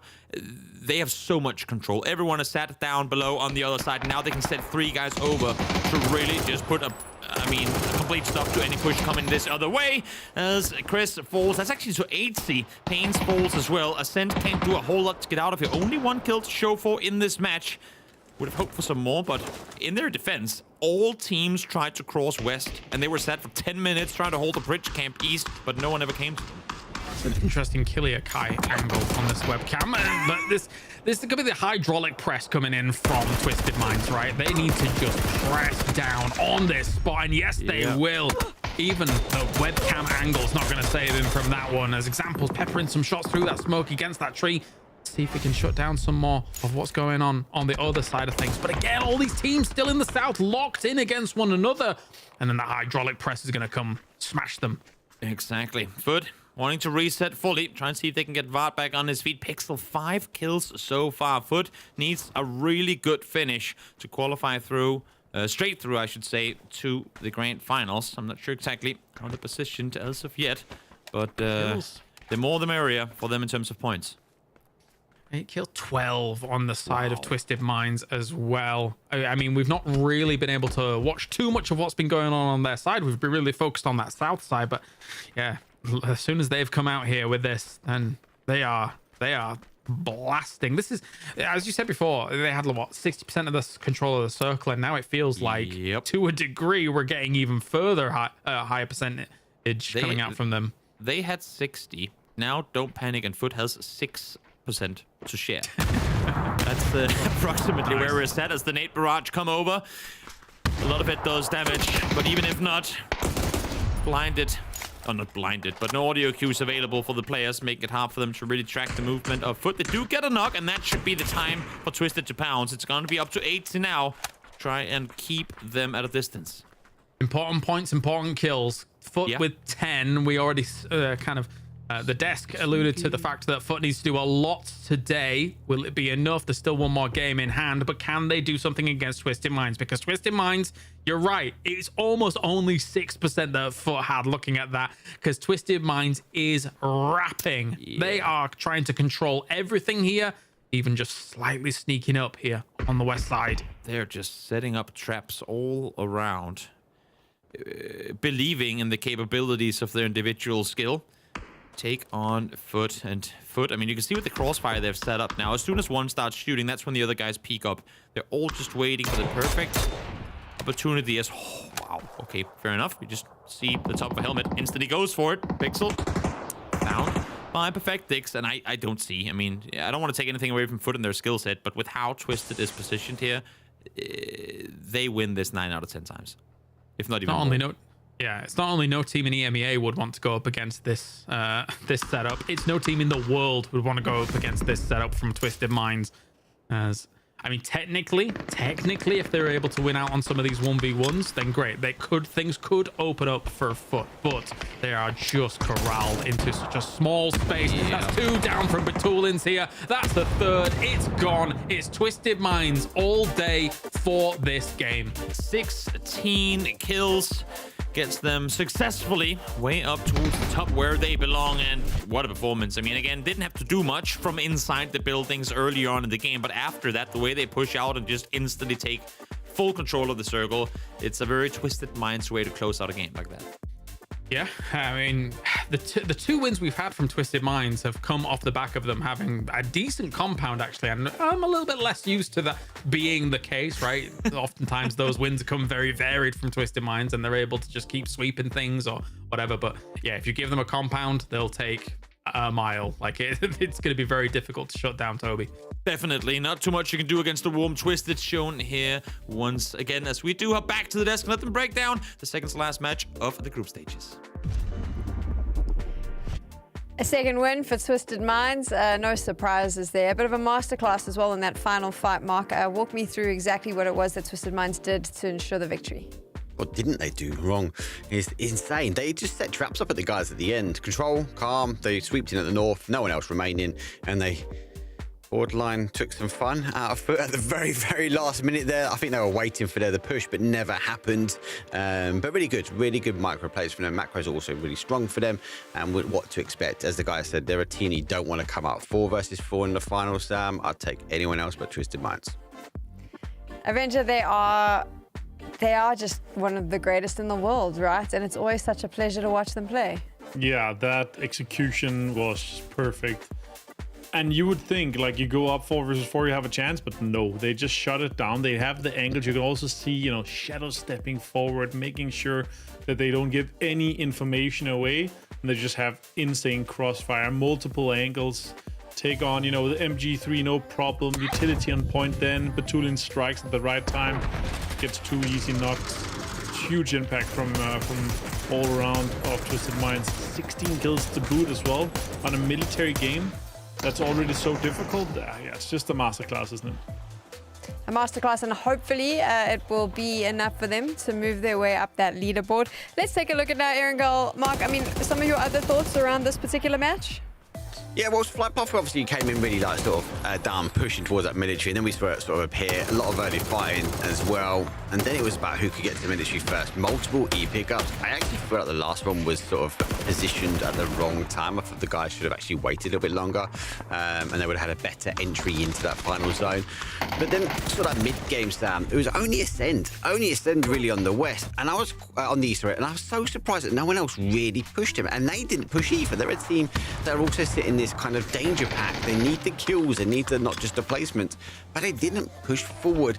All the action came from the south, and it was kind of who was standing last. Well, for Esports, the Twisted Minds going down to an end. It was pretty good, but I was just, for me, really surprised with Ascend. They should have pushed in. They should have swept in from the east a bit quicker. Avenger, anything you want to add to some of Mark's thoughts there? No, I will leave Mark's thoughts over there, and I'll have my own thoughts over here. What do you think? That's the thing. Now, that overall, sounds like a good idea. I just think when you have a military game, like you have these 2 last curveballs of a game, right? The next game is also going to be crazy. Like, give us something insane. Give us a Stalbell endings. Give us something crazy to make it even harder for these teams. But yeah, going into this last one here, we have so many teams in our mid pack that with either a big game or a decent game can put themselves into that top 8. And our mid pack and the amount of teams that have a chance to do so has never been more. Like, we have not had this many teams that are fighting in the same last game here to be able to kind of put themselves into it. I think it's like 6-7 teams that have a chance to either push someone else out of top 8 or just need a few points to stay within that top 8. That's just crazy. Fighting for like 1 or 2 spots.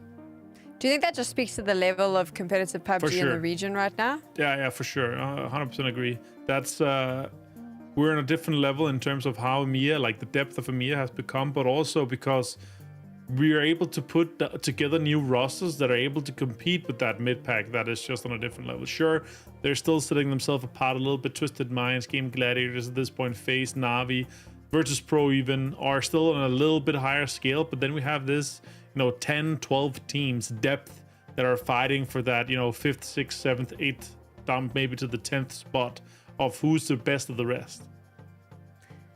Fair enough. Now, if we take a look at that mid pack, which are the teams in this final match, Mark, that you'll be keeping your eye on? Yeah. For getting second, it was such a mountain. You called it earlier. I feel like Foot, depends on the flight path and where they go, they might want to work their way in. Do they give the right gun to the right person? That would be the right call. The MG should have been in the hands of Pix. We know he can be a bit crazy. Martin was screaming about it during while we was off air. I feel like Foot would be one to watch. Ascend need a big game, but have Ascend got the aggressiveness in them? Even the thing, like, can they even push? They want to sit on the outside edge. Like, they needed to not do that last game. They had to push forward. So it's going to be down. WLA, I think they've completely burned out from maybe the first day. Someone really put them on the pack. I think all eyes for me are going to be on that sort of Foot Esports and then really counting the points. We was talking 80, Sam. Like, it might even drop because we've had such a tight mid pack. That number's going to come down and down again. You just got to watch out. I think it's up for Foot Esports. Do they want to take it? Do they want to secure their spot in the final? They've got one game left to do it in. I'd love to see an explosive ending. So we've just had an update, unfortunately.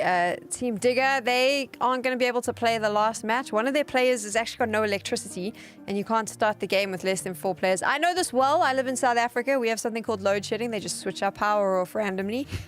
So I get it. That's frustrating for them, but of course it is a double elimination event, just so we know that they'll be going down into that last chance qualifier. The dream is not dead just yet. Right, and after 10 games, at 12 points, so it doesn't feel like they're missing out on an opportunity to go into it. I'm just really happy that we're going to be able to start the game without too much of a delay, to be honest, because being on the edge of your seat for the last game is just so rough, right? 60 players, sure, it's a pretty decent playing path to start things off with, though, Mark. It is, it isn't. We're lucky enough we can see the leaderboard. As guys have mentioned, a slight technical. The team is looking to fix. Twisted Minds secured themselves into triple digits as well. So 3 teams are up in the 100-point mark. It's really good to see. But that cutoff is getting ever closer. We are sitting on 69 points with GK, who are sitting in 8th spot at the moment. It's going to be an explosive game, especially with a very, very nice flight path. East, all the way down towards the west, southwest. Yeah, and so many teams have gotten, 25, 30 points. The teams that we didn't expect to do well, but it is a hot drop. So, Kale, Toby, take us through this one.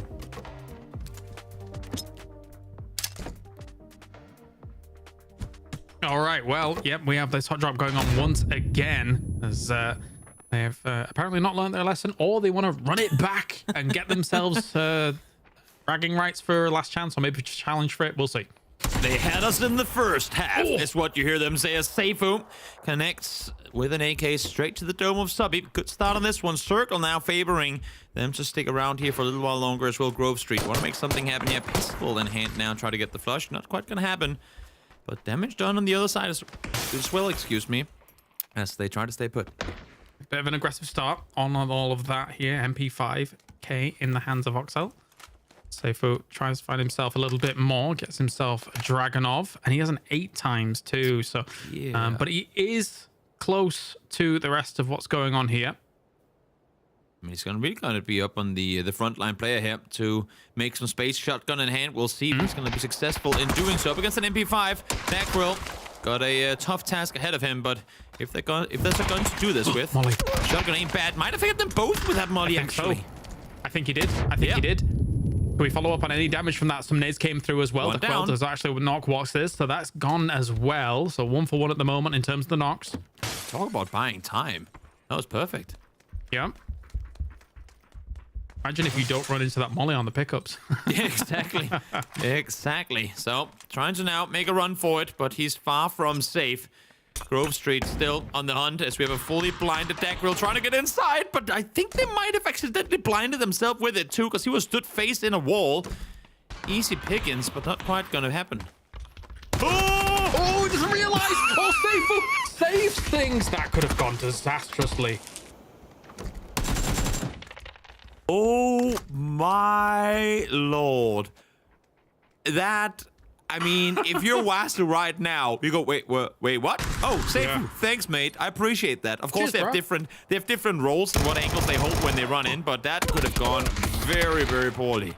Reaction from Soppy to responds to that spray coming in. Zervis finishes that off as well. Whoa! the The angle! Money gold. Not too much to do about that. As Kref wanting some revenge here. Only lost one thus far, and is just safe who left alive. Now they know exactly where they have him. Tough task ahead. AK in hand as he has to defend against 3. But for the spray as soon as it comes around the corner, but it's not going to be enough. That is Grove Street eliminated here in the hot drop. Not bad by Kref at all. Now, actually, what's important, whilst this hot drop has concluded, we can actually check in because obviously we do not have the overall leaderboard on the side. So here's the leaderboard as it stands and what's on the line, because you need to be top 8 to get into the grand finals directly here. So let's take a look at the standings here, Toby. Exactly. 69 points for GK is the cutoff right now. And look at that. We have 4 teams sat at 67. Ascent, Foot, Hype Beast, We Live Again. Oh my lord, this is intense. Of course, thank you very much for bringing us this leaderboard to see exactly what sits at and is on the line for these teams. And look at that circle-wise as well. It gives these teams a decent opportunity to really roll with it and be able to get themselves into what they would like to spot-wise. This is incredibly close. And as you're saying, I mean, correctly stated, there really is something for everyone in this circle. Sure, you can be sat circle center right now, and that's great, but give us one hard shift, and all of a sudden, having to rotate out of the area in and around Volcano ain't exactly going to be all that easy. So a coin flip on a circle shift right now could pay dividends for some of these teams on the cusp. I mean, 2 things that, obviously that is very important, but Gladiators at number 1 with 116 points really shows how they've come into 2025. Great in qualifier, now great in their 2 days, beating out FaZe Fans 102. They've still got a game in hand. Twisted Minds, though, 100 points currently in that 3rd place. So, well, do we expect any less from Twisted Minds? I don't know. I don't think so either. No. I do not think so. But everyone starting to close in towards the circle center. Only Hype and Foot are really taking their time, and for good reason. They're that tight in points right now and can't really have any room for errors. And I mean, as you're alluding to with both Gaming Gladiators and Twisted Minds, those are the scary ones because they have nothing to lose, and they now get to say who do they not want to see in the straight through to the grand finals. And I think if you're Foot, knowing that you're moving up towards We Live Again and other teams with a lot on the line, it's pretty obvious why they've been playing stuff.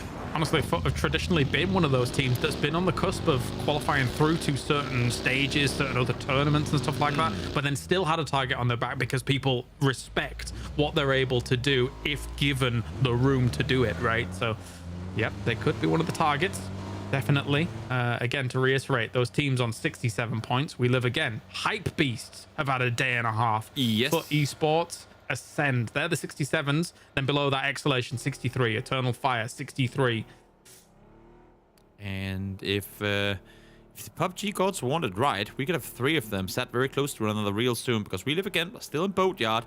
Hypebeast, I would imagine, are gonna rotate in north of Pachinki. And then you have Foot, but I mean, Foot are doing a full 180. You can see them all the way up towards shooting range now. Coming out of South George, they are gonna rotate all the way, probably, depending on Circle 2, east side of Yasnaya, knowing that they could potentially be coming in. Of course, they sat in the plane all the way from start to finish, saw that very few teams dropped out early on.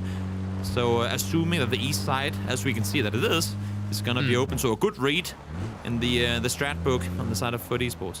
Yeah, you make a good point. I mean, as long as you keep an eye on who's dropping when and how many per se, like in just, getting a rough ballpark, because it's an interesting plane path and circle, right? Because usually you can use the plane path and then the circle pop to decide where people are coming from with just that information alone. Yeah. Like if the circle is north and the plane path is where it is right now, okay, the south side of that circle is going to be more populated. But because it cuts straight through the middle, you have to rely on some of the information that you've just mentioned to try and make those good estimations. And to go off of what you're saying, I mean, look at We Live Again. They were so ready for our game. They are literally sat in position looking for Foot vehicles on the move. They know they're the only team out there, supposedly, or potentially, coming this way. All of them waiting for the cars to come. But they'll be waiting for quite a while now, because they are not going to be seeing Foot anytime soon. Night Beasts on that circle was not interested in the wide wrap. They are going straight from where they were coming in from into the circle. So eventually coming over some of those Pachinki hills. You've still got Gladiators looking that way though. So maybe they get caught as one of the teams that's just on the cusp of that qualification. You can see them in the distance. Well, definitely. Still a minute 20 left for the circle to pop as teams try and kind of micro readjust their positions inside this circle, but center has really been claimed already. But here does Hypebeast come, making their way forward. They have Rocks trying to rotate back towards his teammates. They might be able to catch him off guard, but even if they get the knock here, do you stay? Do you fight for it? Do you leave? They have so much to lose. Hype by falling early here, and they're effectively fighting a team that has absolutely no reason not to try and dismantle them. The potential for both teams drive by here is strong. Marcus gets back to his vehicle. He got out just in case there was going to be any kind of camp there going on. Extens has himself some of these spots, so he could even get a few shots off if they come that way. But Hypebeast is being cautious, and understandably so. You say cautious, but now they're all committing to the compound. I thought that you'd see them leave, but no, they're going 3, maybe even all 4 into the garage north side Pachinki. Not what I would expect to see happen. Thought maybe someone would stay up towards the church proper, but not the case. They're fortifying here, at least waiting for the next circle's pop. But Levante has managed to slip away, managed to stay alive, and now they're regrouping, trying to leave together. Shots though fired. It's gonna be nailed up under fire. Fortunately for him, Levante missing some shots there. Yeah, considering how on point Levante has been before, that's fortunate there for Hypebeast. So you can see Game and Gladiators, they're trying to cut them off on rotation. Issue is they might survive that, but now they're going straight into the exhalation camp. I think they're just going to try and keep going, blasting past this. And just these shots coming their way. Marcus, though, he will go down to Boom, catches him. This could be catastrophe coming in for Hypebeast. Not only that, but what worse team to give the points over to than yet another one of the ones on the hunt. Incredibly unfortunate, but then again, when you think about how many bullets they just sprint through, losing one is kind of acceptable. I mean, you hate to see it, but considering how much worse it could have been, it's okay, I guess. Well, you take one of those consolidatory spots after making that big send through, and you know who's north of you. You know who is north of you if you're if you're Hypebeast right now. So you don't want to be moving a muscle. Not only that, but then you've just been shot at by teams to your west and to your south. Yeah. Ooh, scary times. Definitely. As Circle shifted down towards Potato, a lot of the teams that were in compounds before have opted to, leave some of their splits, go further send up. Pokemaldo not doing that. He's gonna try and get back on his feet, you would imagine, at some point soon. In the meantime, Foot, we talked about them just before. They did, in fact, opt to swing all the way east side of Yasnaya. Have 8C all the way up towards the northern side of Yas still. And Vard all the way south of Heaven. A very, very wide split Foot right now. So take a look at Vard slowly creeping forward. Foot with everything to lose here in this match. And 8 is still a solid 2 kilometers away from Vard. Also worth noting that Don't Panic has had a really big glow up today compared to yesterday. They're sat on 61 points at 16th right now, which if the teams above you don't really put up too many points and you were able to really pop off in this one, don't panic after having a terrible first day. Could actually launch themselves in. Again, it's a long shot with you're relying hopefully on like 7 teams above you not doing that well, and you then also doing well. Exactly. But it could occur. Very well could. Bart now, we said it before, finding himself isolated, but I mean, what better point than getting a car that's literally going to spin out right in front of you? It's you appreciate those if you're a foot player, but maybe that still is enough of a call of concern that it's about time Mates comes down and joins the party, because there's enemies abound. We're 12.5 minutes in. In another 12.5 minutes, we will have a huge indicator as to who's going far in this game. And Ascend still needs to be one of those. Not much on the board just yet. Big wide split on this east side. I mean, playing the game of having the time of their lives, to be perfectly frank, because nobody's really been near them. Nobody's been shooting near them. They're chilling. I mean, and towards the south, all the teams in the race, Exhalation, Eternal Fire, Ascent, and EK. They're sat down there together with effectively half, if not even 60% of the circle under their control. If we get a Southern hard swing here, this is going to be insane. All the teams in the race would have a position inside this next circle, because Foot can swing on the western side. We live again could potentially as well, depending on how Gaming Gladiators fend off against him. Don't panic, setting up a good timing on this potential emergency pickup, just in case they need to use this as the circle pops. If it goes south, where is it going to go?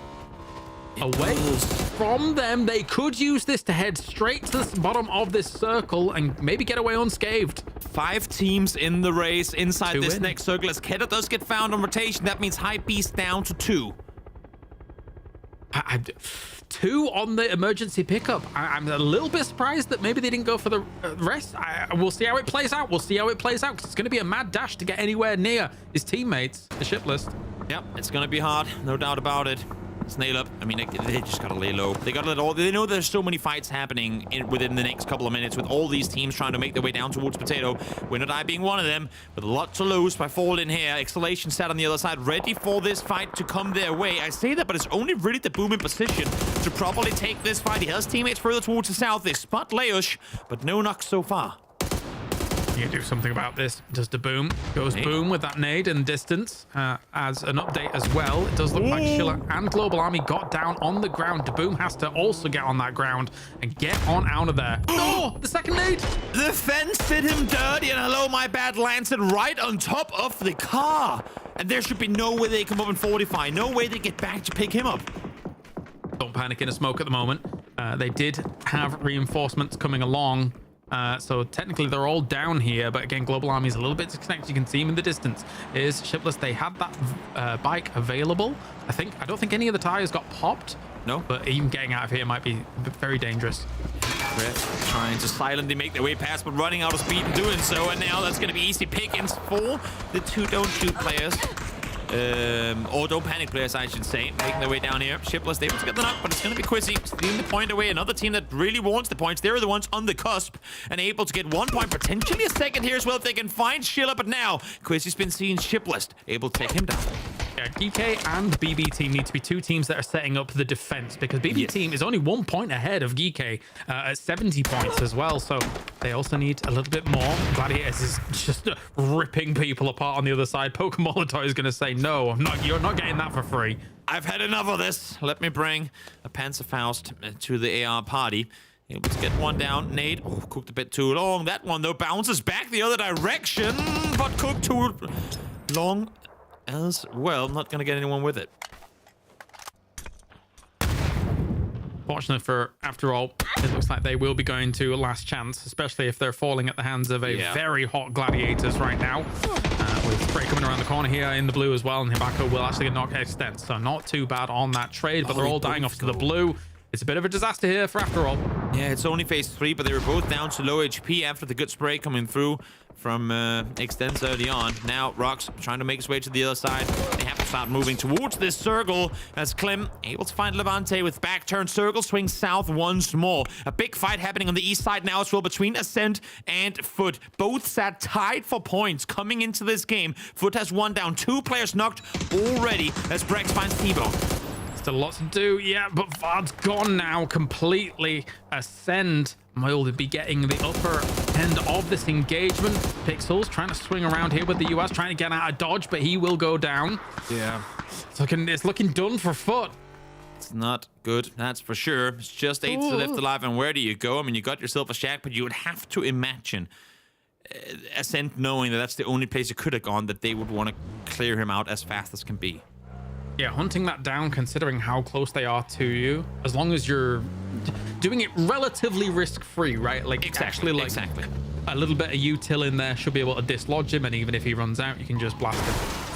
Exactly. In the meantime, we live again. Yet another team starting this game in that 4-way tie inside the circle, but Global Army upstairs. He has absolutely no clue what's awaiting him. Global Army gets himself a freebie.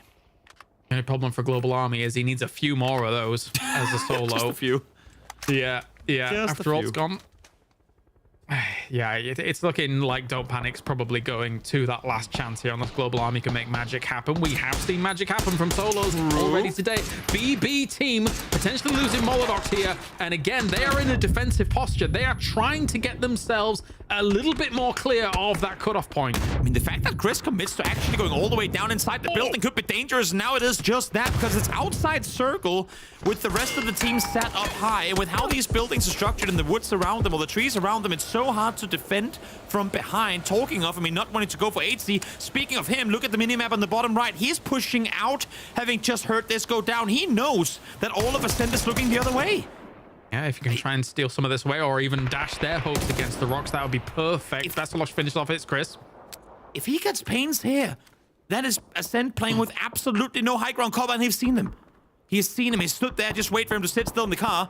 Ooh. Now breaks down as well. This was an overcommit, in my opinion, on the side of Ascent. They had the hill to play. They had it all cleared out, but they commit to the buildings. And it's tough for 8C to justify the shots because he doesn't quite know where the rest of Ascend is. He sees Pains, yes. And he is going to go for those shots now. He does land it. Absolutely huge. And just like that, Ascent gone from having full east side control, overstepping a bit into the building, and now down to just kill Yakai with BB team with a chance and 3 guys alive to swing back in this direction. This is going to get really close on the cutoff point. We won't know until the very last second. Maybe even until the desk actually fully updates us. They are gone. And that's going to be hard for Ascent to be making it here. Oh, it's no way. They were set in 12th in the tie. They get 3 kills, sure, off a foot, but I'm not going to start doing the math. I just don't see it happening because we're only getting into placement points now. No, definitely. Don't Panic's gone as well. We'll be seeing them in last chance as 8C still in this circle. Yeah. If he can keep surviving, this could be pivotal for Foot. Take one out of the Keter playbook. See if you can make magic happen. Who's to say how far he can get? Oh, Perfectix. Has the MG, has 4 guys lined up, unfortunately, I guess, for him. They opt to go the other way over the hillside. Had they come to him, count to 3, and that would have been the amount of players dead instantly. As Quisty now gets to well jump. His opponent, car stuck on the other side. 2 kills on the side of GK at the moment. That will put them at least at 71 points after we saw them at 69 on the bubble. Looking around the corners here. Yeah, he needs to get out of here. He needs the reinforcing shots to pay huge profits here, as he's just going to try and get on out of there to the rest of GK. Do a little bob and weave, get on out of there. He 1v1'd all of us, and he does well. Huge. I was worried that he wasn't going to be able to get out of there, but able to do so. A guy that probably won't have a chance to run anywhere because there's no teammates to run towards would be 8. The question becomes now, really, when does anyone care to go here? As the rock rolls down, the boulder comes rolling down the hill, but able to reset. An exhalation with so much to play for here. Also on the hunt coming into this game, but 4 players alive, west side control. They're looking good. We may end up in a spot, though, where it was the perfect time for Razer to get to this shack, right? Because 1, it's dead center, and 2, as time goes on, teams are moving in around you, almost covering you. So that could work. That could work. That's true. Unless if we get the mad dashes towards the the shack, then he should be all right for now. We're not able to withstand the exhalation pressure for a bit. And now, of course, wanting some of these points. They got one of the knocks, I believe, but want to clear out as much of it as they can. I thought Exhalation were going to be safer in the position they were in, but nice reaction play from Winner Die to commit down the hillside, knowing they do not want to have them sat below.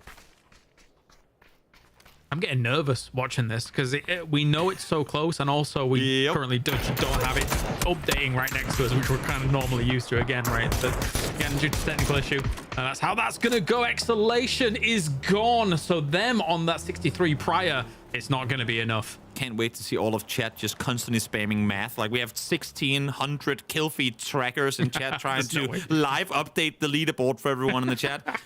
But let's see. A lot of the line for a lot of these remaining teams. I thought Exhalation were going to make more of it, but with them out short of placement points, you'd have to imagine they're going to be down. As Rux now tries to make a run for it, wants to get inside the circle, has 7 first aids to try and get here, but there's still some distance and Twisted Minds in front of him. Already knocking Gedrox's Twisted Minds. They're opening up a can on Win or Die, and still shifting towards GK. This means, I mean, that shift surely must solidify GK after that. Yeah. You'd have to imagine. They were the team on the cusp. Unless they really do something dumb here, you'd think they're going to go through. I don't know if they have 1 or maybe 0 kills in the match so far. So should they somehow give up this position, that could be a downfall, but I don't see anyone able to crash them. BB team on the flip side of that, kind of in early on. The nice swing around they've just made on Eternal Fire to get down on the south. Eternal Fire came in at 63. So them getting points is important as well. Rox is just being a nuisance, as if they haven't already done enough in this group stage, and he is gone. The MG3 will shut it down. Twisted Minds now looking to play into these circles. Example, going down to blue, couldn't get inside the circle. Damage taken from the team sat down below. Spatulins tries to at least buy some time for the rest to come through, and successful in doing so. Eternal Fire, how many do they have alive? What, 3 or something like that? They are being shot at as well. They do find a doozy here as BB team, I don't think fully safe just yet, unless they've got themselves a boatload of kills. With made, and you're seeing the rest. Yeah. He's waiting for the hit to come up after, like, the animation after the rest comes through. The only thing he hits, though, is his teammate. Yeah. Had a chance to lob the nade over. Up not to Crossback, though, finds 1. Huge. Code Marco has the angle on the other. Smart decision making to hold the util there, I suppose, when they have so many good off angles. That's big, and if they can shut this down entirely, then they're going to have quite a bit of room to work with. I'm not going to say it's swaves of room, but they're going to have quite a bit of that east side. Because now Twisted Minds is also gone. Win or Die, a far cry away from that bubble here. So a lot more needs to happen. We live again just on the cusp. 4 kills. This could be enough if they continue it on. The thing is, now the kills become everything, because all the teams that are on the hunt are technically still in this race. So they're all getting the same placement points all up until the very end of it. Quetpa single-handedly down towards this shack, trying to fend off against Bestalock, who should have a chance to run off, but now into the blue, fully blinded, can't see what he's doing, and it's going to be GK able to get the point. 3rd kill for them as we make it into top 5. Just open up too much to the alternate angles that he wasn't exactly having to prioritize, really having to prioritize what was going on with Eternal Fire, knowing that there was 4 just above him. So GK, still the compound exists. This bastion of hope here for GK, this roster of excellent individuals who have just come together here at the start of 2025. Yep. Under the banner of GK, could be seeing a final. You would have to imagine. I mean, they were on the cusp. I have no clue how the kills have gone, but it's going to be close regardless. Win or Die still in the race. Eternal Fire there as well. And Foot cannot count out 8C, who is still chilling in the shack on the other side with no one aware that he's there. Pew, though, able to get the double and the push through. That's massive against Eternal Fire. Really shutting them down. Oh, and even more bullets come in. And 8C's taking points. 8C's taking 2. Able to get the double. 3rd kill for him, make it. As he's trying to make this near impossible push happen. Issue is now everyone knows there's a guy in the shack. And all 8C can do is hope that they don't get within util range. You can see Presenti, MK in hand, just waiting for someone to walk out that door. There's a world where if 8C somehow does enough and BB team didn't get much, then that could be them being pushed out. This is scary stuff. 8C is going to try and buy as much time as possible. The only problem that exists for him is that it really feels like it's just Eternal Fire that would go out before him here for placement points. Exactly. It's great that he's inside the circle, but the worst team to not have inside the circle right now is the 4-man strong Win or Die. Like, they have no other place to go in this circle than to push 8C. It's the only place they can go, and I don't see a world where he 1v4s this situation. He has nades. We've seen crazier things happen before. Maybe a little help from Quetpup. could do him good here, but I don't think Quetpa either has any plans of engaging his stairs. I mean, you gotta lob some util at this point, mate. Yup. Has nades in hand. Shoot Flashes the door. come Open through. it. Nah, there's no way. There's a say that. Able to get the first one. Not gonna be more of it though. Will fall in 5th. Placement points will come his way, so it should be a 7-point game for Foot. Will it be enough? We'll know by the end of the matches now. Quetpa seen as well. Try to get as many placement points here as he can. Gone down as well. Win or die, really making a run of it here at the very end. I don't think that there's the opportunity there for them to be able to jump forwards, but regardless of that fact, we live again, still challenging for the top spots alongside GK. This you actually so down to the wire. It's got absolute madness. And we kind of pseudo call win or die out. I say they're practically, they could be in. They have a lot of kills already. If they clean up here and get the 10 points for the win, I'm not going to do the math, but I think there's a world. There is. There definitely is. Where are we going with the circle shift as well? A huge Very shift. important. We have got an arm in the hands of Hobbit. He has a deadly, deadly weapon to be able to go for. And GK actually does see win or die up on the north. So putting a few shots in against them. Where's the circle going to go? We Live Again would love to get to peek over the ridge down in the east, but it's so hard to do anything against that compound. And now, I mean, if you have grenade launchers, or smoke grenade launchers, I should say, now would be the time to use them. Lob them up towards the buildings and start running. But with win or die up on the hills here and just exactly inside the circle behind that ridge, We Live Again needs to hit shot after shot to make this run happen. Hey, if I was We Live Again, I'd take this theoretical grenade launcher that you've made as well. Like that would blast that against them, something like that, but Swing it is south? getting dicey. They need to try and somehow run south around here to take the fight to the south side of the compound and force GK to look in both directions at the same time, because GK cannot fully commit to the south, knowing that win or die could push at any moment. So definitely. Swing south around. You can kind of see that's what they're trying to do with at least one of the players right now. You can see the markers for GK on the minimap there. They're setting up for it, but no, We Live Again opting to go around the east side, but they have sent one, maybe even two, around the south. I mean, those markers also indicate that they know completely where everybody is as they are looking against them with the fortress that they have set up too. So GK is completely aware of how they need to deal with these two teams and where they're going to be entering from. How many more smokes does We Live Again have? I mean, they need to have a lot. Yeah. They're trying to bait the attention to allow for Magnetic to wrap around the western side of the south of the ship. But now he's been seen as well. Down to low HP, gets knocked. He could not fall. He was an important player to try and keep alive. Only good thing is they're inside the circle, and GK can't really lob nades in their direction. So all you can really do right now is just prone, stay alive, and hope that you buying time for yourself can keep you in the race, but it's looking dire. It's looking near impossible. Vehicle exploding, and that is going to be We Live Again eliminated. Win or die, up to 10 kills in this fight between the final two teams. Is there a world? MK14 in hand for Hello My Bad. GK, they are through with the compound that they have. Brilliant stuff by them from this spot to be able to just keep defending it. And you, don't panic, earlier on was dropping very near them, and they kept them completely out. Great peek shots here from Diffex. Goes to the right-hand side as well and falls back just to get that heal off. Win or die is in dire straits. No kills for Diffex, but over 900 damage done. This man has done so much to try and keep his team up. Quisty sat alone in the whistle earlier. Now flanking out on the left-hand side. Wants to get within nade range to try and help out his teammates. They know exactly where they have their opponents. Now they just need to get up close and finish this off. You cannot let Win or Die get off this hill. They must know at this point as well. They're bottled up. They're all on one angle. How can GK now exploit this? It's a nice move from Quisty. Even if he doesn't get any kills, it forces them to fall back, forces them to focus on him, allowing for them to reposition. But look at this, Furious, 8 bullets! They've been sat here forever, down to 2 bullets, as Diffex gets the double. Very, very nicely done. Oh, they're absolutely gone. There's no way you're getting in from there. And it's GK getting the victory from the compound, holding down strong. It's only 6 kills, but it's 6 kills that's going to be enough for sure. This is so incredibly close. The question now becomes, do Win or Die fall with less than 4 points out? Was that win what was needed for them to go through? Because they were sat down in 17th coming into this final match. But what a run. Second place, 11 kills. I believe they ended at, maybe it was 10, but nonetheless, couldn't really ask for a better final match for Win or Die to try and make that run happen. Yeah, of the teams that were in 1 through 8, now it's absolutely not GK that is vulnerable. It's BB team potentially that is vulnerable. All things depending. Well, that does it from us here, Toby. We're going to head over to the desk to break down everything that's gone on and see who is our top 8 going through to the grand final.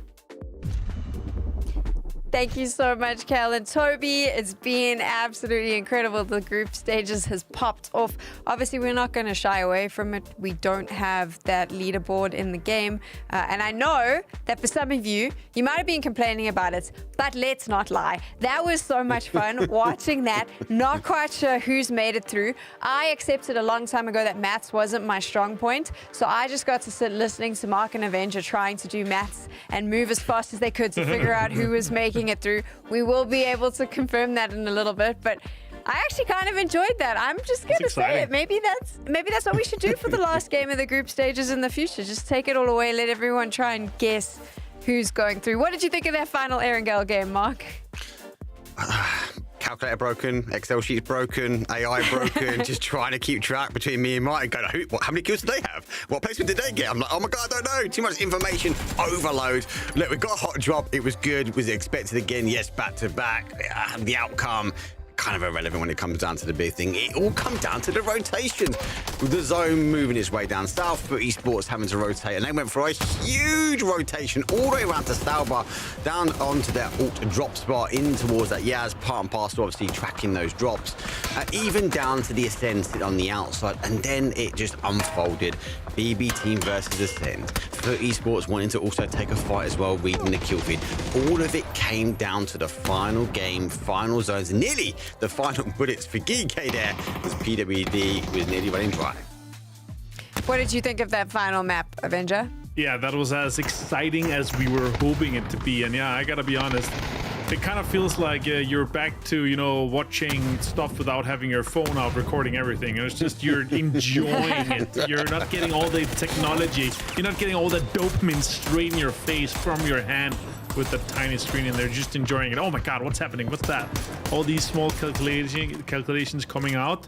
Win or die, huge amount of kills, massive impact for them as well.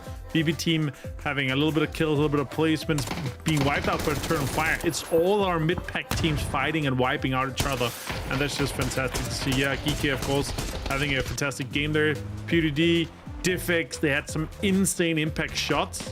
I really like what I'm seeing from them in terms of firepower, and I'm super excited to see what they're able to give us in the grand final. When you were talking about back in the old days, you know, Martin, where you didn't pull your phone out to film everything, I was going to make a joke about your age, but then I remembered I'm older than you, and you won't let me. That's unfortunate, isn't it, Stan? Yeah, I knew it. I was like, I've done this before, once before somewhere, and I know what the result is. And you had to pull out your passport, and I was like, look at this. I'm younger than you. I'm younger than you by like 2 months or something, but that's not the point. The point is now we will be able to see which 8 teams are going through to the grand finals. In terms of the level of PUBG that we've seen, it has been insane.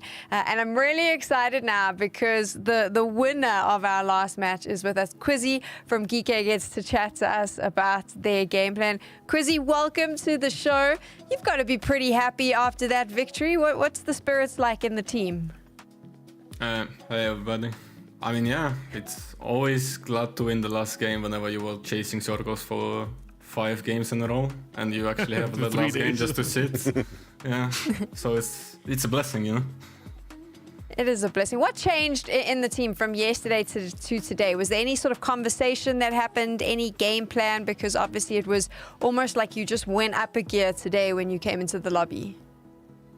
I think we just had a talk that, like, yesterday we knew that the lobby is gonna be more difficult in terms of you have like teams like FaZe, Navi, Virtus.pro. So coming to this day, we just knew that a lot of teams have like in the middle pack, they all have like same points. So like some of them might not have that much experience as we have, so they might shake. So we just need to play our game and just wait, don't send it. But as we are the new team, of course we had some mistakes and we just made a send, like for example on the 5th game, and it costed us a lot, so we just reset and just played the last game like a book, and that's it. Like a book, and that book resulted in a chicken dinner. I think Mark has a question for you now, so I'll hand over to the boys. I don't know. We don't talk too much. You might take me on a 1v1 again, and that's already been shown. So, anyway, Chris, well done, mate. Really, really good to see. And look, yeah, you're the new team, but you guys are not a new team, right? You guys are super experienced coming through to this. Look, what does it take though for teams and sort of arguably, you guys have had not huge amounts of time to practice. You guys have had to kind of compress everything in. How have you guys found that actually coming into sort of PEC, the level of competition that is out there with the highs and the lows, and actually having a limited amount of time to sort of practice getting ready for this? I mean, it's definitely the scrims. They can't, like, scrims are really different compared to the competitive right now. So with the limited time that we had, I think it's mostly comes to that we all are on the same page and we have Hirozen as a coach. So as he trained Twisted, he has everything like combined already. So he just knew what we actually need to do and what we actually need to practice for. So it's basically just our experience and the good coach who just says what actually play style we should play with the lineup that we have. And it's basically what it is, but I don't think it's our like peak form or something. We're just getting ready as well. I would say the group stage is still like a training for all the teams because it's not a grand final. And it's like first officials as well in a long time. So everyone just getting the pace up. So what you're telling us is that if you haven't hit your peak yet, more to come in the grand finals. I'm excited, mate. I'm a fan. Yeah, good to see you again here, Chrissy, after you wiping the floor with us in the 1v1s. But yeah, next week we'll be showing some footage where we also got you back. It's going to be exciting. No, quick question here, or two questions actually. First of all, I want to hear which team has kind of surprised you the most out of the teams that you're not used to playing against, like if we're not considering, you know, your Na'Vi, Twisted, FaZe, etc. Like some of these new lineups, some of these more kind of, because you had so many changes from last year. Talk to us some of the surprises, either good or bad, here in the group stage, maybe. No, I think like definitely it's gaming gladiators, because we just knew that the last year they just started, right? And with the how they come to this tournament and how they play with the discipline that they have, it's pretty insane, I would say. Like they are definitely a competitor for a LAN spot, in my opinion. And of course, like after our team probably, because like I just know these guys, and like for them to make it to the group stage as a streamers, it's pretty. I'm just watching the streams as well, like about how they play, and it's pretty interesting. I didn't expect them to get to the group stage, so yeah, it's fun. That's cool. Next question is, I gotta ask you, now that you're mentioning gaming gladiators here, the game on Rondo, how did you kind of approach this as like 4 versus 4? Did you know if the exact location of Keter? Did you know that he was like a third-party factor for them early on? Yeah, we actually knew, because like we knew that it's gonna be 2 solos alive and like full gaming gladiators as well.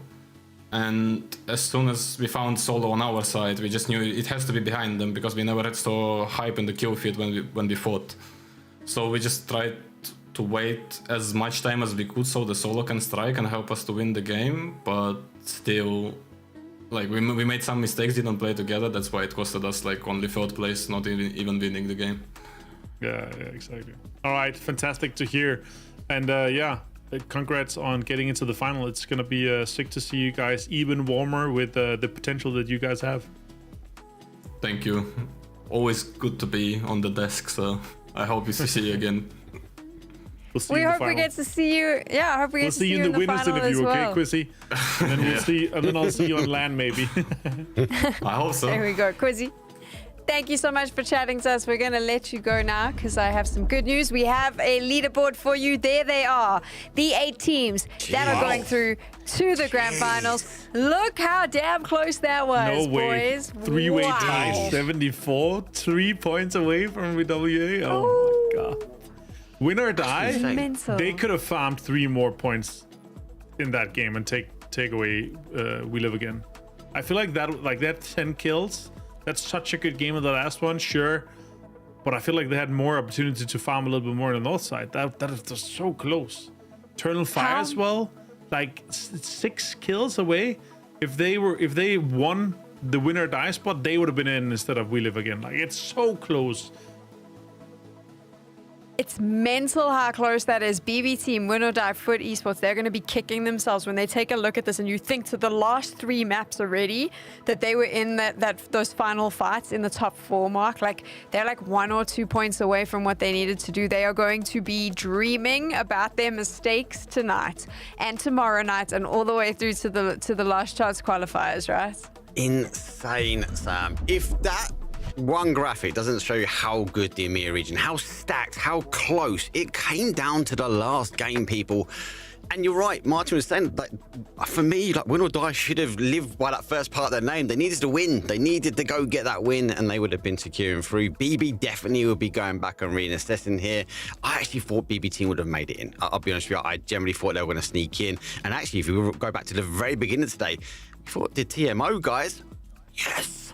We're not going to make it. They weren't going to make it. We thought 77 actually right on the run rate that PEC has had to deliver in the past. That wasn't going to be enough. But there we go. There was our first set of teams already securing their spots towards the grand final. But everyone else now has to go for that reset, don't they, Sam? They all have that reset. I'm excited that the Mythov is in because I do like new talents. I'm excited that we get to showcase that, making it through to the grand finals alongside the names that we all love if you're a competitive PUBG fan. And then, of course, there are those 8 spots now available, Avenger, in the last chance qualifiers. But what a stacked last chance qualifier that is. Wow. It's mental which teams are there. There's so many good teams that are going in there, and we have some teams that are gonna be thriving in there. Like BB team, they're gonna clean that up. Foot should be cleaning that up. Like, it's gonna be super stacked. But then again, like with the form that they have, again, this is gonna be great to be able to have 12 more games playing against 7 other teams that you're going to be playing in the grand final against. So that's just massive. I'm super excited to be watching the last chance qualifier. It's going to be so hyped. 2 days of competition next week. You got 2 days to try and find your way into the top 8 so that you can make it through to the grand finals. What an incredible showcase we had here for the EMEA region, Mark. The level of PUBG, I think that leaderboard, that overall points just speaks for itself. So incredibly close between the top 16 teams. Insane. And look, we look at some teams that haven't qualified. Obviously, don't panic. They didn't get their way through, did they? So they really activated. They're going to have to come back and reset. Are they going to be a name, another new name showing its way in? We know that actual roster's stacked. Hype Beast, Ascend, expect these guys, Foot Esports, expect them to go through. So where some of these teams might have expected a easier pathing through the lower qualifiers, maybe pick up only a couple of those big teams, they're going to find themselves in a pretty stacked lobby. I love that on a Sunday evening when you have to go to work tomorrow, what we did is just raise your adrenaline right up in that last match and make sure that you're not going to be able to sleep tonight. So good luck tomorrow at the office. You can complain to all of us about it next week when you join us for the last chance qualifiers. We'll see you then.